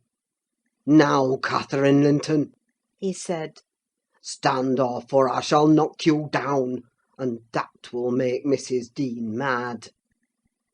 Regardless of this warning, she captured his closed hand and its contents again. "We will go!" she repeated, exerting her utmost efforts to cause the iron muscles to relax, and finding that her nails made no impression, she applied her teeth pretty sharply. Heathcliff glanced at me a glance that kept me from interfering a moment. Catherine was too intent on his fingers to notice his face. He opened them suddenly, and resigned the object of dispute; but ere she had well secured it, he seized her with the liberated hand, and, pulling her on his knee, administered with the other a shower of terrific slaps on both sides of the head, each sufficient to have fulfilled his threat. had she been able to fall. At this diabolical violence, I rushed on him furiously. "You villain!" I began to cry. "You villain!" A touch on the chest silenced me. I am stout, and soon put out of breath; and what with that and the rage, I staggered dizzily back, and felt ready to suffocate, or to burst a blood vessel. The scene was over in 2 minutes. Catherine, released, put her 2 hands to her temples, and looked just as if she were not sure whether her ears were off or on. She trembled like a reed, poor thing, and leant against the table, perfectly bewildered. "I know how to chastise children, you see," said the scoundrel grimly, as he stooped to repossess himself of the key, which had dropped to the floor. "Go to Linton now, as I told you, and cry at your ease. I shall be your father to-morrow, all the father you'll have in a few days, and you shall have plenty of that. You can bear plenty, you're no weakling. You shall have a daily taste, if I catch such a devil of a temper in your eyes again." Cathy ran to me instead of Linton, and knelt down and put her burning cheek on my lap, weeping aloud. Her cousin had shrunk into a corner of the settle, as quiet as a mouse, congratulating himself, I dare say, that the correction had alighted on another than him. Mr. Heathcliff, perceiving us all confounded, rose, and expeditiously made the tea himself. The cups and saucers were laid ready. He poured it out, and handed me a cup. "Wash away your spleen," he said, "and help your own naughty pet and mine. It is not poisoned, though I prepared it. I'm going out to seek your horses." Our first thought on his departure was to force an exit somewhere. We tried the kitchen door, but that was fastened outside. We looked at the windows: they were too narrow for even Cathy's little figure. "Master Linton," I cried, seeing we were regularly imprisoned, "you know what your diabolical father is after, and you shall tell us, or I'll box your ears as he has done your cousin's." "Yes, Linton, you must tell," said Catherine. "It was for your sake I came, and it will be wickedly ungrateful if you refuse." "Give me some tea, I'm thirsty, and then I'll tell you," he answered. "Mrs. Dean, go away. I don't like you standing over me. Now, Catherine, you're letting your tears fall into my cup. I won't drink that. Give me another." Catherine pushed another to him and wiped her face. I felt disgusted at the little wretch's composure, since he was no longer in terror for himself. The anguish he had exhibited on the moor subsided as soon as ever he entered Wuthering Heights, so I guessed he had been menaced with an awful visitation of wrath if he failed in decoying us there; and that accomplished, he had no further immediate fears. "Papa wants us to be married," he continued, after sipping some of the liquid; "and he knows your papa wouldn't let us marry now, and he's afraid of my dying if we wait. So we are to be married in the morning, and you are to stay here all night; and if you do as he wishes, you shall return home next day, and take me with you." "Take you with her, pitiful changeling!" I exclaimed. "You marry? Why, the man is mad, or he thinks us fools, every one. And do you imagine that beautiful young lady, that healthy, hearty girl, will tie herself to a little perishing monkey like you? Are you cherishing the notion that anybody, let alone Miss Catherine Linton, would have you for a husband? You want whipping for bringing us in here at all, with your dastardly puling tricks. And don't look so silly now. I've a very good mind to shake you severely for your contemptible treachery, and your imbecile conceit!" I did give him a slight shaking, but it brought on the cough, and he took to his ordinary resource of moaning and weeping, and Catherine rebuked me.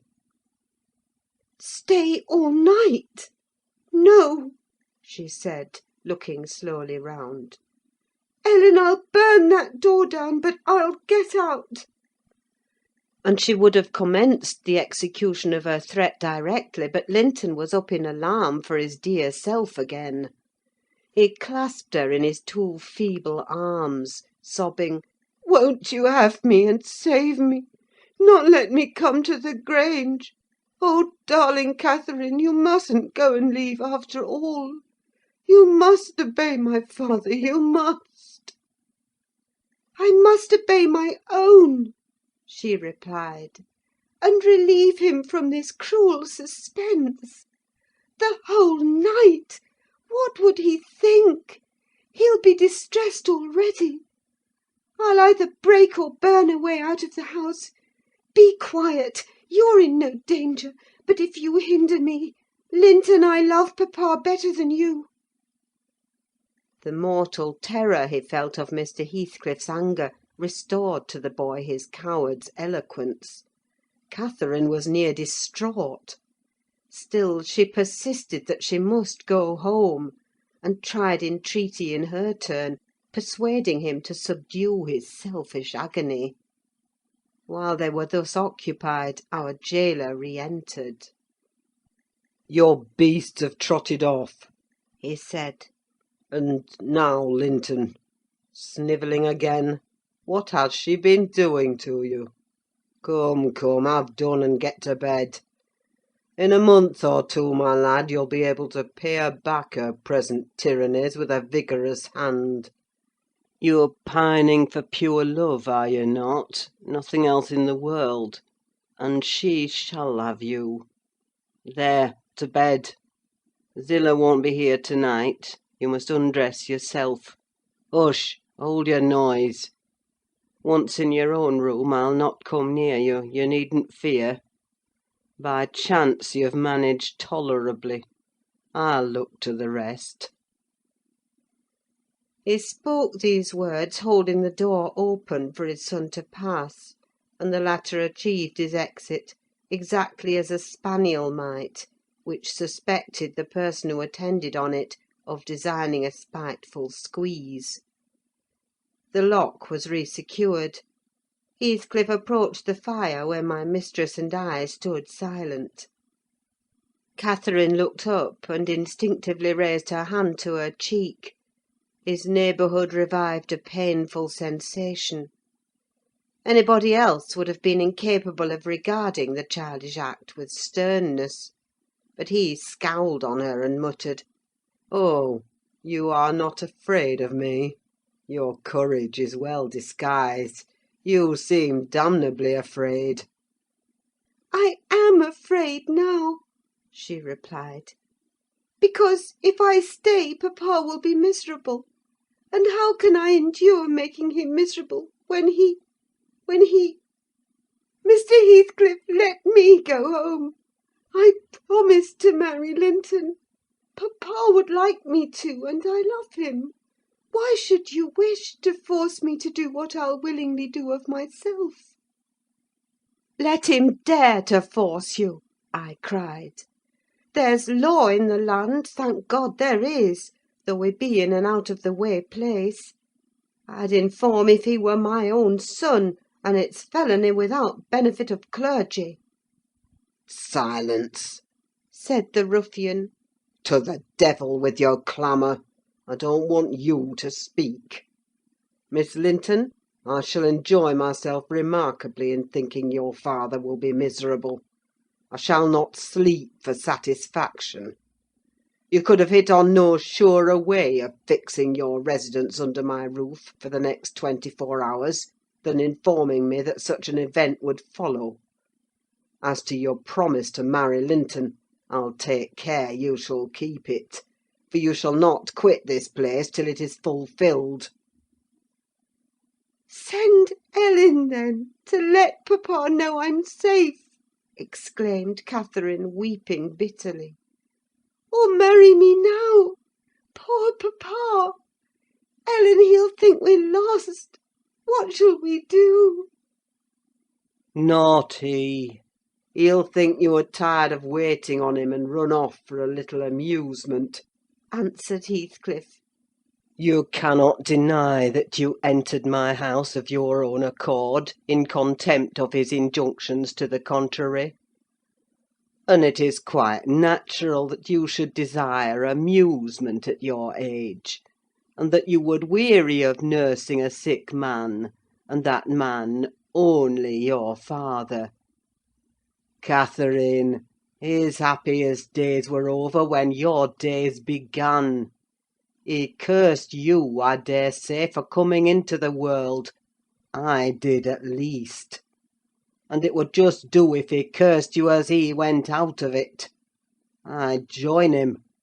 I don't love you. How should I? Weep away.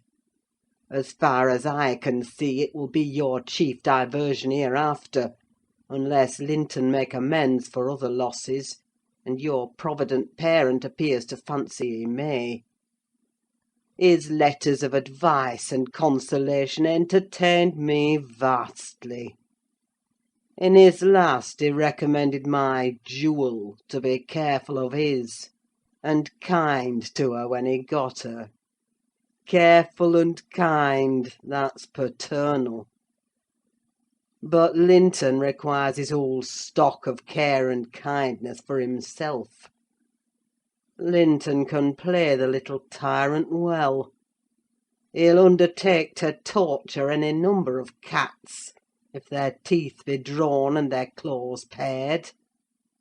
You'll be able to tell his uncle fine tales of his kindness when you get home again, I assure you." "You're right there," I said. "Explain your son's character, show his resemblance to yourself, and then I hope Miss Cathy will think twice before she takes the cockatrice." "I don't much mind speaking of his amiable qualities now," he answered, "because she must either accept him or remain a prisoner, and you along with her till your master dies. I can detain you both quite concealed here. If you doubt, encourage her to retract her word, and you'll have an opportunity of judging." "I'll not retract my word," said Catherine. "I'll marry him within this hour, if I may go to Thrushcross Grange afterwards. Mr. Heathcliff, you are a cruel man, but you're not a fiend; and you won't, from mere malice, destroy irrevocably all my happiness. If papa thought I had left him on purpose, and if he died before I returned, could I bear to live? I've given over crying, but I'm going to kneel here at your knee, and I'll not get up, and I'll not take my eyes from your face till you look back at me. No, don't turn away! Do look! You'll see nothing to provoke you. I don't hate you. I'm not angry that you struck me. Have you never loved anybody in all your life, uncle? Never? Ah, you must look once. I'm so wretched, you can't help being sorry and pitying me." "Keep your heft fingers off and move, or I'll kick you," cried Heathcliff, brutally repulsing her. "I'd rather be hugged by a snake. How the devil can you dream of fawning on me? I detest you!" He shrugged his shoulders, shook himself indeed, as if his flesh crept with aversion, and thrust back his chair, while I got up and opened my mouth to commence a downright torrent of abuse. But I was rendered dumb in the middle of the first sentence by a threat that I should be shown into a room by myself the very next syllable I uttered. It was growing dark: we heard a sound of voices at the garden gate. Our host hurried out instantly. He had his wits about him, we had not. There was a talk of 2 or 3 minutes, and he returned alone. "I thought it had been your cousin Hareton," I observed to Catherine. "I wish he would arrive. Who knows but he might take our part?" "It was 3 servants sent to seek you from the Grange," said Heathcliff, overhearing me. "You should have opened a lattice and called out; but I could swear that chit is glad you didn't. She's glad to be obliged to stay, I'm certain." At learning the chance we had missed, we both gave vent to our grief without control, and he allowed us to wail on till 9 o'clock. Then he bid us go upstairs through the kitchen to Zillah's chamber, and I whispered my companion to obey. Perhaps we might contrive to get through the window there, or into a garret, or out by its skylight. The window, however, was narrow like those below, and the garret trap was safe from our attempts, for we were fastened in as before. We neither of us lay down. Catherine took her station by the lattice, and watched anxiously for morning, a deep sigh being the only answer I could obtain to my frequent entreaties that she would try to rest. I seated myself in a chair and rocked to and fro, passing harsh judgment on my many derelictions of duty, from which, it struck me then, all the misfortunes of my employers sprang. It was not the case in reality, I am aware, but it was in my imagination that dismal night, and I thought Heathcliff himself less guilty than I. At 7 o'clock he came and inquired if Miss Linton had risen. She ran to the door immediately, and answered, "Yes." "Here, then," he said, opening it and pulling her out. I rose to follow, but he turned the lock again. I demanded my release. "Be patient," he replied. "I'll send up your breakfast in a while." I thumped on the panels and rattled the latch angrily, and Catherine asked why I was still shut up. He answered I must try to endure it another hour, and they went away. I endured it 2 or 3 hours. At length I heard a footstep, not Heathcliff's. "I brought you something to eat," said a voice. "Open the door." Complying eagerly, I beheld Hareton, laden with food enough to last me all day. "Tak' it," he added, thrusting the tray into my hand. "Stay 1 minute," I began. "Nay," cried he, and retired, regardless of any prayers I could pour forth to detain him. And there I remained enclosed the whole day, and the whole of the next night, and another, and another. 5 nights and 4 days I remained altogether, seeing nobody but Hareton once every morning, and he was a model of a gaoler, surly and dumb, and deaf to every attempt at moving his sense of justice or compassion.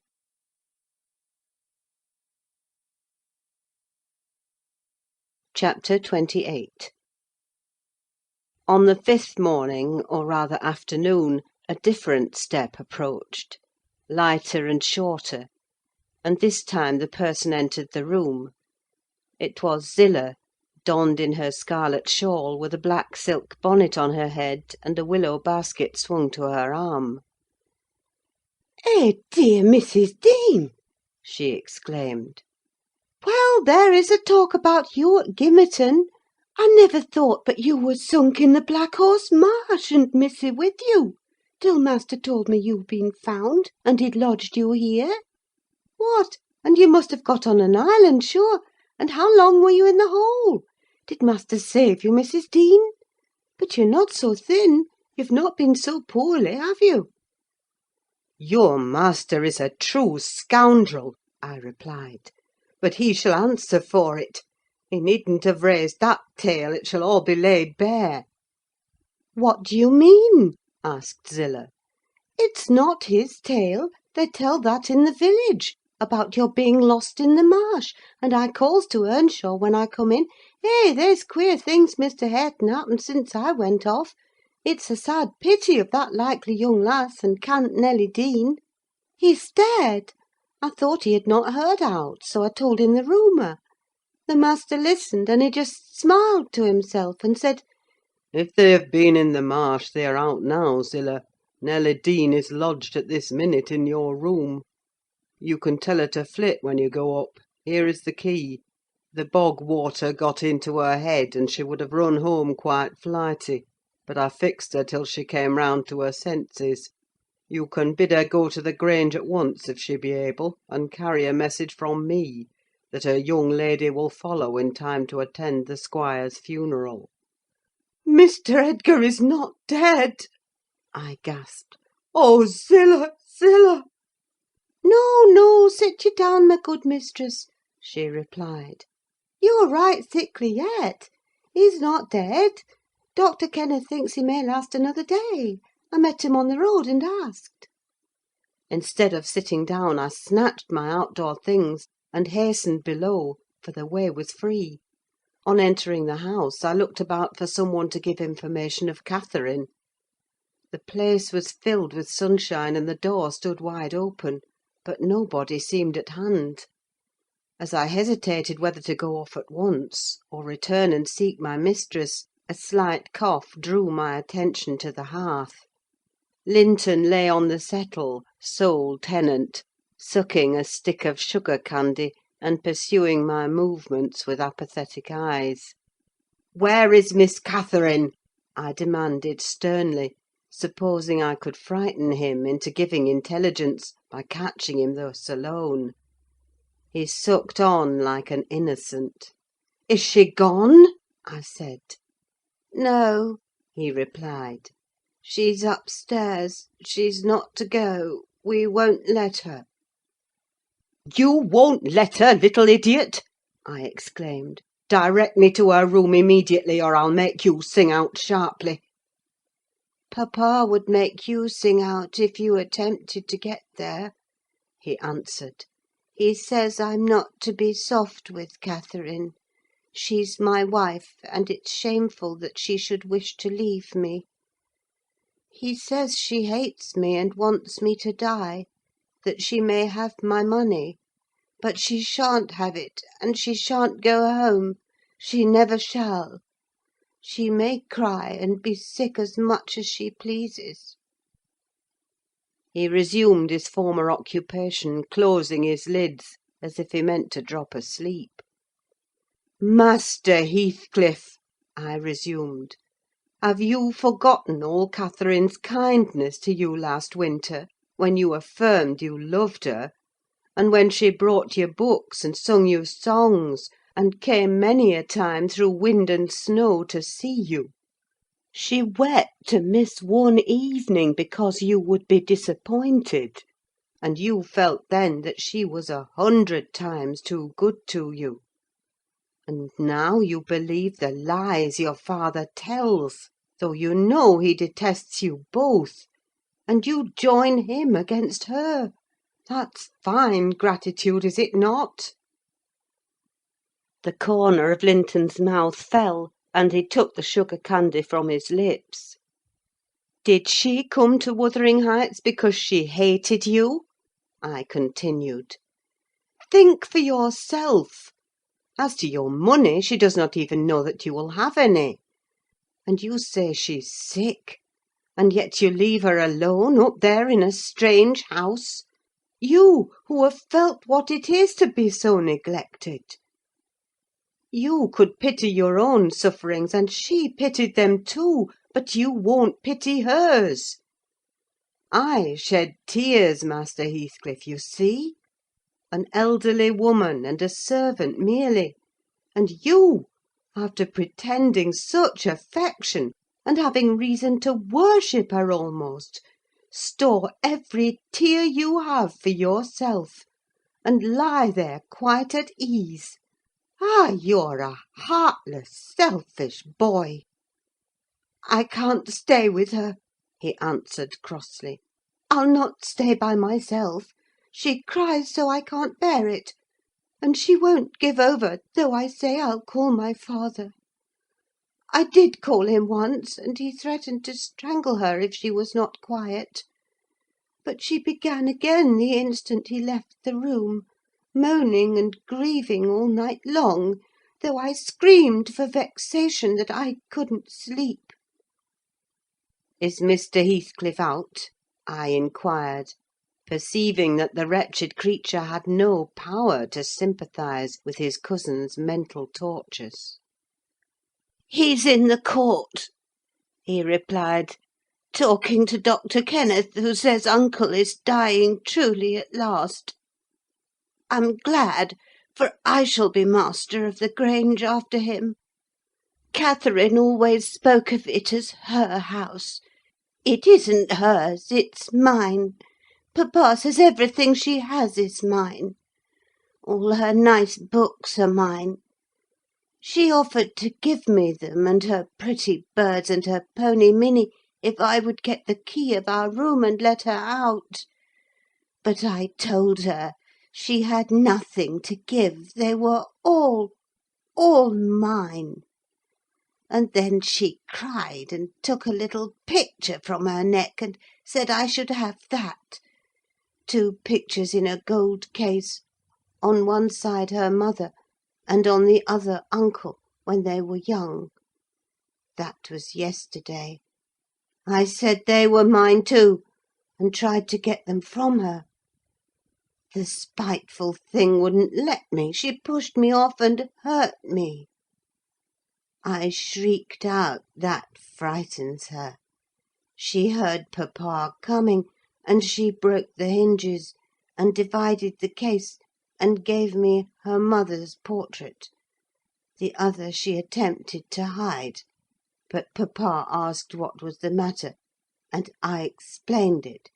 He took the one I had away, and ordered her to resign hers to me. She refused, and he struck her down, and wrenched it off the chain, and crushed it with his foot." "And were you pleased to see her struck?" I asked, having my designs in encouraging his talk. "I winked," he answered. "I winked to see my father strike a dog or a horse: he does it so hard. Yet I was glad at first. She deserved punishing for pushing me. But when papa was gone, she made me come to the window, and showed me her cheek, cut on the inside against her teeth, and her mouth filling with blood. And then she gathered up the bits of the picture, and went and sat down with her face to the wall; and she has never spoken to me since, and I sometimes think she can't speak for pain. I don't like to think so, but she's a naughty thing for crying continually; and she looks so pale and wild, I'm afraid of her." "And you can get the key if you choose?" I said. "Yes, when I am upstairs," he answered; "but I can't walk upstairs now." "In what apartment is it?" I asked. "Oh," he cried, "I shan't tell you where it is: it is our secret. Nobody, neither Hareton nor Zillah, is to know. There, you've tired me. Go away, go away." And he turned his face on to his arm, and shut his eyes again. I considered it best to depart without seeing Mr. Heathcliff, and bring a rescue for my young lady from the Grange.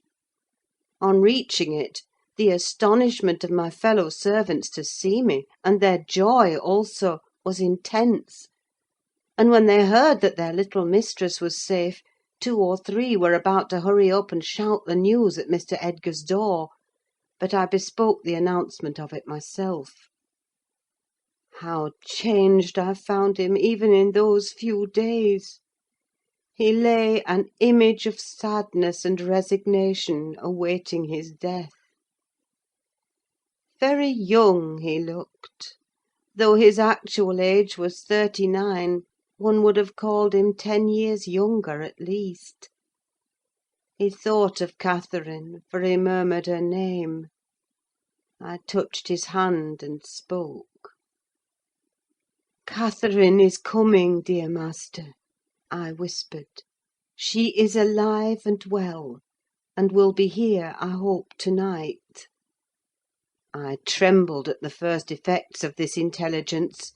He half rose up, looked eagerly round the apartment, and then sank back in a swoon. As soon as he recovered, I related our compulsory visit and detention at the Heights. I said Heathcliff forced me to go in, which was not quite true. I uttered as little as possible against Linton. Nor did I describe all his father's brutal conduct, my intentions being to add no bitterness, if I could help it, to his already overflowing cup. He divined that one of his enemy's purposes was to secure the personal property, as well as the estate, to his son, or rather himself. Yet why he did not wait till his decease was a puzzle to my master, because ignorant how nearly he and his nephew would quit the world together. However, he felt that his will had better be altered. Instead of leaving Catherine's fortune at her own disposal, he determined to put it in the hands of trustees, for her use during life, and for her children, if she had any, after her. By that means it could not fall to Mr. Heathcliff should Linton die. Having received his orders, I dispatched a man to fetch the attorney, and 4 more, provided with serviceable weapons, to demand my young lady of her gaoler. Both parties were delayed very late. The single servant returned first. He said Mr. Green, the lawyer, was out when he arrived at his house, and he had to wait 2 hours for his re-entrance. And then Mr. Green told him he had a little business in the village that must be done, but he would be at Thrushcross Grange before morning. The 4 men came back unaccompanied. They brought word that Catherine was ill, too ill to quit her room, and Heathcliff would not suffer them to see her. I scolded the stupid fellows well for listening to that tale, which I would not carry to my master, resolving to take a whole bevy up to the Heights at daylight, and storm it literally, unless the prisoner were quietly surrendered to us. Her father shall see her, I vowed, and vowed again, if that devil be killed on his own door-stones in trying to prevent it. Happily, I was spared the journey and the trouble. I had gone downstairs at 3 o'clock to fetch a jug of water, and was passing through the hall with it in my hand, when a sharp knock at the front door made me jump. "Oh, it is Green," I said, recollecting myself. "Only Green." And I went on, intending to send somebody else to open it; but the knock was repeated, not loud, and still importunately. I put the jug on the banister, and hastened to admit him myself. The harvest moon shone clear outside. It was not the attorney. My own sweet little mistress sprang on my neck, sobbing, "Ellen, Ellen, is papa alive?" "Yes," I cried, "yes, my angel, he is. God be thanked you are safe with us again." She wanted to run, breathless as she was, upstairs to Mr. Linton's room; but I compelled her to sit down on a chair, and made her drink, and washed her pale face, chafing it into a faint colour with my apron. Then I said I must go first and tell of her arrival, imploring her to say she should be happy with young Heathcliff. She stared, but soon comprehending why I counselled her to utter the falsehood, she assured me she would not complain. I couldn't abide to be present at their meeting. I stood outside the chamber door a quarter of an hour, and hardly ventured near the bed then. All was composed, however. Catherine's despair was as silent as her father's joy. She supported him calmly in appearance, and he fixed on her features his raised eyes, that seemed dilating with ecstasy. He died blissfully, Mr. Lockwood. He died so. Kissing her cheek, he murmured, "I'm going to her, and you, darling child, shall come to us," and never stirred or spoke again, but continued that rapt, radiant gaze, till his pulse imperceptibly stopped, and his soul departed. None could have noticed the exact minute of his death, it was so entirely without a struggle. Whether Catherine had spent her tears, or whether the grief were too weighty to let them flow, she sat there dry-eyed till the sun rose. She sat till noon, and would still have remained brooding over that deathbed, but I insisted on her coming away and taking some repose. It was well I succeeded in removing her, for at dinner-time appeared the lawyer, having called at Wuthering Heights to get his instructions how to behave. He had sold himself to Mr. Heathcliff. That was the cause of his delay in obeying my master's summons. Fortunately, no thought of worldly affairs crossed the latter's mind to disturb him after his daughter's arrival. Mr. Green took upon himself to order everything and everybody about the place. He gave all the servants but me notice to quit. He would have carried his delegated authority to the point of insisting that Edgar Linton should not be buried beside his wife, but in the chapel with his family. There was the will, however, to hinder that, and my loud protestations against any infringement of its directions. The funeral was hurried over. Catherine, Mrs. Linton Heathcliff now, was suffered to stay at the Grange till her father's corpse had quitted it. She told me that her anguish had at last spurred Linton to incur the risk of liberating her. She heard the men I sent disputing at the door, and she gathered the sense of Heathcliff's answer. It drove her desperate. Linton, who had been conveyed up to the little parlour soon after I left, was terrified into fetching the key before his father reascended. He had the cunning to unlock and relock the door without shutting it, and when he should have gone to bed, he begged to sleep with Hareton, and his petition was granted for once. Catherine stole out before break of day. She dared not try the doors, lest the dogs should raise an alarm. She visited the empty chambers and examined their windows, and luckily, lighting on her mother's, she got easily out of its lattice and on to the ground by means of the fir tree close by. Her accomplice suffered for his share in the escape, notwithstanding his timid contrivances.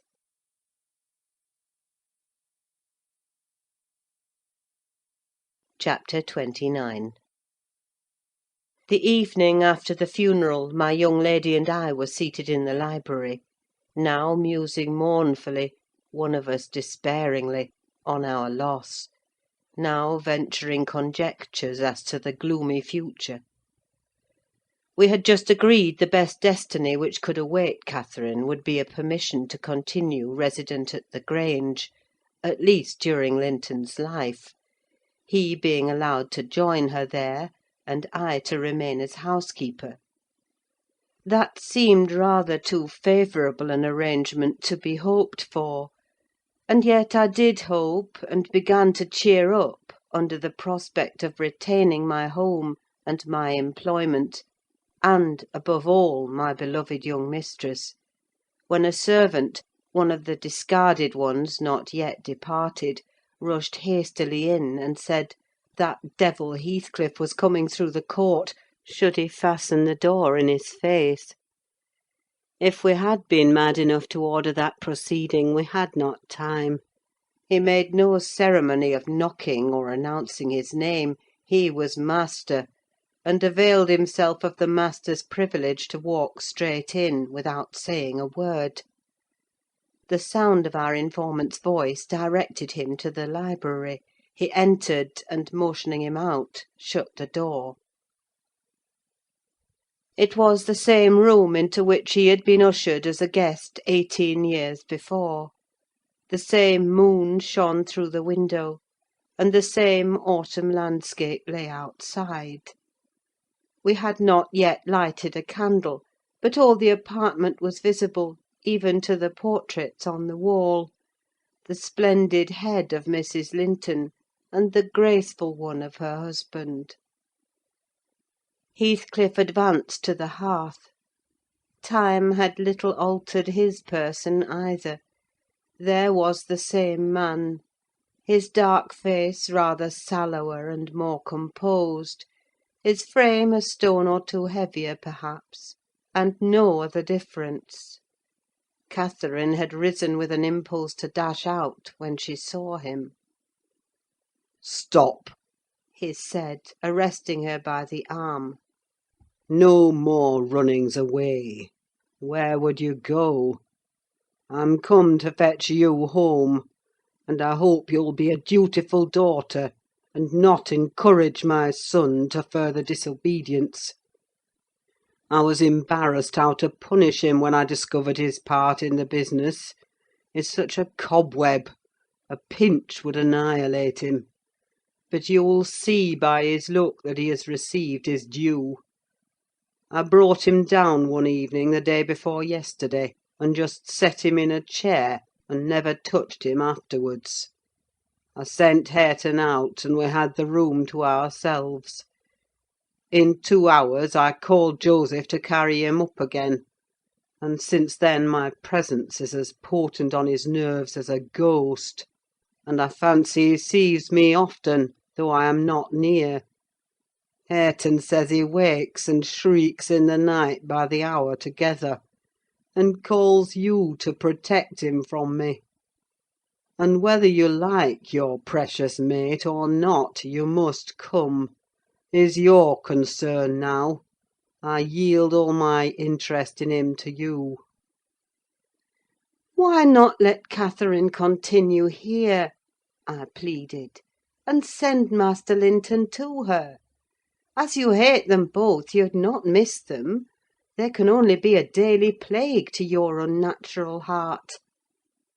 "I'm seeking a tenant for the Grange," he answered, "and I want my children about me, to be sure.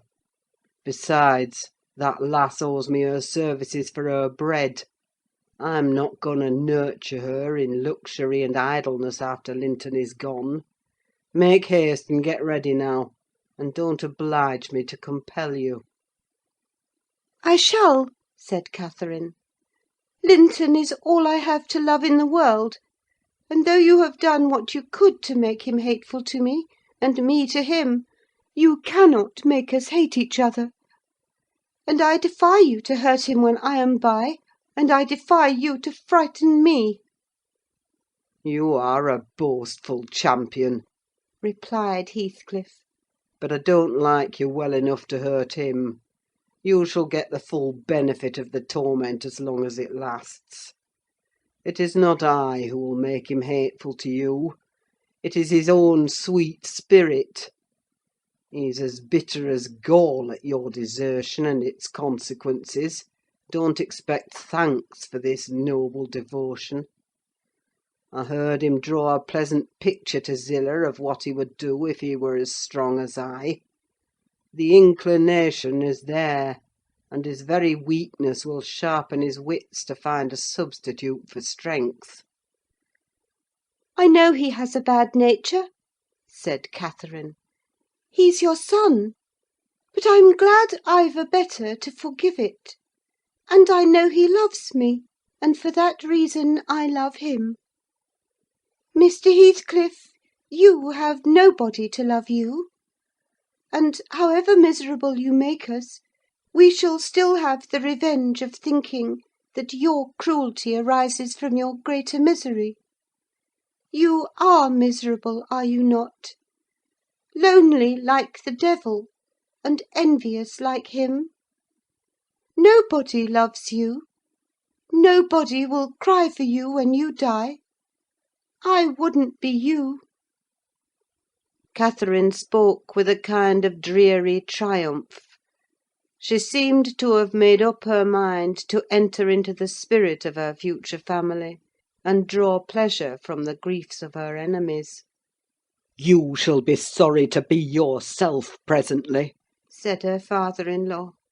if you stand there another minute. Begone, witch, and get your things. She scornfully withdrew. In her absence, I began to beg for Zillah's place at the Heights, offering to resign mine to her; but he would suffer it on no account. He bid me be silent, and then, for the first time, allowed himself a glance round the room and a look at the pictures. Having studied Mrs. Lintons, he said, I shall have that home. Not because I need it, but... He turned abruptly to the fire, and continued with what, for lack of a better word, I must call a smile. I'll tell you what I did yesterday. I got the sexton who was digging Linton's grave to remove the earth off her coffin lid, and I opened it. I thought once I would have stayed there. When I saw her face again, it is hers yet.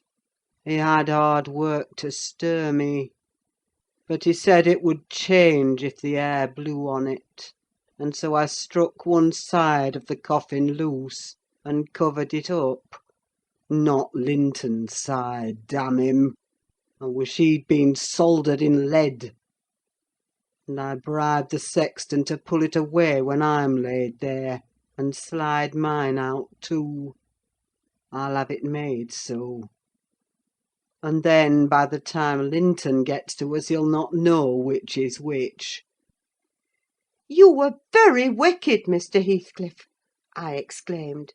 "Were you not ashamed to disturb the dead?" I disturbed nobody, Nelly, he replied. and I gave some ease to myself. I shall be a great deal more comfortable now, and you will have a better chance of keeping me underground when I get there. Disturbed her? No! She has disturbed me, night and day, through 18 years, incessantly, remorselessly, till yesternight. And yesternight I was tranquil. I dreamt I was sleeping the last sleep by that sleeper, with my heart stopped, and my cheek frozen against hers. "And if she had been dissolved into earth, or worse, what would you have dreamt of then?" I said. Of dissolving with her, and being more happy still, he answered. Do you suppose I dread any change of that sort? I expected such a transformation on raising the lid; but I'm better pleased that it should not commence till I share it. Besides, unless I had received a distinct impression of her passionless features, that strange feeling would hardly have been removed. It began oddly. You know I was wild after she died, and eternally, from dawn to dawn, praying her to return to me her spirit. I have a strong faith in ghosts. I have a conviction that they can and do exist among us. The day she was buried, there came a fall of snow. In the evening I went to the churchyard. It blew bleak as winter; all round was solitary. I didn't fear that her fool of a husband would wander up the glen so late, and no one else had business to bring them there. Being alone, and conscious 2 yards of loose earth was the sole barrier between us, I said to myself, I'll have her in my arms again. If she be cold, I'll think it is this north wind that chills me, and if she be motionless, it is sleep. I got a spade from the tool house and began to delve with all my might. It scraped the coffin. I fell to work with my hands. The wood commenced cracking about the screws. I was on the point of attaining my object, when it seemed that I heard a sigh from someone above, close at the edge of the grave, and bending down. "If I can only get this off," I muttered, "I wish they may shovel in the earth over us both." And I wrenched at it more desperately still. There was another sigh, close at my ear. I appeared to feel the warm breath of it displacing the sleet-laden wind. I knew no living thing in flesh and blood was by, but as certainly as you perceive the approach to some substantial body in the dark, though it cannot be discerned, so certainly I felt that Cathy was there, not under me, but on the earth. A sudden sense of relief flowed from my heart through every limb. I relinquished my labour of agony, and turned consoled at once, unspeakably consoled. Her presence was with me. It remained while I refilled the grave, and led me home. You may laugh if you will, but I was sure I should see her there. I was sure she was with me, and I could not help talking to her. Having reached the Heights, I rushed eagerly to the door. It was fastened, and I remember that accursed Earnshaw and my wife opposed my entrance. I remember stopping to kick the breath out of him, and then hurrying upstairs to my room and hers. I looked round impatiently. I felt her by me. I could almost see her, and yet I could not. I ought to have sweat blood then from the anguish of my yearning, from the fervour of my supplications, to have but one glimpse. I had not one. She showed herself, as she often was in life, a devil to me. And since then, sometimes more and sometimes less, I've been the sport of that intolerable torture. Infernal! Keeping my nerves at such a stretch that, if they had not resembled catgut, they would long ago have relaxed to the feebleness of Lintons. When I sat in the house with Hareton, it seemed that on going out I should meet her. When I walked on the moors, I should meet her coming in. When I went from home, I hastened to return. She must be somewhere at the Heights, I was certain. And when I slept in her chamber, I was beaten out of that. I couldn't lie there. For the moment I closed my eyes, she was either outside the window, or sliding back the panels, or entering the room, or even resting her darling head on the same pillow as she did when a child. And I must open my lids to see.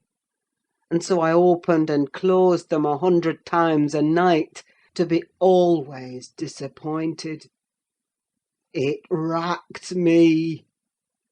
I've often groaned aloud till that old rascal Joseph no doubt believed that my conscience was playing the fiend inside of me.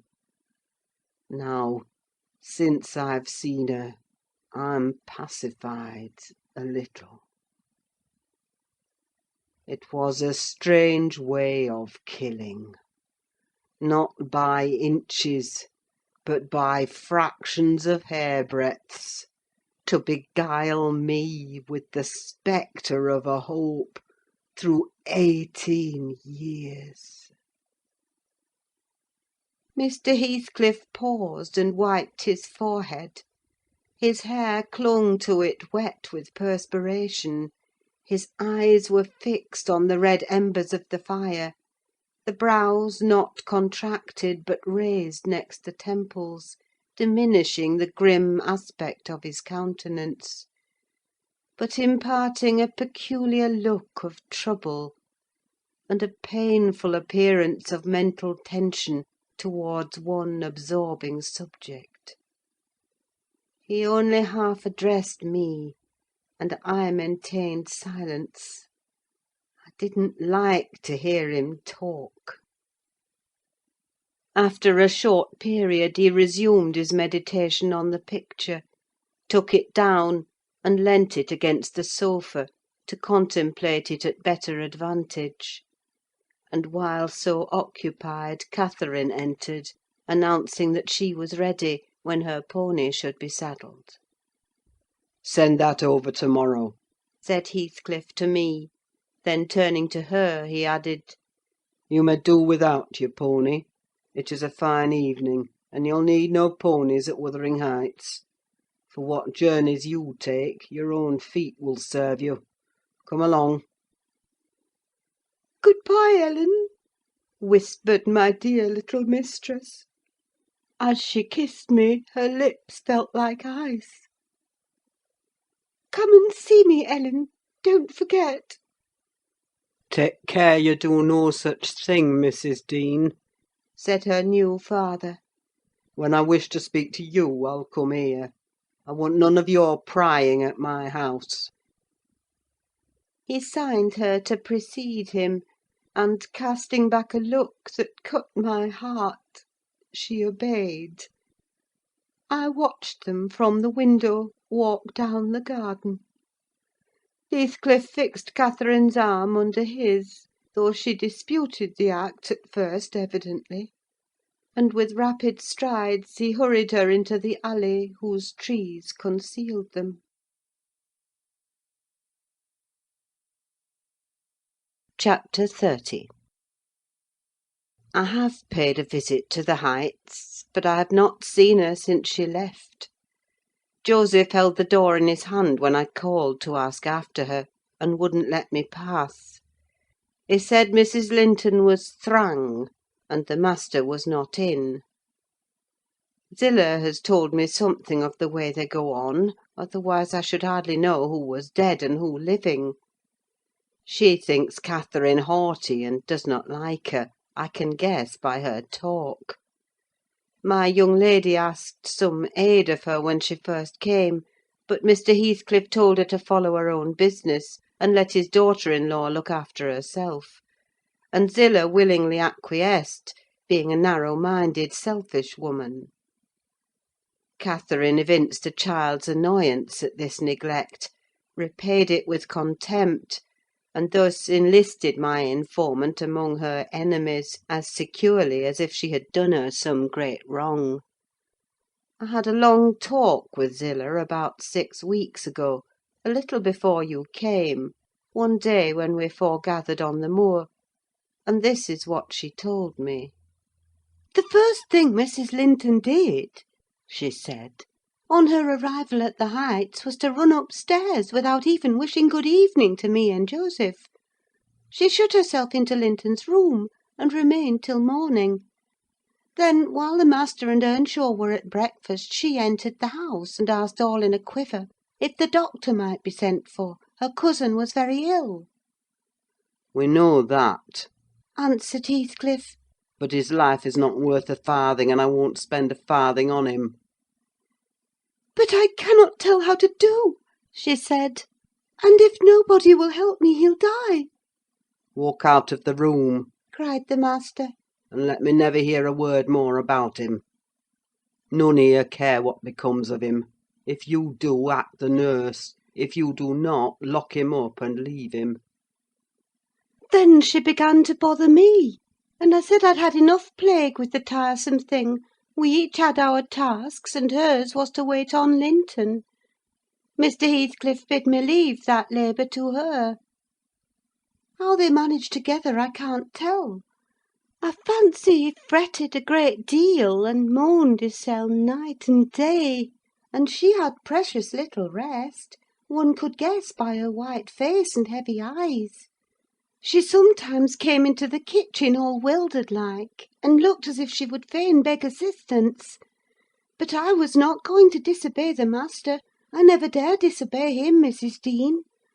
And though I thought it wrong that Kenneth should not be sent for, it was no concern of mine either to advise or complain, and I always refused to meddle.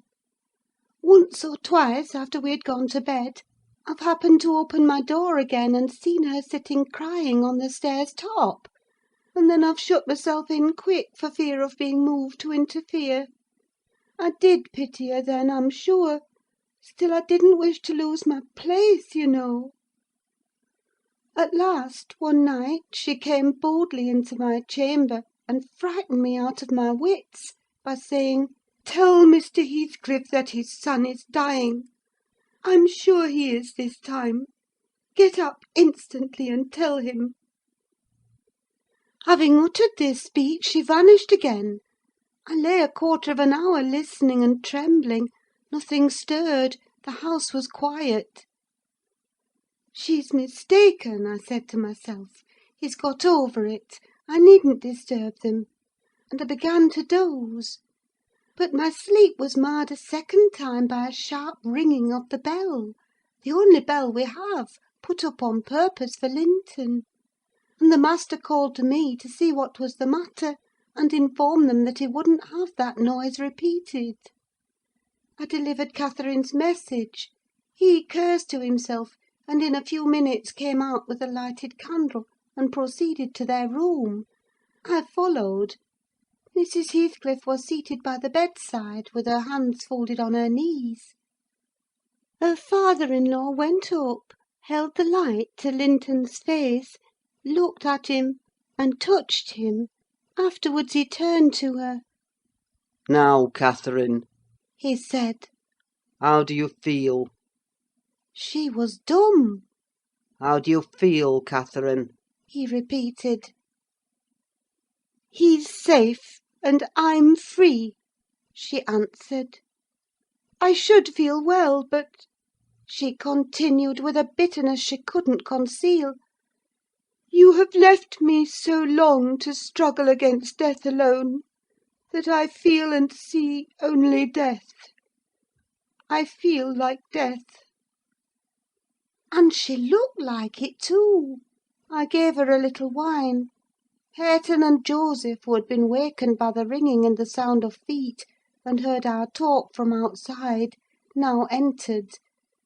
Joseph was fain, I believe, of the lad's removal. Hareton seemed a thought bothered, though he was more taken up with staring at Catherine than thinking of Linton. But the master bid him get off to bed again: we didn't want his help. He afterwards made Joseph remove the body to his chamber, and told me to return to mine, and Mrs. Heathcliff remain by herself. In the morning he sent me to tell her she must come down to breakfast. She had undressed, and appeared going to sleep, and said she was ill, at which I hardly wondered. I informed Mr. Heathcliff, and he replied, "Well, let her be till after the funeral, and go up now and then to get her what is needful; and as soon as she seems better, tell me." Cathy stayed upstairs a fortnight, according to Zillah, who visited her twice a day, and would have been rather more friendly, but her attempts at increasing kindness were proudly and promptly repelled.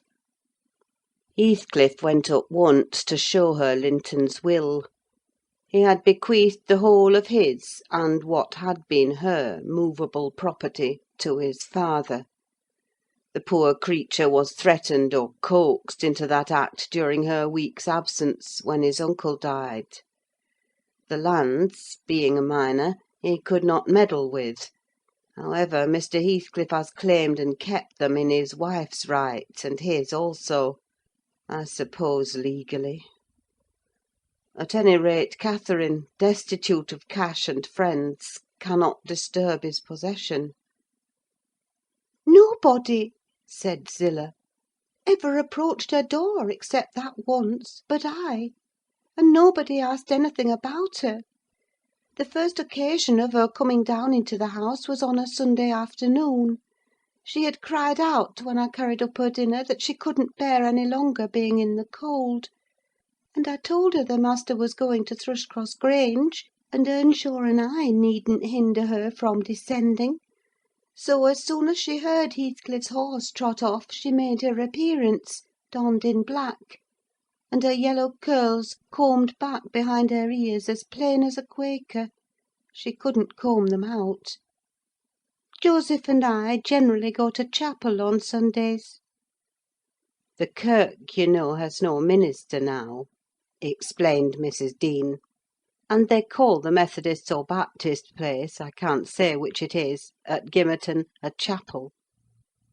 Joseph had gone, she continued, but I thought it proper to bide at home.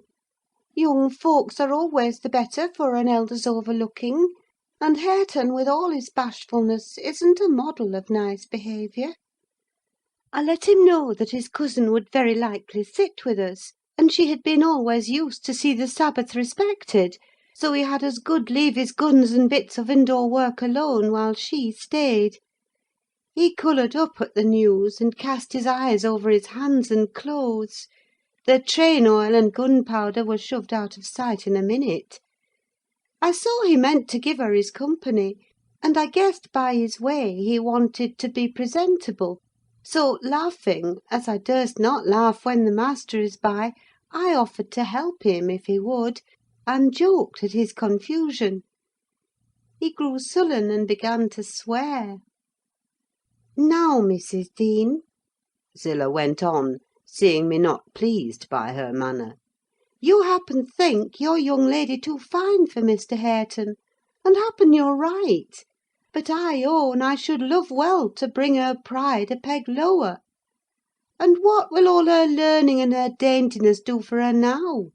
She's as poor as you or I: poorer, I'll be bound you're saying, and I'm doing my little all that road."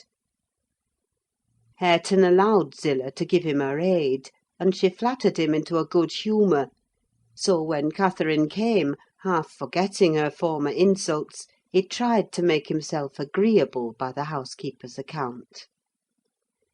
"Missis walked in," she said, "as chill as an icicle and as high as a princess. I got up and offered her my seat in the arm-chair. No, she turned up her nose at my civility. Earnshaw rose too, and bid her come to the settle and sit close by the fire: he was sure she was starved. "I've been starved a month and more," she answered, resting on the word as scornful as she could; and she got a chair for herself, and placed it at a distance from both of us. Having sat till she was warm, she began to look round, and discovered a number of books on the dresser. She was instantly upon her feet again, stretching to reach them, but they were too high up. Her cousin, after watching her endeavours a while, at last summoned courage to help her. She held her frock, and he filled it with the first that came to hand. That was a great advance for the lad. She didn't thank him, still he felt gratified that she had accepted his assistance, and ventured to stand behind as she examined them, and even to stoop and point out what struck his fancy in certain old pictures which they contained; nor was he daunted by the saucy style in which she jerked the page from his finger. He contented himself with going a bit farther back, and looking at her instead of the book. She continued reading, or seeking for something to read. His attention became by degrees quite centred in the study of her thick silky curls. Her face he couldn't see, and she couldn't see him; and perhaps, not quite awake to what he did, but attracted like a child to a candle, at last he proceeded from staring to touching. He put out his hand and stroked one curl, as gently as if it were a bird. He might have stuck a knife into her neck, she started round in such a taking. "Get away this moment! How dare you touch me?" "Why are you stopping there?" she cried, in a tone of disgust. "I can't endure you! I'll go upstairs again if you come near me." Mr. Hareton recoiled, looking as foolish as he could do. He sat down in the settle very quiet, and she continued turning over her volumes another half hour. Finally Earnshaw crossed over and whispered to me. "Will you ask her to read to us, Zillah? I'm stalled of doing now, and I could like to hear her. Do not say I wanted it, but ask of yourself." "Mr. Hareton wishes you would read to us, ma'am," I said immediately. "He'd take it very kindly; he'd be much obliged." She frowned, and looking up, answered, "Mr. Hareton, and the whole set of you, will be good enough to understand that I reject any pretence at kindness you have the hypocrisy to offer. I despise you, and will have nothing to say to any of you. When I would have given my life for one kind word, even to see one of your faces, you all kept off. But I won't complain to you. I'm driven down here by the cold, not either to amuse you or enjoy your society." "What could I have done?" began Earnshaw. "How was I to blame?" "Oh, you are an exception," answered Mrs. Heathcliff. "I never missed such a concern as you." "But I offered more than once, and asked," he said, kindling up at her pertness. "I asked Mr. Heathcliff to let me wait for you." "Be silent! I'll go out of doors or anywhere, rather than have your disagreeable voice in my ear," said my lady. Hareton muttered she might go to hell for him, and, unslinging his gun, restrained himself from his Sunday occupations no longer. He talked now freely enough, and she presently saw fit to retreat to her solitude; but the frost had set in, and, in spite of her pride, she was forced to condescend to our company more and more.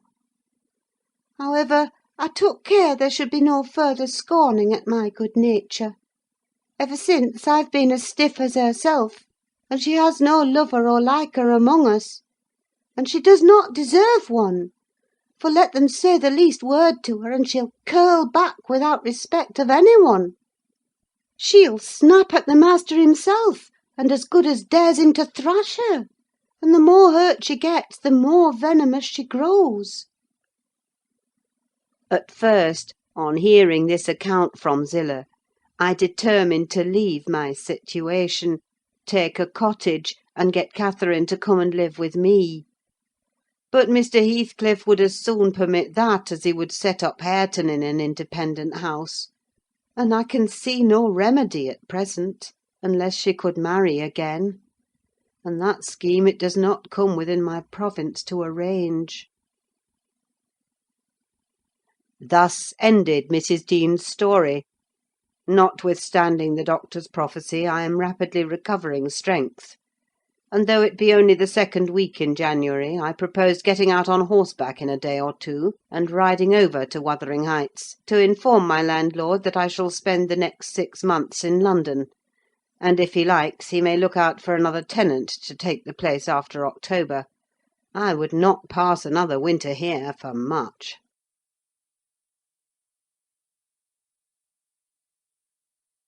Chapter 31. Yesterday was bright, calm, and frosty.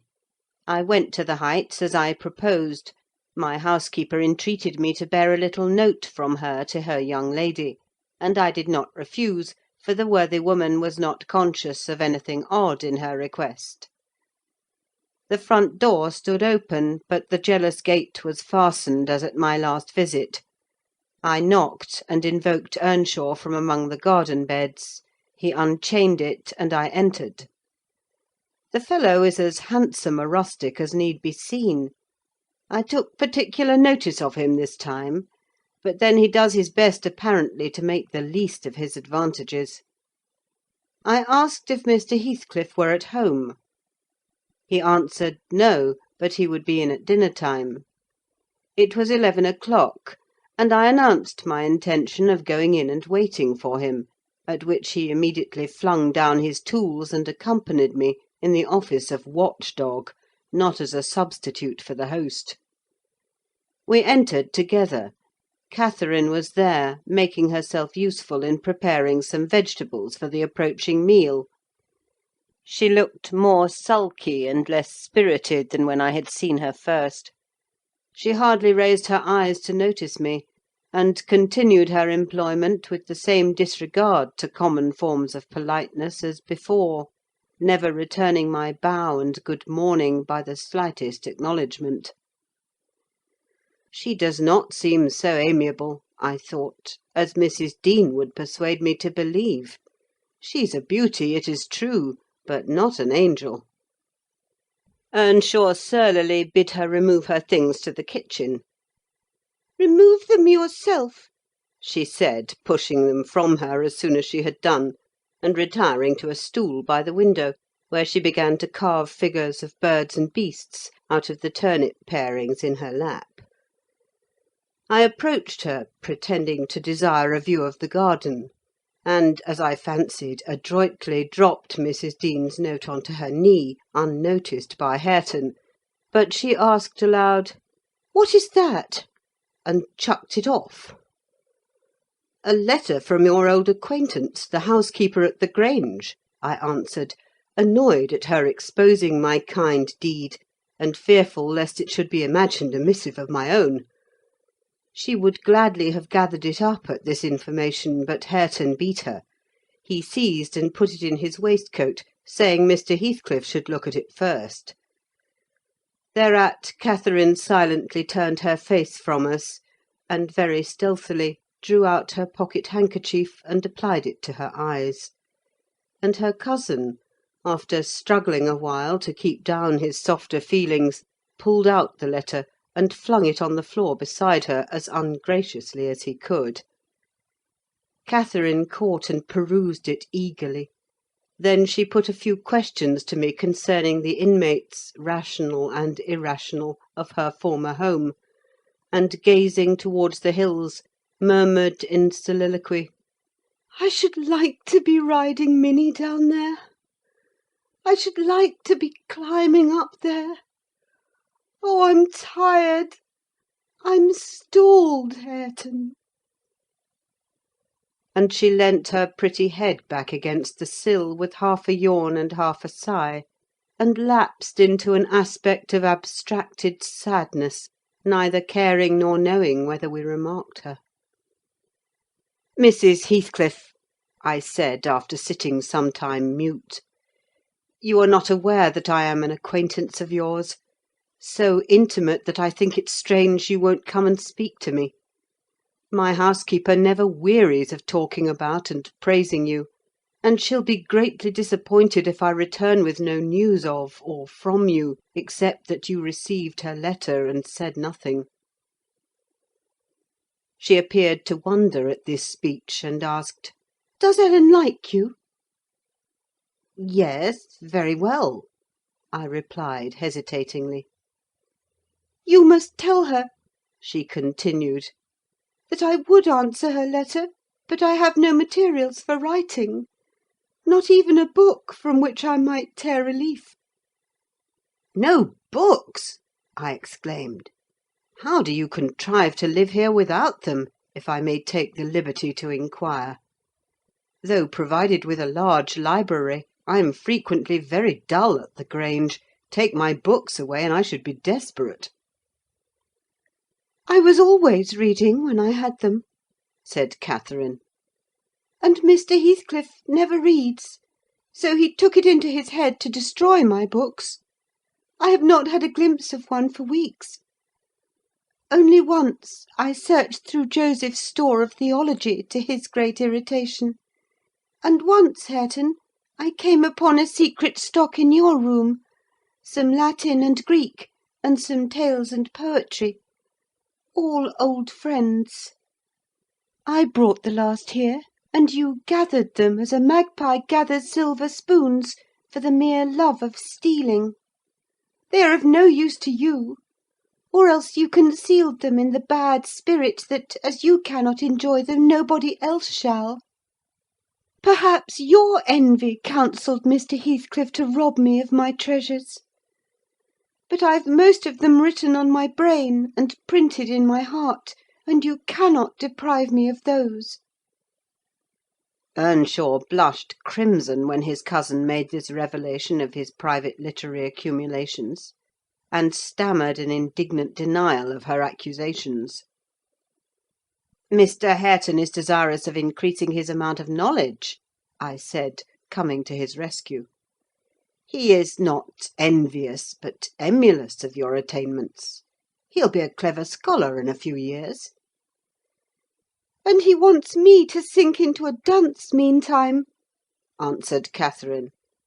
"Yes, I hear him trying to spell and read to himself, and pretty blunders he makes. I wish you would repeat Chevy Chase as you did yesterday: it was extremely funny. I heard you, and I heard you turning over the dictionary to seek out the hard words, and then cursing because you couldn't read their explanations." The young man evidently thought it too bad that he should be laughed at for his ignorance, and then laughed at for trying to remove it.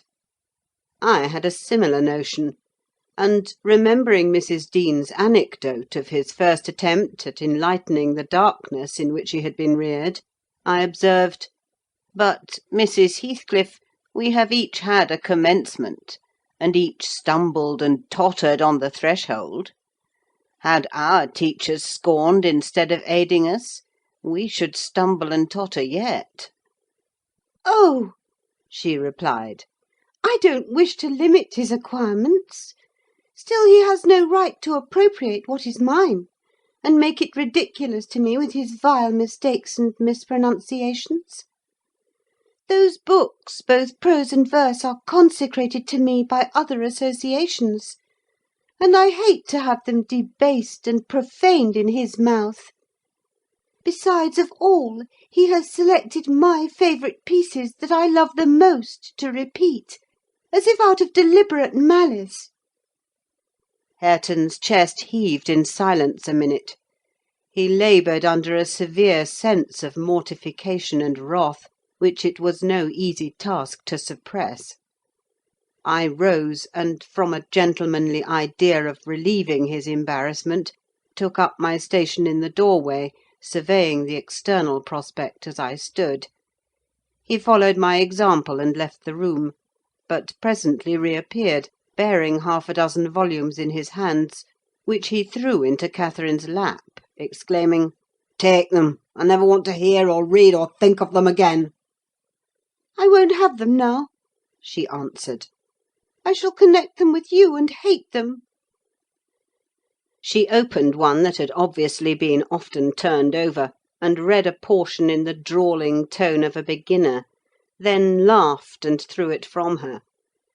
"And listen," she continued provokingly, commencing a verse of an old ballad in the same fashion. But his self-love would endure no further torment. I heard, and not altogether disapprovingly, a manual check given to her saucy tongue. The little wretch had done her utmost to hurt her cousin's sensitive though uncultivated feelings, and a physical argument was the only mode he had of balancing the account and repaying its effects on the inflictor. He afterwards gathered the books and hurled them on the fire. I read in his countenance what anguish it was to offer that sacrifice to spleen. I fancied that as they consumed, he recalled the pleasure they had already imparted, and the triumph and ever-increasing pleasure he had anticipated from them; and I fancied I guessed the incitement to his secret studies also. He had been content with daily labour and rough animal enjoyments, till Catherine crossed his path. Shame at her scorn, and hope of her approval, were his first prompters to higher pursuits; and instead of guarding him from one and winning him to the other, his endeavours to raise himself had produced just the contrary result. "Yes, that's all the good that such a brute as you can get from them!" cried Catherine, sucking her damaged lip and watching the conflagration with indignant eyes. "You'd better hold your tongue now," he answered fiercely; and his agitation precluded further speech. He advanced hastily to the entrance, where I made way for him to pass; but, ere he had crossed the door-stones, Mr. Heathcliff, coming up the causeway, encountered him, and laying hold of his shoulder, asked, "What's to do now, my lad?" "Naught, naught," he said, and broke away to enjoy his grief and anger in solitude. Heathcliff gazed after him and sighed. "It will be odd if I thwart myself," he muttered, unconscious that I was behind him. "But when I look for his father in his face, I find her every day more. How the devil is he so like? I can hardly bear to see him." He bent his eyes to the ground and walked moodily in. There was a restless, anxious expression in his countenance I had never remarked there before, and he looked sparer in person. His daughter-in-law, on perceiving him through the window, immediately escaped to the kitchen, so that I remained alone. "I'm glad to see you out of doors again, Mr. Lockwood," he said, in reply to my greeting. "from selfish motives, partly. I don't think I could readily supply your loss in this desolation. I've wondered more than once what brought you here." "An idle whim, I fear, sir," was my answer; "or else an idle whim is going to spirit me away. I shall set out for London next week; and I must give you warning that I feel no disposition to retain Thrushcross Grange beyond the 12 months I agreed to rent it. I believe I shall not live there any more."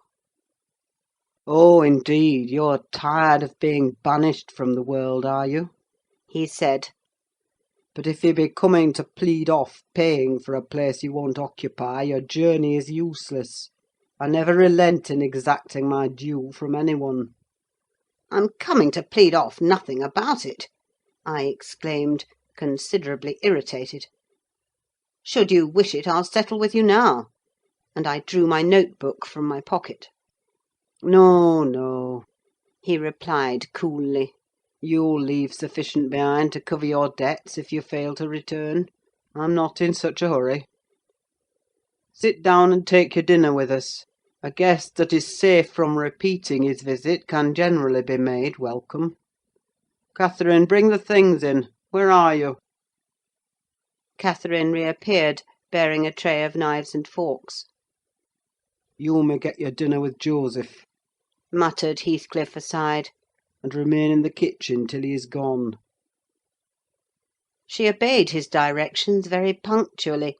Perhaps she had no temptation to transgress. Living among clowns and misanthropists, she probably cannot appreciate a better class of people when she meets them. With Mr. Heathcliff grim and saturnine on the one hand, and Hareton absolutely dumb on the other, I made a somewhat cheerless meal, and bade adieu early. I would have departed by the back way to get a last glimpse of Catherine, and annoy old Joseph; but Hareton received orders to lead up my horse, and my host himself escorted me to the door, so I could not fulfil my wish. How dreary life gets over in that house! I reflected while riding down the road. What a realisation of something more romantic than a fairy tale it would have been for Mrs. Linton Heathcliff, had she and I struck up an attachment as her good nurse desired, and migrated together into the stirring atmosphere of the town.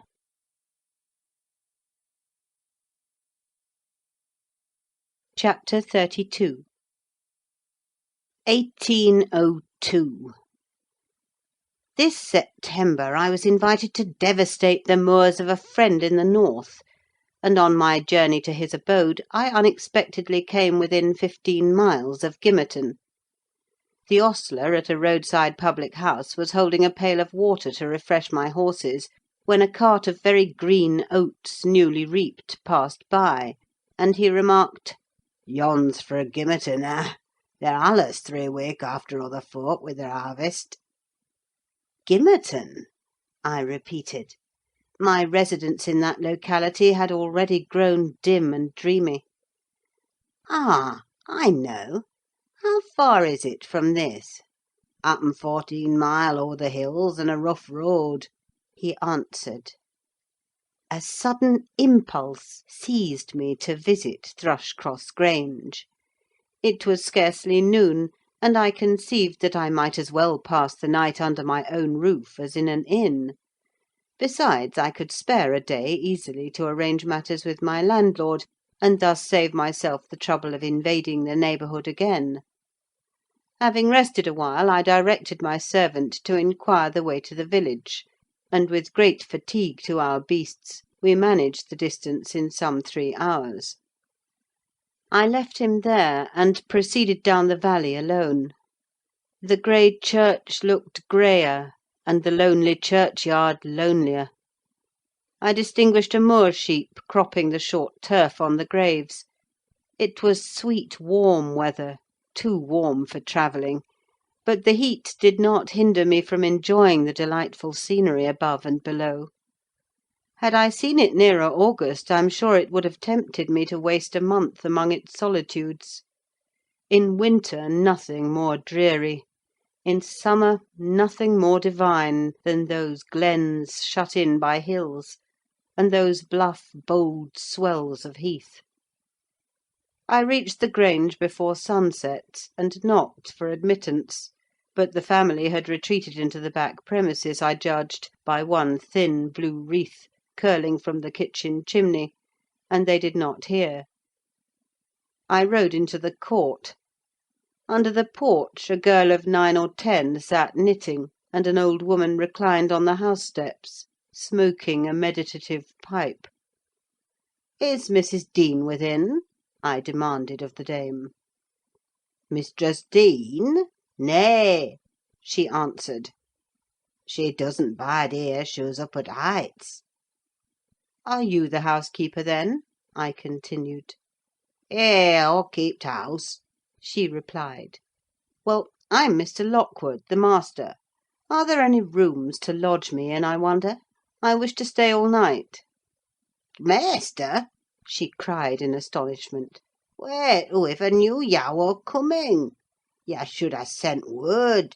There's nowt nother dry nor mensful about t' place; nowt there isn't." She threw down her pipe and bustled in; the girl followed, and I entered too. Soon perceiving that her report was true, and, moreover, that I had almost upset her wits by my unwelcome apparition, I bade her be composed. I would go out for a walk, and, meantime, she must try to prepare a corner of a sitting-room for me to sup in, and a bedroom to sleep in. No sweeping and dusting; only good fire and dry sheets were necessary. She seemed willing to do her best, though she thrust the hearth-brush into the grates in mistake for the poker, and malappropriated several other articles of her craft; but I retired, confiding in her energy for a resting-place against my return. Wuthering Heights was the goal of my proposed excursion. An afterthought brought me back when I had quitted the court. "All well at the Heights?" I inquired of the woman. "Ay, for aught I know," she answered, scurrying away with a pan of hot cinders. I would have asked why Mrs. Dean had deserted the Grange, but it was impossible to delay her at such a crisis; so I turned away and made my exit, rambling leisurely along, with the glow of a sinking sun behind, and the mild glory of a rising moon in front, one fading and the other brightening, as I quitted the park and climbed the stony by-road branching off to Mr. Heathcliff's dwelling. Before I arrived in sight of it, all that remained of day was a beamless amber light along the west; but I could see every pebble on the path, and every blade of grass, by that splendid moon. I had neither to climb the gate nor to knock: it yielded to my hand. That is an improvement, I thought. And I noticed another, by the aid of my nostrils: a fragrance of stocks and wallflowers wafted on the air from amongst the homely fruit trees. Both doors and lattices were open, and yet, as is usually the case in a coal district, a fine red fire illumined the chimney. The comfort which the eye derives from it renders the extra heat endurable. But the house of Wuthering Heights is so large that the inmates have plenty of space for withdrawing out of its influence; and accordingly what inmates there were had stationed themselves not far from one of the windows. I could both see them and hear them talk before I entered, and looked and listened in consequence, being moved thereto by a mingled sense of curiosity and envy that grew as I lingered. "Contrary!" said a voice as sweet as a silver bell. "That for the third time, you dunce! I'm not going to tell you again. Recollect, or I'll pull your hair." "Contrary, then," answered another, in deep but softened tones.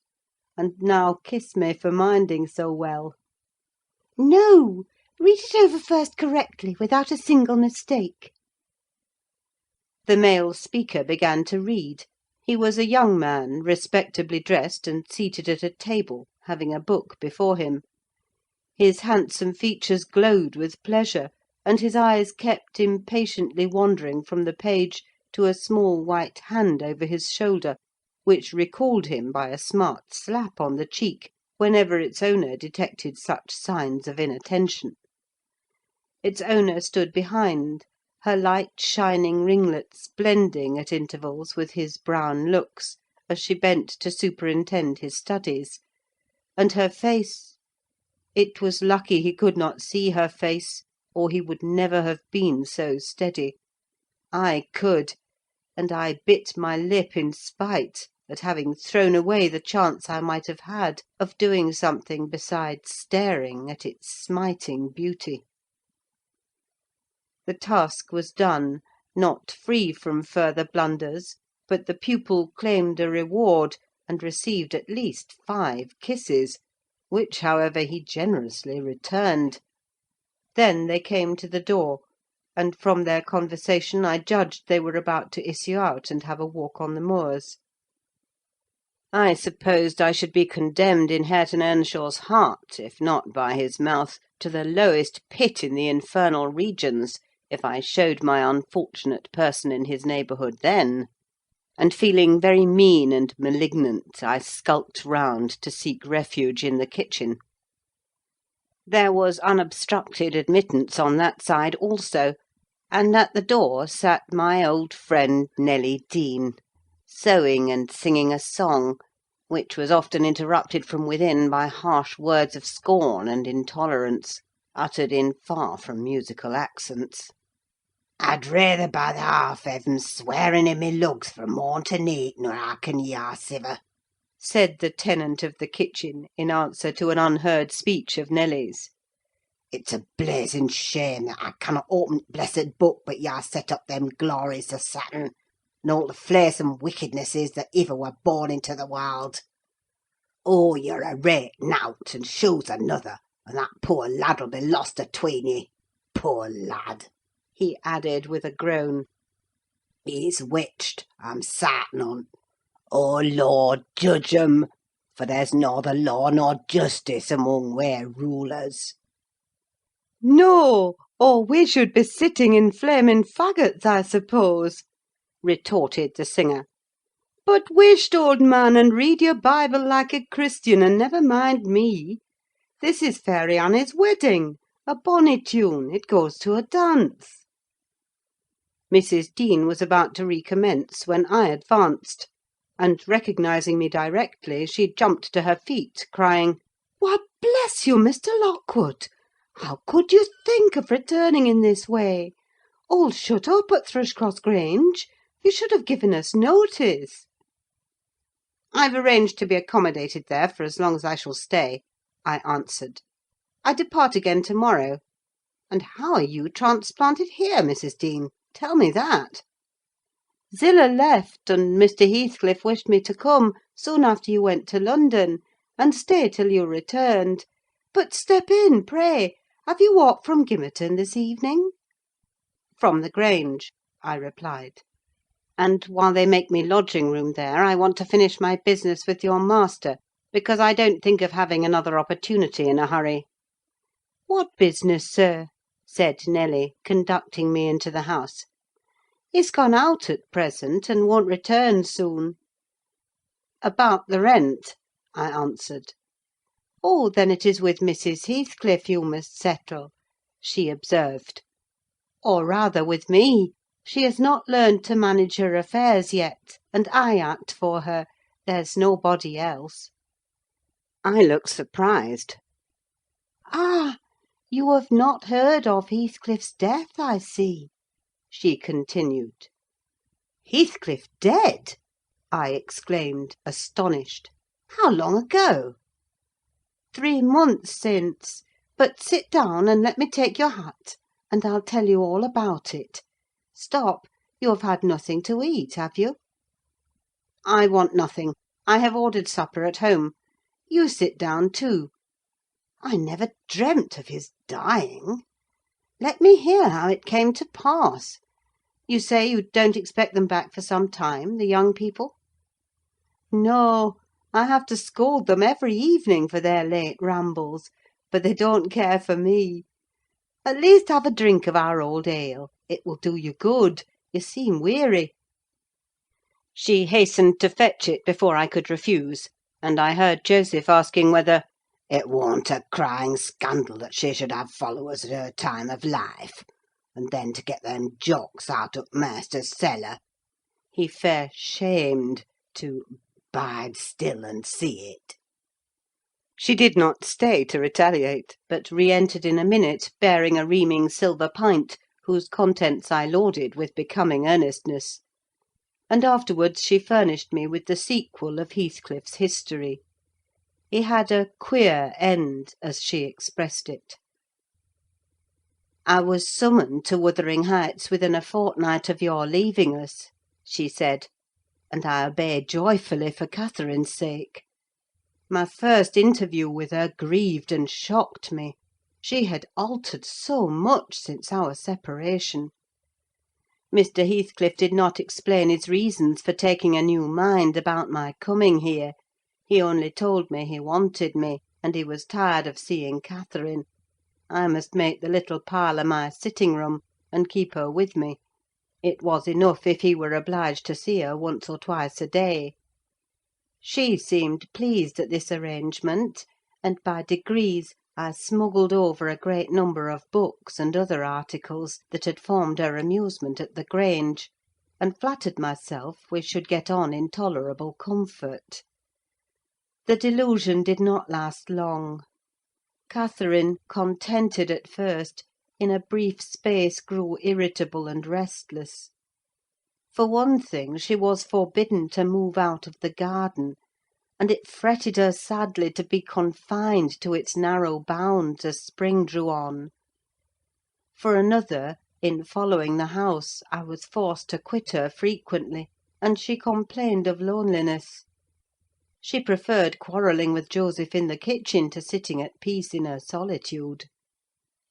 I did not mind their skirmishes, but Hareton was often obliged to seek the kitchen also, when the master wanted to have the house to himself; and though in the beginning she either left it at his approach, or quietly joined in my occupations, and shunned remarking or addressing him, and though he was always as sullen and silent as possible, after a while she changed her behaviour, and became incapable of letting him alone, talking at him, commenting on his stupidity and idleness, expressing her wonder how he could endure the life he lived, how he could sit a whole evening staring into the fire and dozing. "He's just like a dog, is he not, Ellen?" she once observed, "or a cart horse?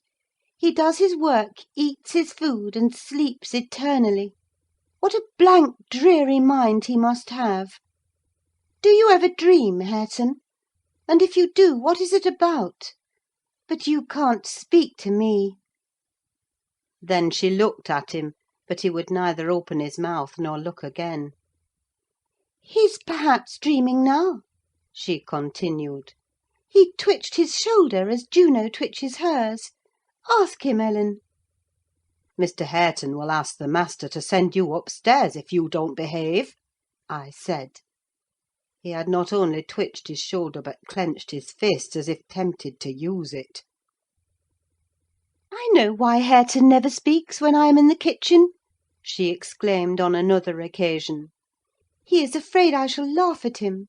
Ellen, what do you think? He began to teach himself to read once, and because I laughed he burned his books and dropped it. Was he not a fool?" "Were not you naughty?" I said. "Answer me that." "Perhaps I was," she went on, "but I did not expect him to be so silly. Hareton, if I gave you a book, would you take it now? I'll try." She placed one she had been perusing on his hand.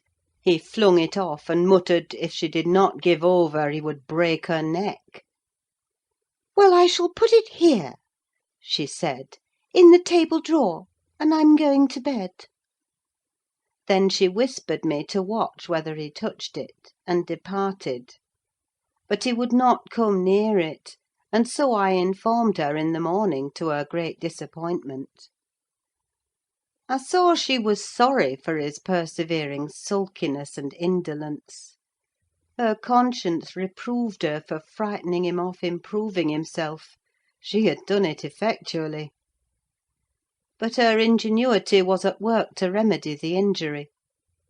While I ironed, or pursued other such stationary employments as I could not well do in the parlour, she would bring some pleasant volume and read it aloud to me. When Hareton was there, she generally paused in an interesting part, and left the book lying about. That she did repeatedly; but he was as obstinate as a mule, and instead of snatching at her bait, in wet weather he took to smoking with Joseph, and they sat like automatons, one on each side of the fire, the elderly happily too deaf to understand her wicked nonsense, as he would have called it, the younger doing his best to seem to disregard it. On fine evenings the latter followed his shooting expeditions, and Catherine yawned and sighed, and teased me to talk to her, and ran off into the court or garden the moment I began; and as a last resource cried, and said she was tired of living, her life was useless. Mr. Heathcliff, who grew more and more disinclined to society, had almost banished Earnshaw from his apartment. Owing to an accident at the commencement of March, he became for some days a fixture in the kitchen. His gun burst while out on the hills by himself, a splinter cut his arm, and he lost a good deal of blood before he could reach home. The consequence was that, perforce, he was condemned to the fireside and tranquillity till he made it up again. It suited Catherine to have him there; at any rate, it made her hate her room upstairs more than ever, and she would compel me to find out business below, that she might accompany me. On Easter Monday, Joseph went to Gimmerton Fair with some cattle, and in the afternoon I was busy getting up linen in the kitchen. Earnshaw sat, morose as usual, at the chimney corner, and my little mistress was beguiling an idle hour with drawing pictures on the window panes, varying her amusement by smothered bursts of songs, and whispered ejaculations, and quick glances of annoyance and impatience in the direction of her cousin, who steadfastly smoked and looked into the grate. At a notice that I could do with her no longer intercepting my light, she removed to the hearthstone. I bestowed little attention on her proceedings, but presently I heard her begin— "I've found out, Hareton, that I'm glad that I should like you to be my cousin now, if you had not grown so cross to me, and so rough." Hareton returned no answer. "Hareton! Hareton! Hareton! Do you hear?" she continued. Get off with ye!" He growled with uncompromising gruffness. "Let me take that pipe," she said, cautiously advancing her hand and abstracting it from his mouth. Before he could attempt to recover it, it was broken and behind the fire. He swore at her and seized another. "Stop!" she cried. "You must listen to me first, and I can't speak while those clouds are floating in my face." "Will you go to the devil," he exclaimed ferociously, "and let me be?" "No," she persisted. "I won't. I can't tell what to do to make you talk to me, and you are determined not to understand. When I call you stupid, I don't mean anything. I don't mean that I despise you. Come, you shall take notice of me, Hareton.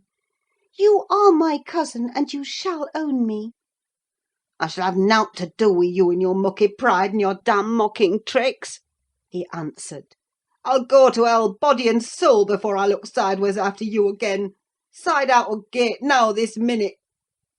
Catherine frowned, and retreated to the window-seat, chewing her lip, and endeavouring, by humming an eccentric tune, to conceal a growing tendency to sob. "You should be friends with your cousin, Mr. Hareton," I interrupted, "since she repents of her sauciness. It would do you a great deal of good: it would make you another man to have her for a companion." "A companion!" he cried. "When she hates me, and does not think me fit to wipe her shoon! Nay, if it made me a king, I'd not be scorned for seeking her goodwill any more." "It is not I who hate you: it is you who hate me," wept Cathy, no longer disguising her trouble. "You hate me as much as Mr. Heathcliff does, and more." "You're a damned liar!" began Earnshaw. "Why have I made him angry by taking your part, then, 100 times? And that when you sneered at and despised me, and go on plaguing me, and I'll step in yonder and say you worried me out of the kitchen." "I didn't know you took my part," she answered, drying her eyes; "and I was miserable and bitter at everybody. But now I thank you, and beg you to forgive me. What can I do besides?" She returned to the hearth, and frankly extended her hand.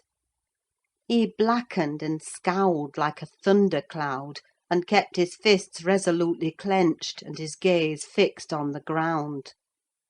Catherine, by instinct, must have divined it was obdurate perversity, and not dislike, that prompted this dogged conduct; for, after remaining an instant undecided, she stooped, and impressed on his cheek a gentle kiss. The little rogue thought I had not seen her, and drawing back, she took her former station by the window, quite demurely. I shook my head reprovingly, and then she blushed and whispered, "Well, what should I have done, Ellen? He wouldn't shake hands, and he wouldn't look. I must show him some way that I like him, that I want to be friends." Whether the kiss convinced Hareton, I cannot tell. He was very careful, for some minutes, that his face should not be seen, and when he did raise it, he was sadly puzzled where to turn his eyes. Catherine employed herself in wrapping a handsome book neatly in white paper, and having tied it with a bit of ribbon, and addressed it to Mr. Hareton Earnshaw, she desired me to be her ambassadress, and convey the present to its destined recipient. "And tell him, if he'll take it, I'll come and teach him to read it right," she said. "And if he refuse it, I'll go upstairs, and never tease him again." I carried it, and repeated the message, anxiously watched by my employer. Hareton would not open his fingers, so I laid it on his knee. He did not strike it off either. I returned to my work. Catherine leant her head and arms on the table till she heard the slight rustle of the covering being removed. Then she stole away, and quietly seated herself beside her cousin. He trembled, and his face glowed. All his rudeness and all his surly harshness had deserted him. He could not summon courage, at first, to utter a syllable in reply to her questioning look, and her murmured petition. "Say you forgive me, Hareton, do! You can make me so happy by speaking that little word." He muttered something inaudible. "And you'll be my friend?" added Catherine, interrogatively. "Nay, you'll be ashamed of me every day of your life," he answered; "and the more ashamed, the more you know me, and I cannot bide it." "So you won't be my friend?" she said, smiling as sweet as honey, and creeping close up. I overheard no further distinguishable talk; but on looking round again, I perceived two such radiant countenances bent over the page of the accepted book, that I did not doubt the treaty had been ratified on both sides, and the enemies were thenceforth sworn allies. The work they studied was full of costly pictures, and those and their position had charm enough to keep them unmoved till Joseph came home. He, poor man, was perfectly aghast at the spectacle of Catherine seated on the same bench with Hareton Earnshaw, leaning her hand on his shoulder, and confounded at his favourite's endurance of her proximity. It affected him too deeply to allow an observation on the subject that night. His emotion was only revealed by the immense sighs he drew as he solemnly spread his large Bible on the table, and overlaid it with dirty bank-notes from his pocket-book, the produce of the day's transactions. At length he summoned Hareton from his seat. "Tak these into maister, lad," he said, "and bide there. I's gang up to my own rahm.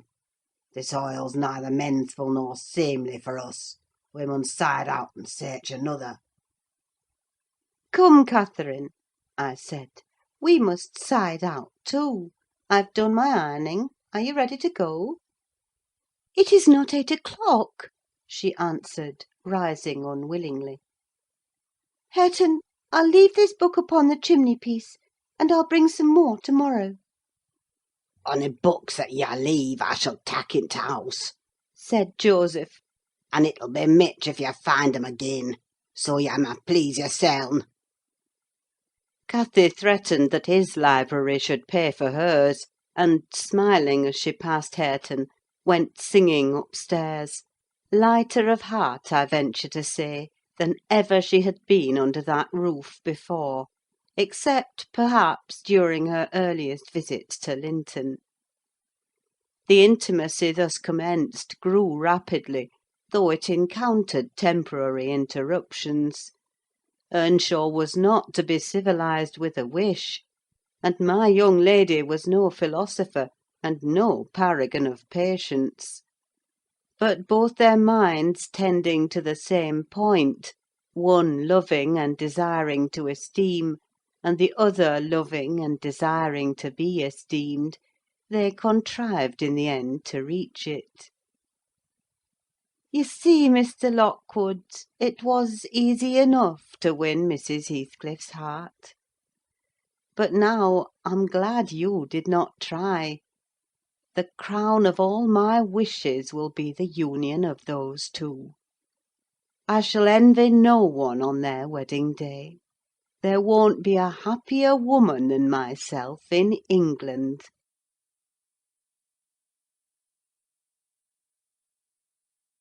CHAPTER XXXIII.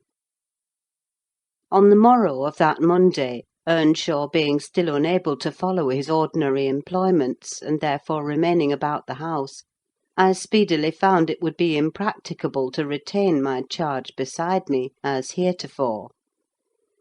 She got downstairs before me, and out into the garden, where she had seen her cousin performing some easy work; and when I went to bid them come to breakfast, I saw she had persuaded him to clear a large space of ground from currant and gooseberry bushes, and they were busy planning together an importation of plants from the Grange. I was terrified at the devastation which had been accomplished in a brief half hour. The black currant trees were the apple of Joseph's eye, and she had just fixed her choice of flower bed in the midst of them. "There! That will be all shown to the master," I exclaimed, "the minute it is discovered. And what excuse have you to offer for taking such liberties with the garden? We shall have a fine explosion on the head of it, see if we don't. Mr. Hareton, I wonder you should have no more wit than to go and make that mess at her bidding." "I'd forgotten they were Joseph's," answered Earnshaw, rather puzzled. "But I'll tell him I did it." We always ate our meals with Mr. Heathcliff. I held the mistress's post in making tea and carving, so I was indispensable at table. Catherine usually sat by me, but to-day she stole nearer to Hareton, and I presently saw she would have no more discretion in her friendship than she had in her hostility. "Now mind you don't talk with and notice your cousin too much," were my whispered instructions as we entered the room. "It will certainly annoy Mr. Heathcliff, and he'll be mad at you both." "I'm not going to," she answered. The minute after, she had sidled to him, and was sticking primroses in his plate of porridge. He dared not speak to her there, he dared hardly look, and yet she went on teasing till he was twice on the point of being provoked to laugh. I frowned, and then she glanced towards the master, whose mind was occupied on other subjects than his company, as his countenance evinced; and she grew serious for an instant, scrutinising him with deep gravity. Afterwards she turned, and recommenced her nonsense. At last Hareton uttered a smothered laugh. Mr. Heathcliff started; his eye rapidly surveyed our faces. Catherine met it with her accustomed look of nervousness and yet defiance, which he abhorred. "It is well you are out of my reach," he exclaimed. "What fiend possesses you to stare back at me continually with those infernal eyes? Down with them! And don't remind me of your existence again. I thought I had cured you of laughing." "It was me," muttered Hareton. "What do you say?" demanded the master. Hareton looked at his plate, and did not repeat the confession. Mr. Heathcliff looked at him a bit, and then silently resumed his breakfast and his interrupted musing. We had nearly finished, and the two young people prudently shifted wider asunder, so I anticipated no further disturbance during that sitting, when Joseph appeared at the door, revealing by his quivering lip and furious eyes that the outrage committed on his precious shrubs was detected. He must have seen Cathy and her cousin about the spot before he examined it, for while his jaws worked like those of a cow chewing its cud, and rendered his speech difficult to understand, he began— "I mun hev my wage, and I mun go. I had aimed to dee wheer I'd sarved for 60 year, and I thought I'd lug my books up into garret and all my bits of stuff, and they should hev t' kitchen to theirseln, for t' sake o' quietness. It were hard to gie up my own Harston, but I thought I could do that. But Nash has ta'en my garden from me, and by thy heart, maister, I cannot stand it. Ya may bend to the yoke an you will, I ain't noan used to it, and an old man doesn't soon get used to new barthens. I'd rather earn my bite and my sup wi' hammer in t' road." "Now, idiot," interrupted Heathcliff. "Cut it short. What's your grievance? I'll interfere in no quarrels between you and Nelly. She may thrust you into the coal hole for anything I care." "It's no Nelly," answered Joseph. "I shouldn't shift for Nelly, nasty ill newt as shoo is. Thank God, shoo cannot steal t' soul o' nobody. Shoo were niver so handsome but what a body might look at her 'bout winking. It's yon flaysome, graceless queen that's witched our lad, wi' her bold een and her forrard ways, till, nay, it fair brusts my heart. He's forgotten all I've done for him and made on him, and gone and riven up all row o' t' grandest currant trees in t' garden." And here he lamented outright, unmanned by a sense of his bitter injuries, and Earnshaw's ingratitude and dangerous condition. "Is the fool drunk?" asked Mr. Heathcliff. "Hareton, is it you he's finding fault with?" "I've pulled up 2 or 3 bushes," replied the young man, "but I'm going to set 'em again." "And why have you pulled them up?" said the master. Catherine wisely put in her tongue. "We wanted to plant some flowers there," she cried. "I'm the only person to blame, for I wished him to do it." "And who the devil gave you leave to touch a stick about the place?" demanded her father-in-law, much surprised. "And who ordered you to obey her?" he added, turning to Hareton. The latter was speechless.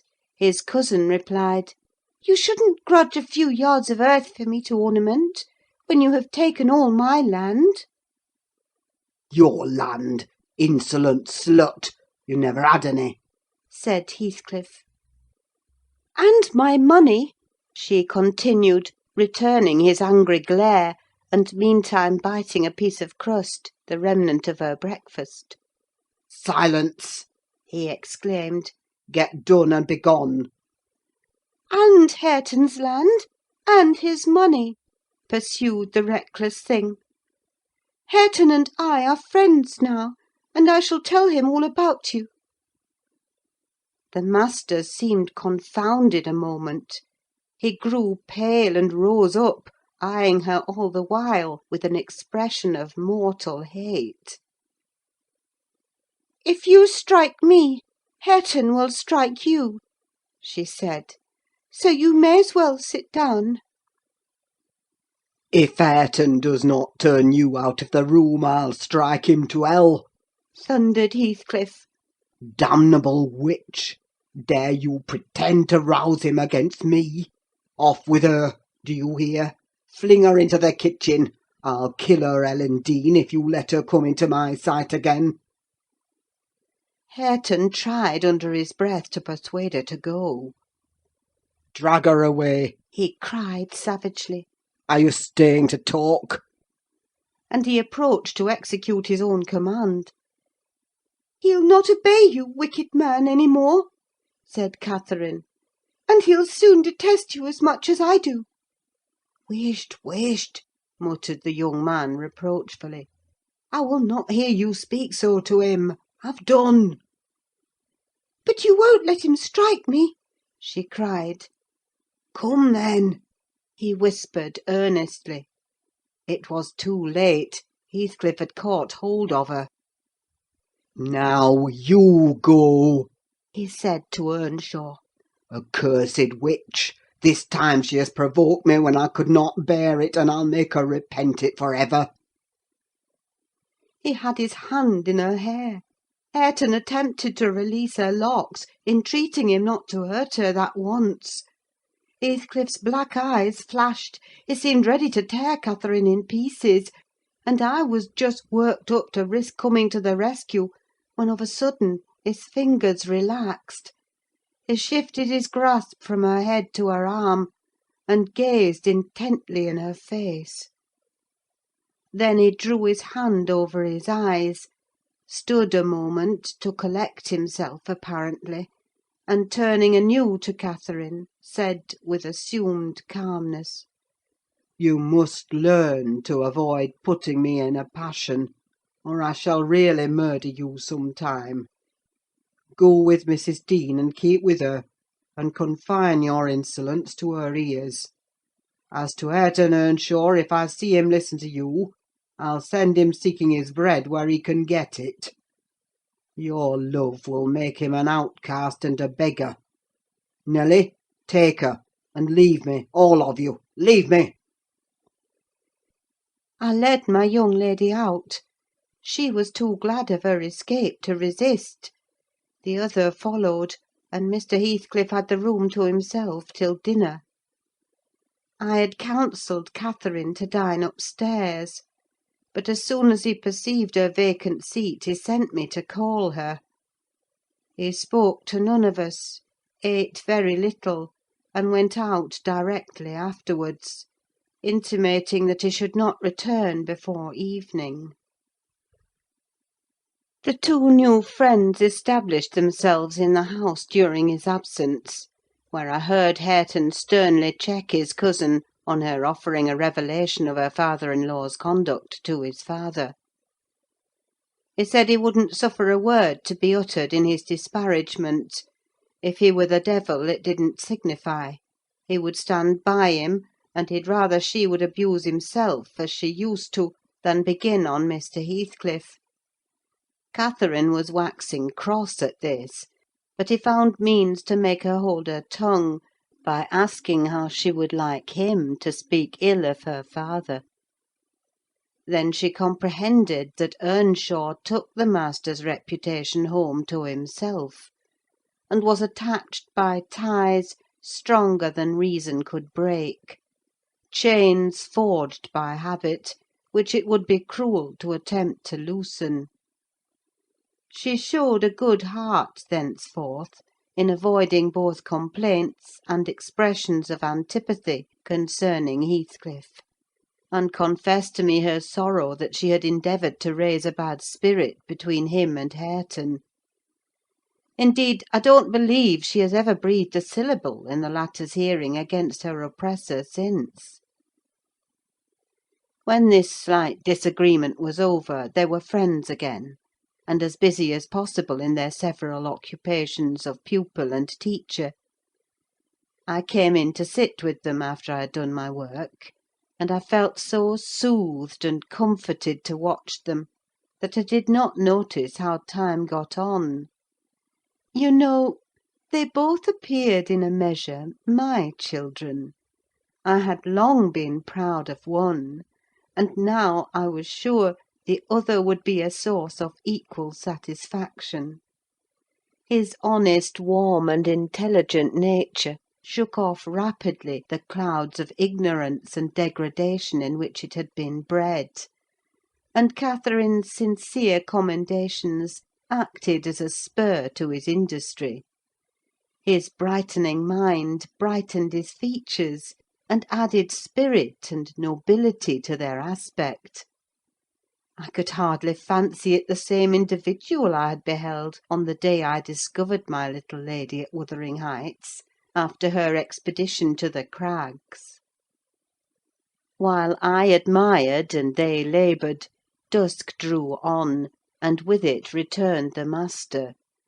He came upon us quite unexpectedly, entering by the front way, and had a full view of the whole three, ere we could raise our heads to glance at him.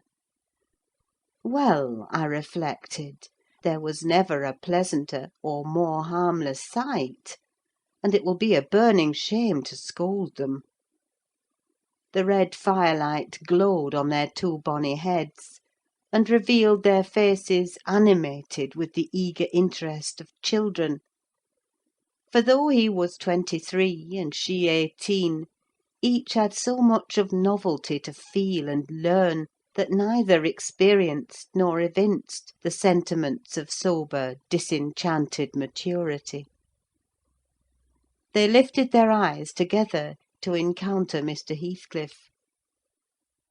Perhaps you have never remarked that their eyes are precisely similar, and they are those of Catherine Earnshaw. The present Catherine has no other likeness to her, except a breadth of forehead, and a certain arch of the nostril that makes her appear rather haughty, whether she will or not. With Hareton the resemblance is carried farther. It is singular at all times; then it was particularly striking, because his senses were alert, and his mental faculties wakened to unwonted activity. I suppose this resemblance disarmed Mr. Heathcliff. He walked to the hearth in evident agitation, but it quickly subsided as he looked at the young man; or, I should say, altered its character, for it was there yet. He took the book from his hand, and glanced at the open page, then returned it without any observation, merely signing Catherine away. Her companion lingered very little behind her, and I was about to depart also, but he bid me sit still. It is a poor conclusion, is it not? He observed, having brooded a while on the scene he had just witnessed. An absurd termination to my violent exertions. I get levers and mattocks to demolish the two houses, and train myself to be capable of working like Hercules; and when everything is ready and in my power, I find the will to lift a slate off either roof has vanished. My old enemies have not beaten me. Now would be the precise time to revenge myself on their representatives. I could do it, and none could hinder me. But where is the use? I don't care for striking. I can't take the trouble to raise my hand. That sounds as if I had been labouring the whole time, only to exhibit a fine trait of magnanimity. It is far from being the case. I have lost the faculty of enjoying their destruction, and I am too idle to destroy for nothing. Nelly, there is a strange change approaching. I'm in its shadow at present. I take so little interest in my daily life that I hardly remember to eat and drink. Those two who have left the room are the only objects which retain a distinct material appearance to me, and that appearance causes me pain amounting to agony. About her I won't speak, and I don't desire to think. But I earnestly wish she were invisible. Her presence invokes only maddening sensations. He moves me differently. And yet, if I could do it without seeming insane, I'd never see him again. You'll perhaps think me rather inclined to become so," he added, making an effort to smile, "if I try to describe the thousand forms of past associations and ideas he awakens or embodies. But you'll not talk of what I tell you; and my mind is so eternally secluded in itself, it is tempting, at last, to turn it out to another. 5 minutes ago, Hareton seemed a personification of my youth, not a human being. I felt to him in such a variety of ways that it would have been impossible to have accosted him rationally.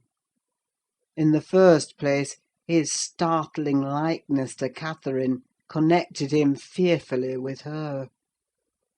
That, however, which you may suppose the most potent to arrest my imagination, is actually the least.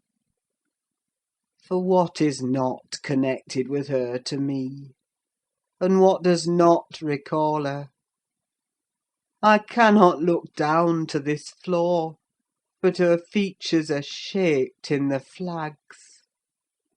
In every cloud, in every tree, filling the air at night, and caught by glimpses in every object by day, I am surrounded with her image. The most ordinary faces of men and women, my own features, mock me with a resemblance. The entire world is a dreadful collection of memoranda that she did exist, and that I have lost her. Well, Hareton's aspect was the ghost of my immortal love, of my wild endeavours to hold my right, my degradation, my pride, my happiness, and my anguish. But it is frenzy to repeat these thoughts to you. Only it will let you know why, with a reluctance to be always alone, his society is no benefit, rather an aggravation of the constant torment I suffer. And it partly contributes to render me regardless how he and his cousin go on together. I can give them no attention any more. "But what do you mean by a change, Mr. Heathcliff?" I said, alarmed at his manner. Though he was neither in danger of losing his senses nor dying, according to my judgment, he was quite strong and healthy; and as to his reason, from childhood he had a delight in dwelling on dark things and entertaining odd fancies. He might have had a monomania on the subject of his departed idol, but on every other point his wits were as sound as mine. I shall not know that till it comes, He said. I'm only half conscious of it now. "You have no feeling of illness, have you?" I asked. No, Nelly, I have not. He answered. "Then you are not afraid of death?" I pursued. Afraid? No. He replied. I have neither a fear, nor a presentiment, nor a hope of death. Why should I?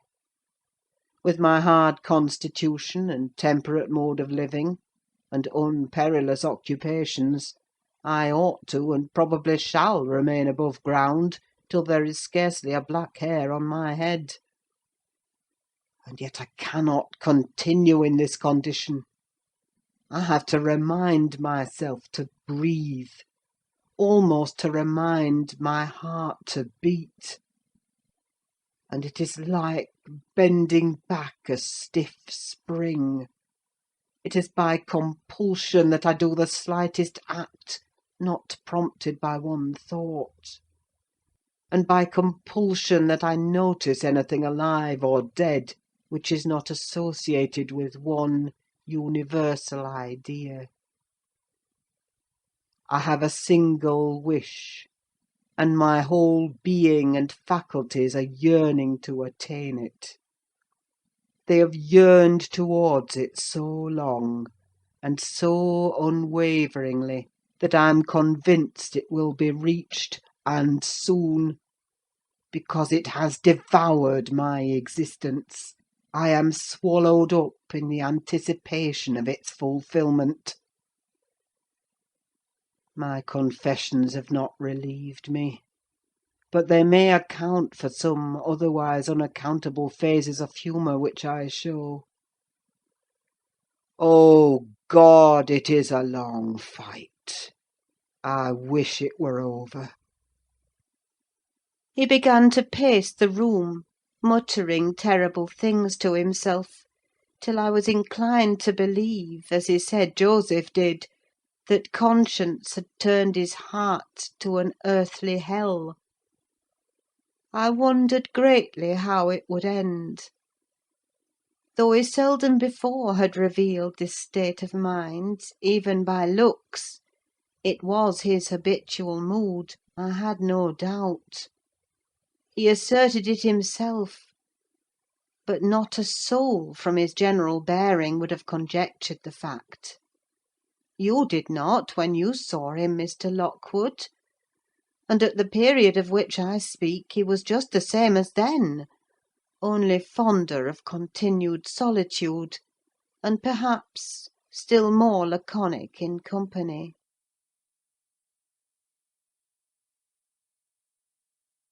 Chapter 34.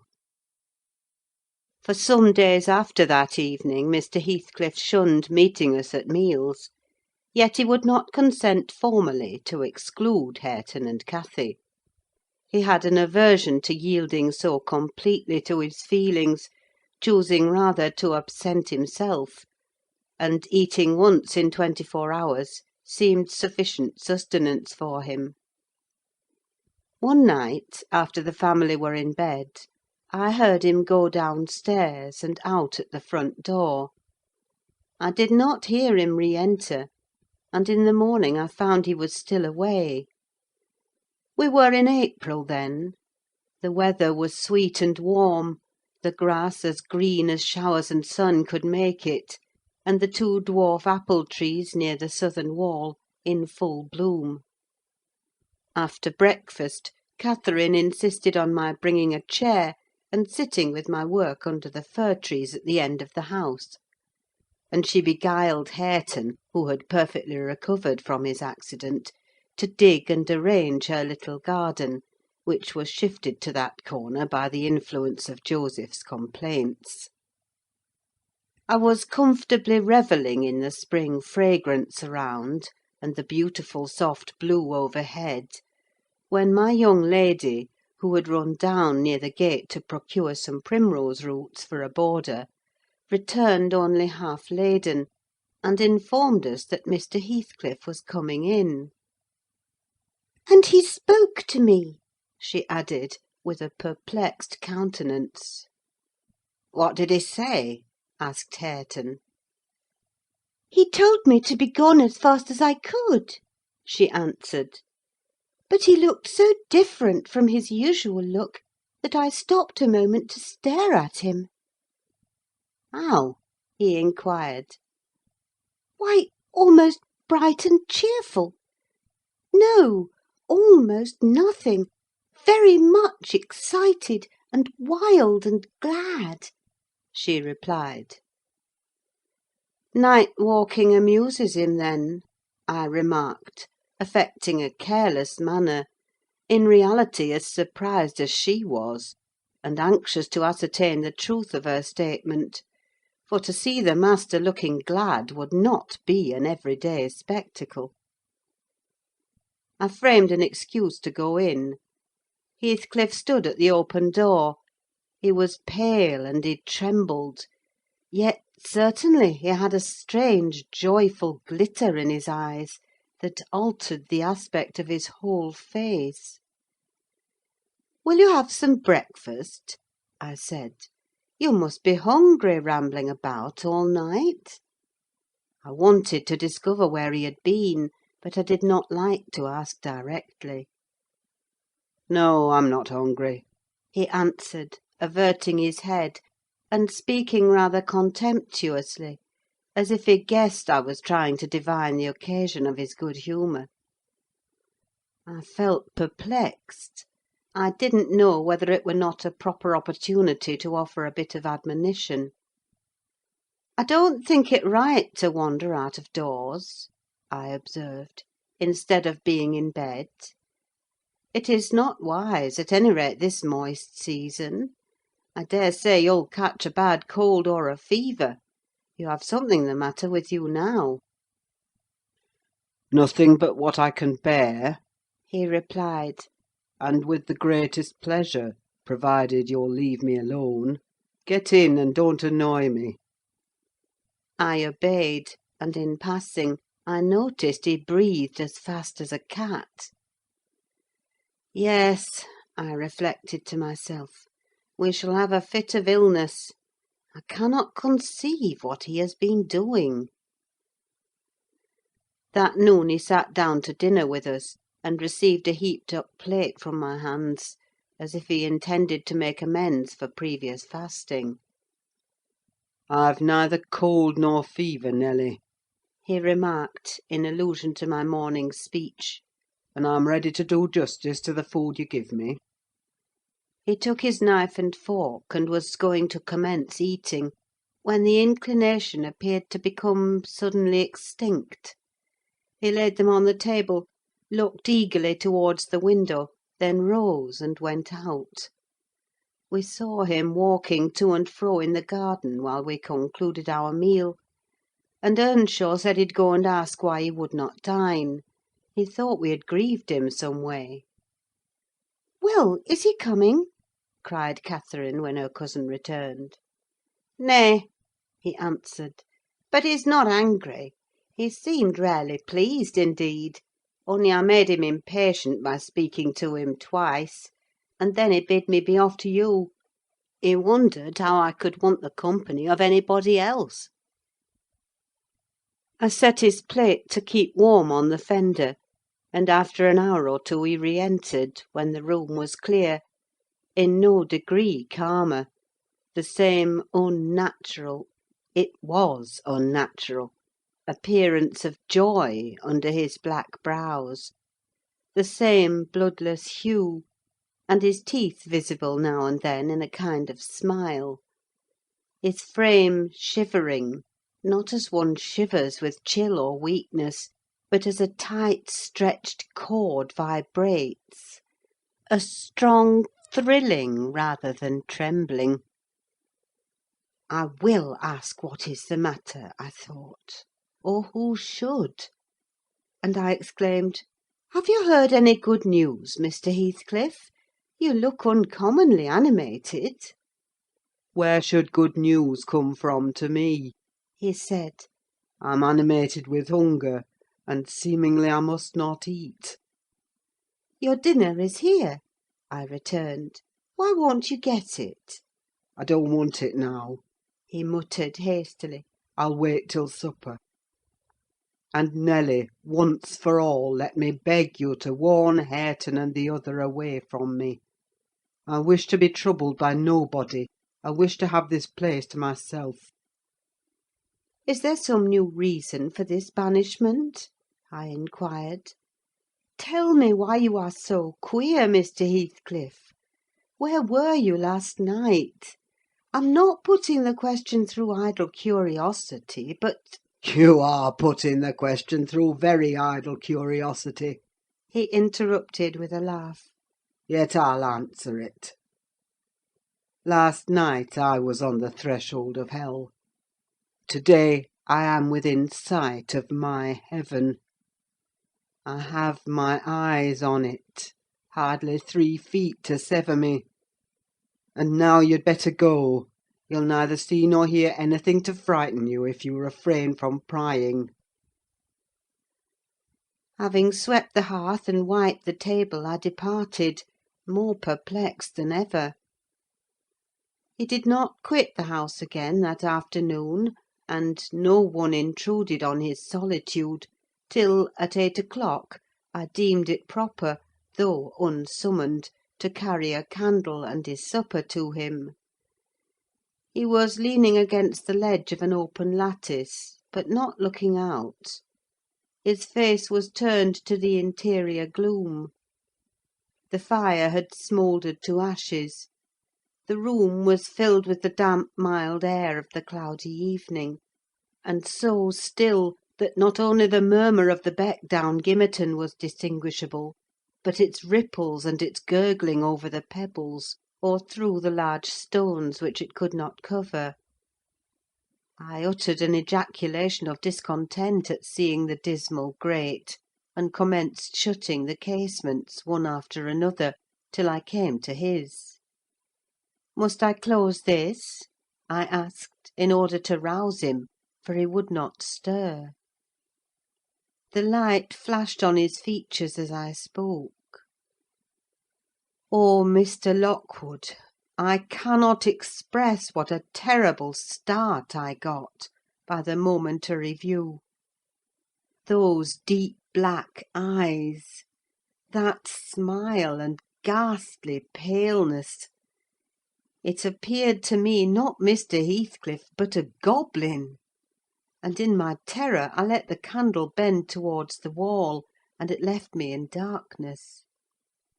Yes, close it. He replied in his familiar voice. There, that is pure awkwardness. Why did you hold the candle horizontally? Be quick and bring another. I hurried out in a foolish state of dread, and said to Joseph, "The master wishes you to take him a light and rekindle the fire," for I dared not go in myself again just then. Joseph rattled some fire into the shovel and went, but he brought it back immediately, with the supper tray in his other hand, explaining that Mr. Heathcliff was going to bed, and he wanted nothing to eat till morning. We heard him mount the stairs directly. He did not proceed to his ordinary chamber, but turned into that with the panelled bed. Its window, as I mentioned before, is wide enough for anybody to get through, and it struck me that he plotted another midnight excursion, of which he had rather we had no suspicion. "Is he a ghoul or a vampire?" I mused. I had read of such hideous incarnate demons. And then I set myself to reflect how I had tended him in infancy, and watched him grow to youth, and followed him almost through his whole course, and what absurd nonsense it was to yield to that sense of horror. But where did he come from, the little dark thing, harboured by a good man to his bane? Muttered superstition, as I dozed into unconsciousness. And I began, half dreaming, to weary myself with imagining some fit parentage for him, and repeating my waking meditations, I tracked his existence over again, with grim variations; at last picturing his death and funeral, of which all I can remember is being exceedingly vexed at having the task of dictating an inscription for his monument, and consulting the sexton about it; and as he had no surname, and we could not tell his age, we were obliged to content ourselves with the single word Heathcliff. That came true: we were. If you enter the kirkyard, you'll read on his headstone only that, and the date of his death. Dawn restored me to common sense. I rose and went into the garden as soon as I could see, to ascertain if there were any footmarks under his window. There were none. He has stayed at home, I thought, and he'll be all right to-day. I prepared breakfast for the household, as was my usual custom, but told Hareton and Catherine to get theirs ere the master came down, for he lay late. They preferred taking it out of doors under the trees, and I set a little table to accommodate them. On my re-entrance I found Mr. Heathcliff below. He and Joseph were conversing about some farming business. He gave clear, minute directions concerning the matter discussed, but he spoke rapidly, and turned his head continually aside, and had the same excited expression, even more exaggerated. When Joseph quitted the room, he took his seat in the place he generally chose, and I put a basin of coffee before him.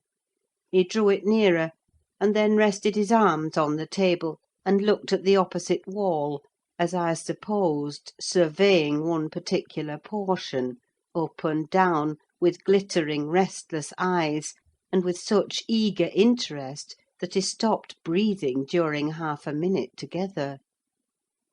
"Come now," I exclaimed, pushing some bread against his hand. "Eat and drink that while it is hot. It has been waiting near an hour." He didn't notice me, and yet he smiled. I'd rather have seen him gnash his teeth than smile so. "Mr. Heathcliff, master!" I cried. "Don't, for God's sake, stare as if you saw an unearthly vision." "Don't, for God's sake, shout so loud," he replied. "Turn round and tell me, are we by ourselves?" "Of course," was my answer. "Of course we are." Still, I involuntarily obeyed him, as if I was not quite sure. With a sweep of his hand he cleared a vacant space in front among the breakfast things, and leant forward to gaze more at his ease. Now I perceived he was not looking at the wall, for when I regarded him alone, it seemed exactly that he gazed at something within 2 yards' distance; and whatever it was, it communicated apparently both pleasure and pain in exquisite extremes. At least the anguished yet raptured expression of his countenance suggested that idea. The fancied object was not fixed either. His eyes pursued it with unwearied diligence, and even in speaking to me were never weaned away. I vainly reminded him of his protracted abstinence from food.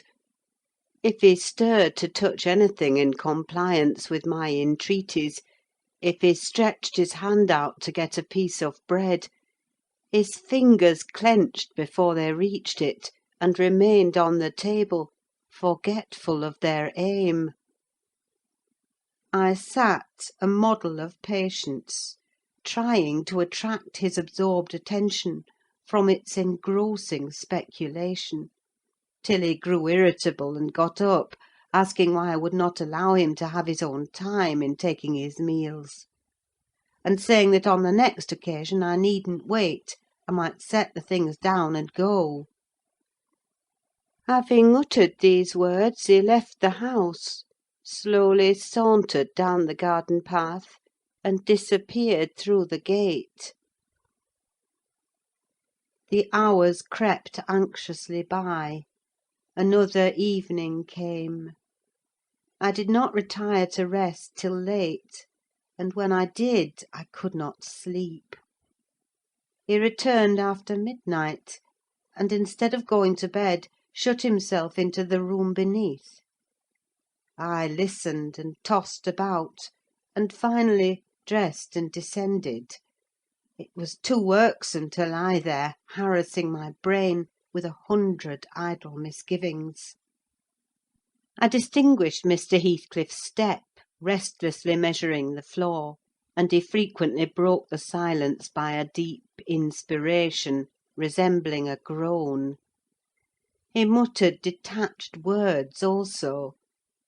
The only one I could catch was the name of Catherine, coupled with some wild term of endearment or suffering, and spoken as one would speak to a person present, low and earnest, and wrung from the depth of his soul.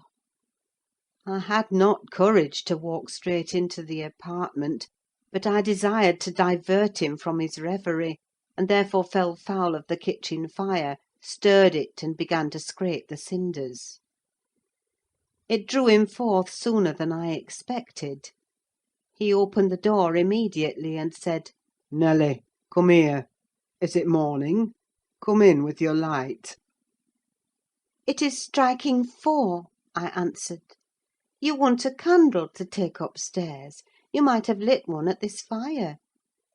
"No, I don't wish to go upstairs," he said. "Come in and kindle me a fire, and do anything there is to do about the room." "I must blow the coals red first, before I can carry any," I replied, getting a chair and the bellows. He roamed to and fro meantime, in a state approaching distraction, his heavy sighs succeeding each other so thick as to leave no space for common breathing between. "When day breaks, I'll send for Green," he said. "I wish to make some legal inquiries of him while I can bestow a thought on those matters, and while I can act calmly. I have not written my will yet, and how to leave my property I cannot determine. I wish I could annihilate it from the face of the earth." "I would not talk so, Mr. Heathcliff," I interposed. "Let your will be a while. You'll be spared to repent of your many injustices yet. I never expected that your nerves would be disordered. They are, at present, marvellously so, however, and almost entirely through your own fault. The way you've passed these 3 last days might knock up a Titan. Do take some food and some repose. You need only look at yourself in a glass to see how you require both. Your cheeks are hollow, and your eyes bloodshot, like a person starving with hunger and going blind with loss of sleep." "It is not my fault that I cannot eat or rest," he replied. "I assure you it is through no settled designs. I'll do both as soon as I possibly can. But you might as well bid a man struggling in the water rest within arm's length of the shore. I must reach it first, and then I'll rest. Well, never mind, Mr. Green. As to repenting of my injustices, I've done no injustice, and I repent of nothing. I'm too happy, and yet I'm not happy enough.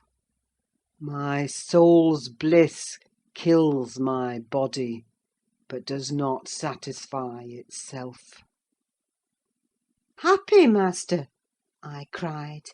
"Strange happiness!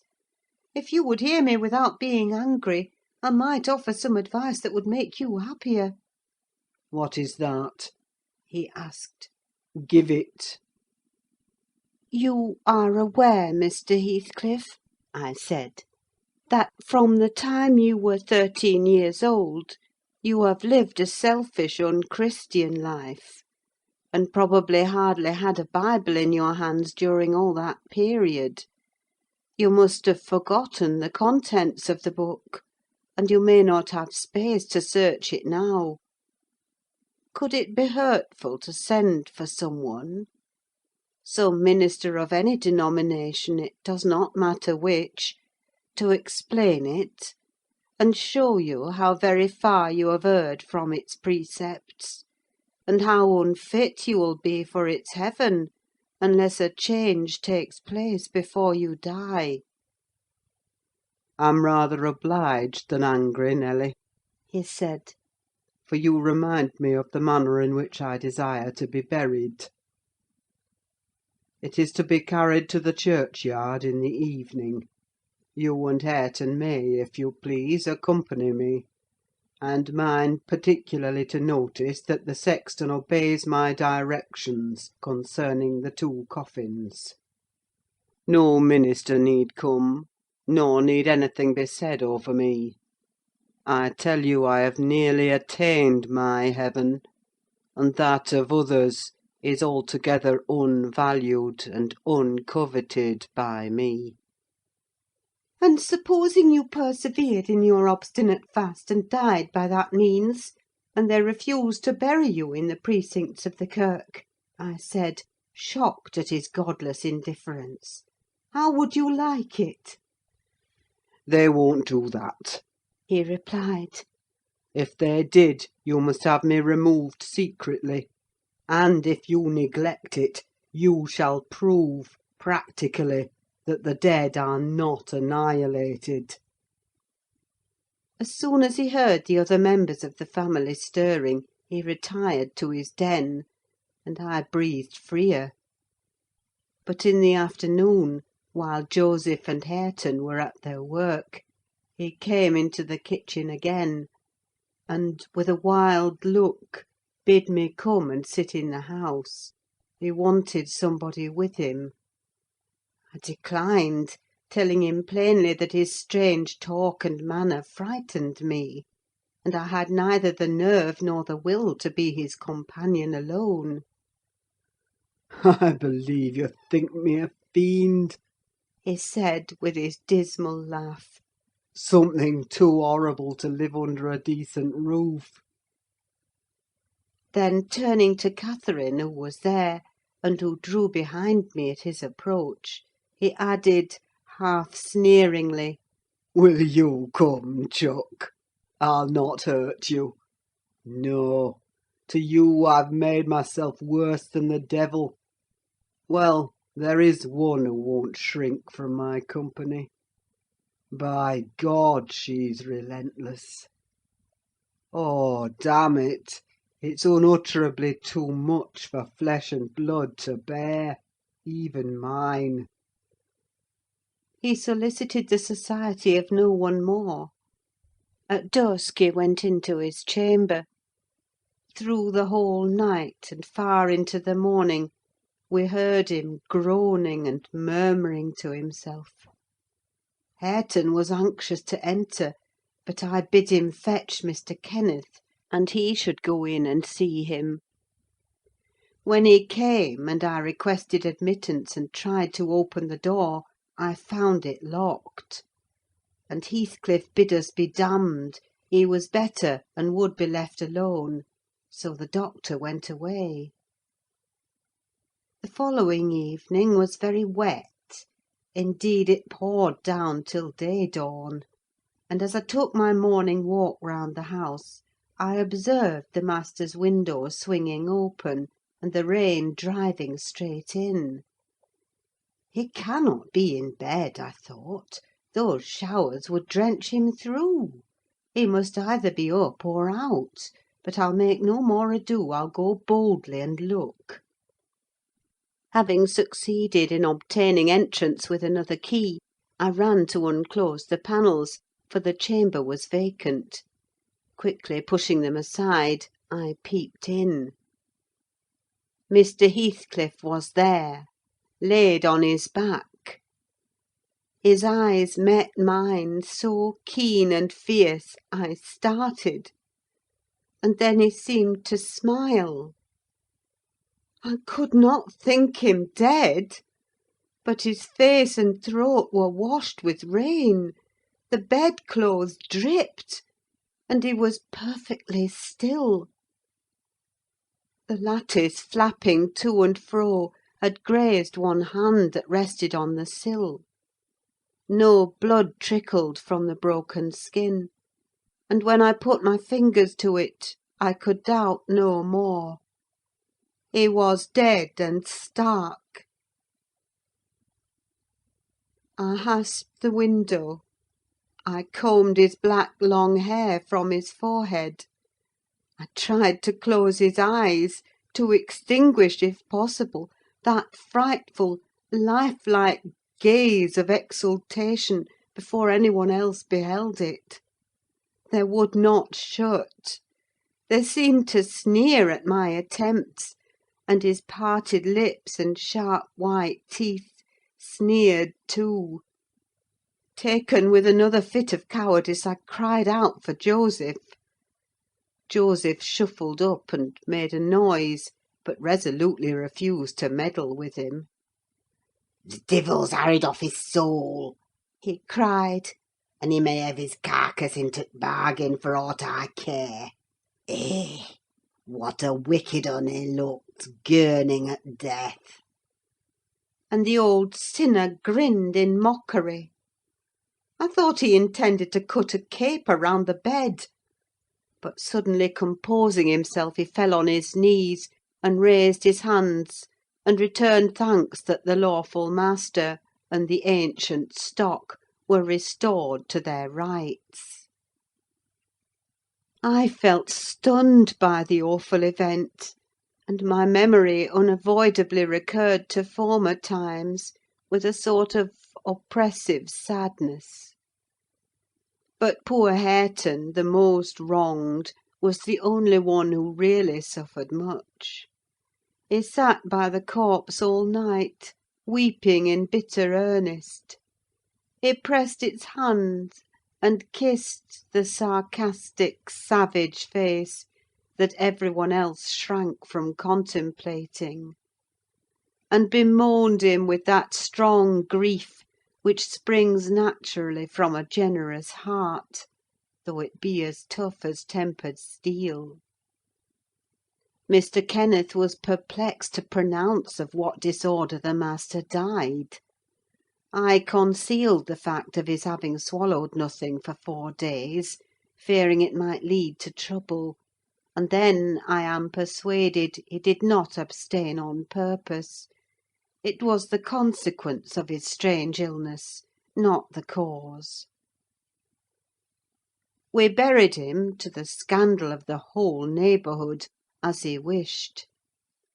Earnshaw and I, the sexton, and 6 men to carry the coffin, comprehended the whole attendance. The 6 men departed when they had let it down into the grave. We stayed to see it covered. Hareton, with a streaming face, dug green sods, and laid them over the brown mound himself. At present it is as smooth and verdant as its companion mounds, and I hope its tenant sleeps as soundly.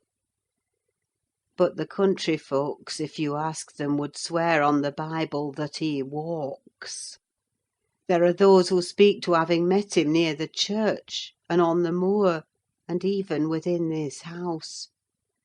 Idle tales, you'll say, and so say I. Yet that old man by the kitchen fire affirms he has seen 2 on 'em looking out of his chamber window on every rainy night since his death. And an odd thing happened to me about a month ago. I was going to the Grange one evening, a dark evening threatening thunder, and just at the turn of the Heights I encountered a little boy with a sheep and 2 lambs before him. He was crying terribly, and I supposed the lambs were skittish and would not be guided. "What is the matter, my little man?" I asked. "There's Heathcliff and a woman yonder under t' knob," he blubbered. "and I dannot pass 'em." I saw nothing, but neither the sheep nor he would go on, so I bid him take the road lower down. He probably raised the phantoms from thinking, as he traversed the moors alone, on the nonsense he had heard his parents and companions repeat. Yet still, I don't like being out in the dark now, and I don't like being left by myself in this grim house. I cannot help it. I shall be glad when they leave it and shift to the Grange. "They are going to the Grange, then?" I said. "Yes," answered Mrs. Dean, "as soon as they are married, and that will be on New Year's Day." "And who will live here then?" "Why, Joseph will take care of the house, and perhaps a lad to keep him company. They will live in the kitchen, and the rest will be shut up." "For the use of such ghosts as choose to inhabit it?" I observed. "No, Mr. Lockwood," said Nelly, shaking her head. "I believe the dead are at peace, but it is not right to speak of them with levity." At that moment the garden gate swung to. The ramblers were returning. "They are afraid of nothing," I grumbled, watching their approach through the window. "Together they would brave Satan and all his legions." As they stepped on to the door-stones, and halted to take a last look at the moon, or, more correctly, at each other by her light, I felt irresistibly impelled to escape them again, and, pressing a remembrance into the hand of Mrs. Dean, and disregarding her expostulations at my rudeness, I vanished through the kitchen as they opened the house door, and so should have confirmed Joseph in his opinion of his fellow servant's gay indiscretions, Had he not fortunately recognised me for a respectable character by the sweet ring of a sovereign at his feet? My walk home was lengthened by a diversion in the direction of the kirk. When beneath its walls, I perceived decay had made progress even in 7 months.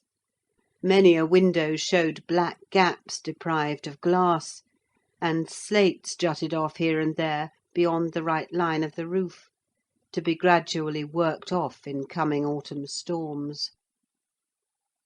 I sought, and soon discovered, the 3 headstones on the slope next the moor: the middle one grey and half buried in the heath; Edgar Linton's only harmonised by the turf and moss creeping up its foot; Heathcliff's still bare. I lingered round them under that benign sky; watched the moths fluttering among the heath and harebells; listened to the soft wind breathing through the grass; and wondered how anyone could ever imagine unquiet slumbers for the sleepers in that quiet earth.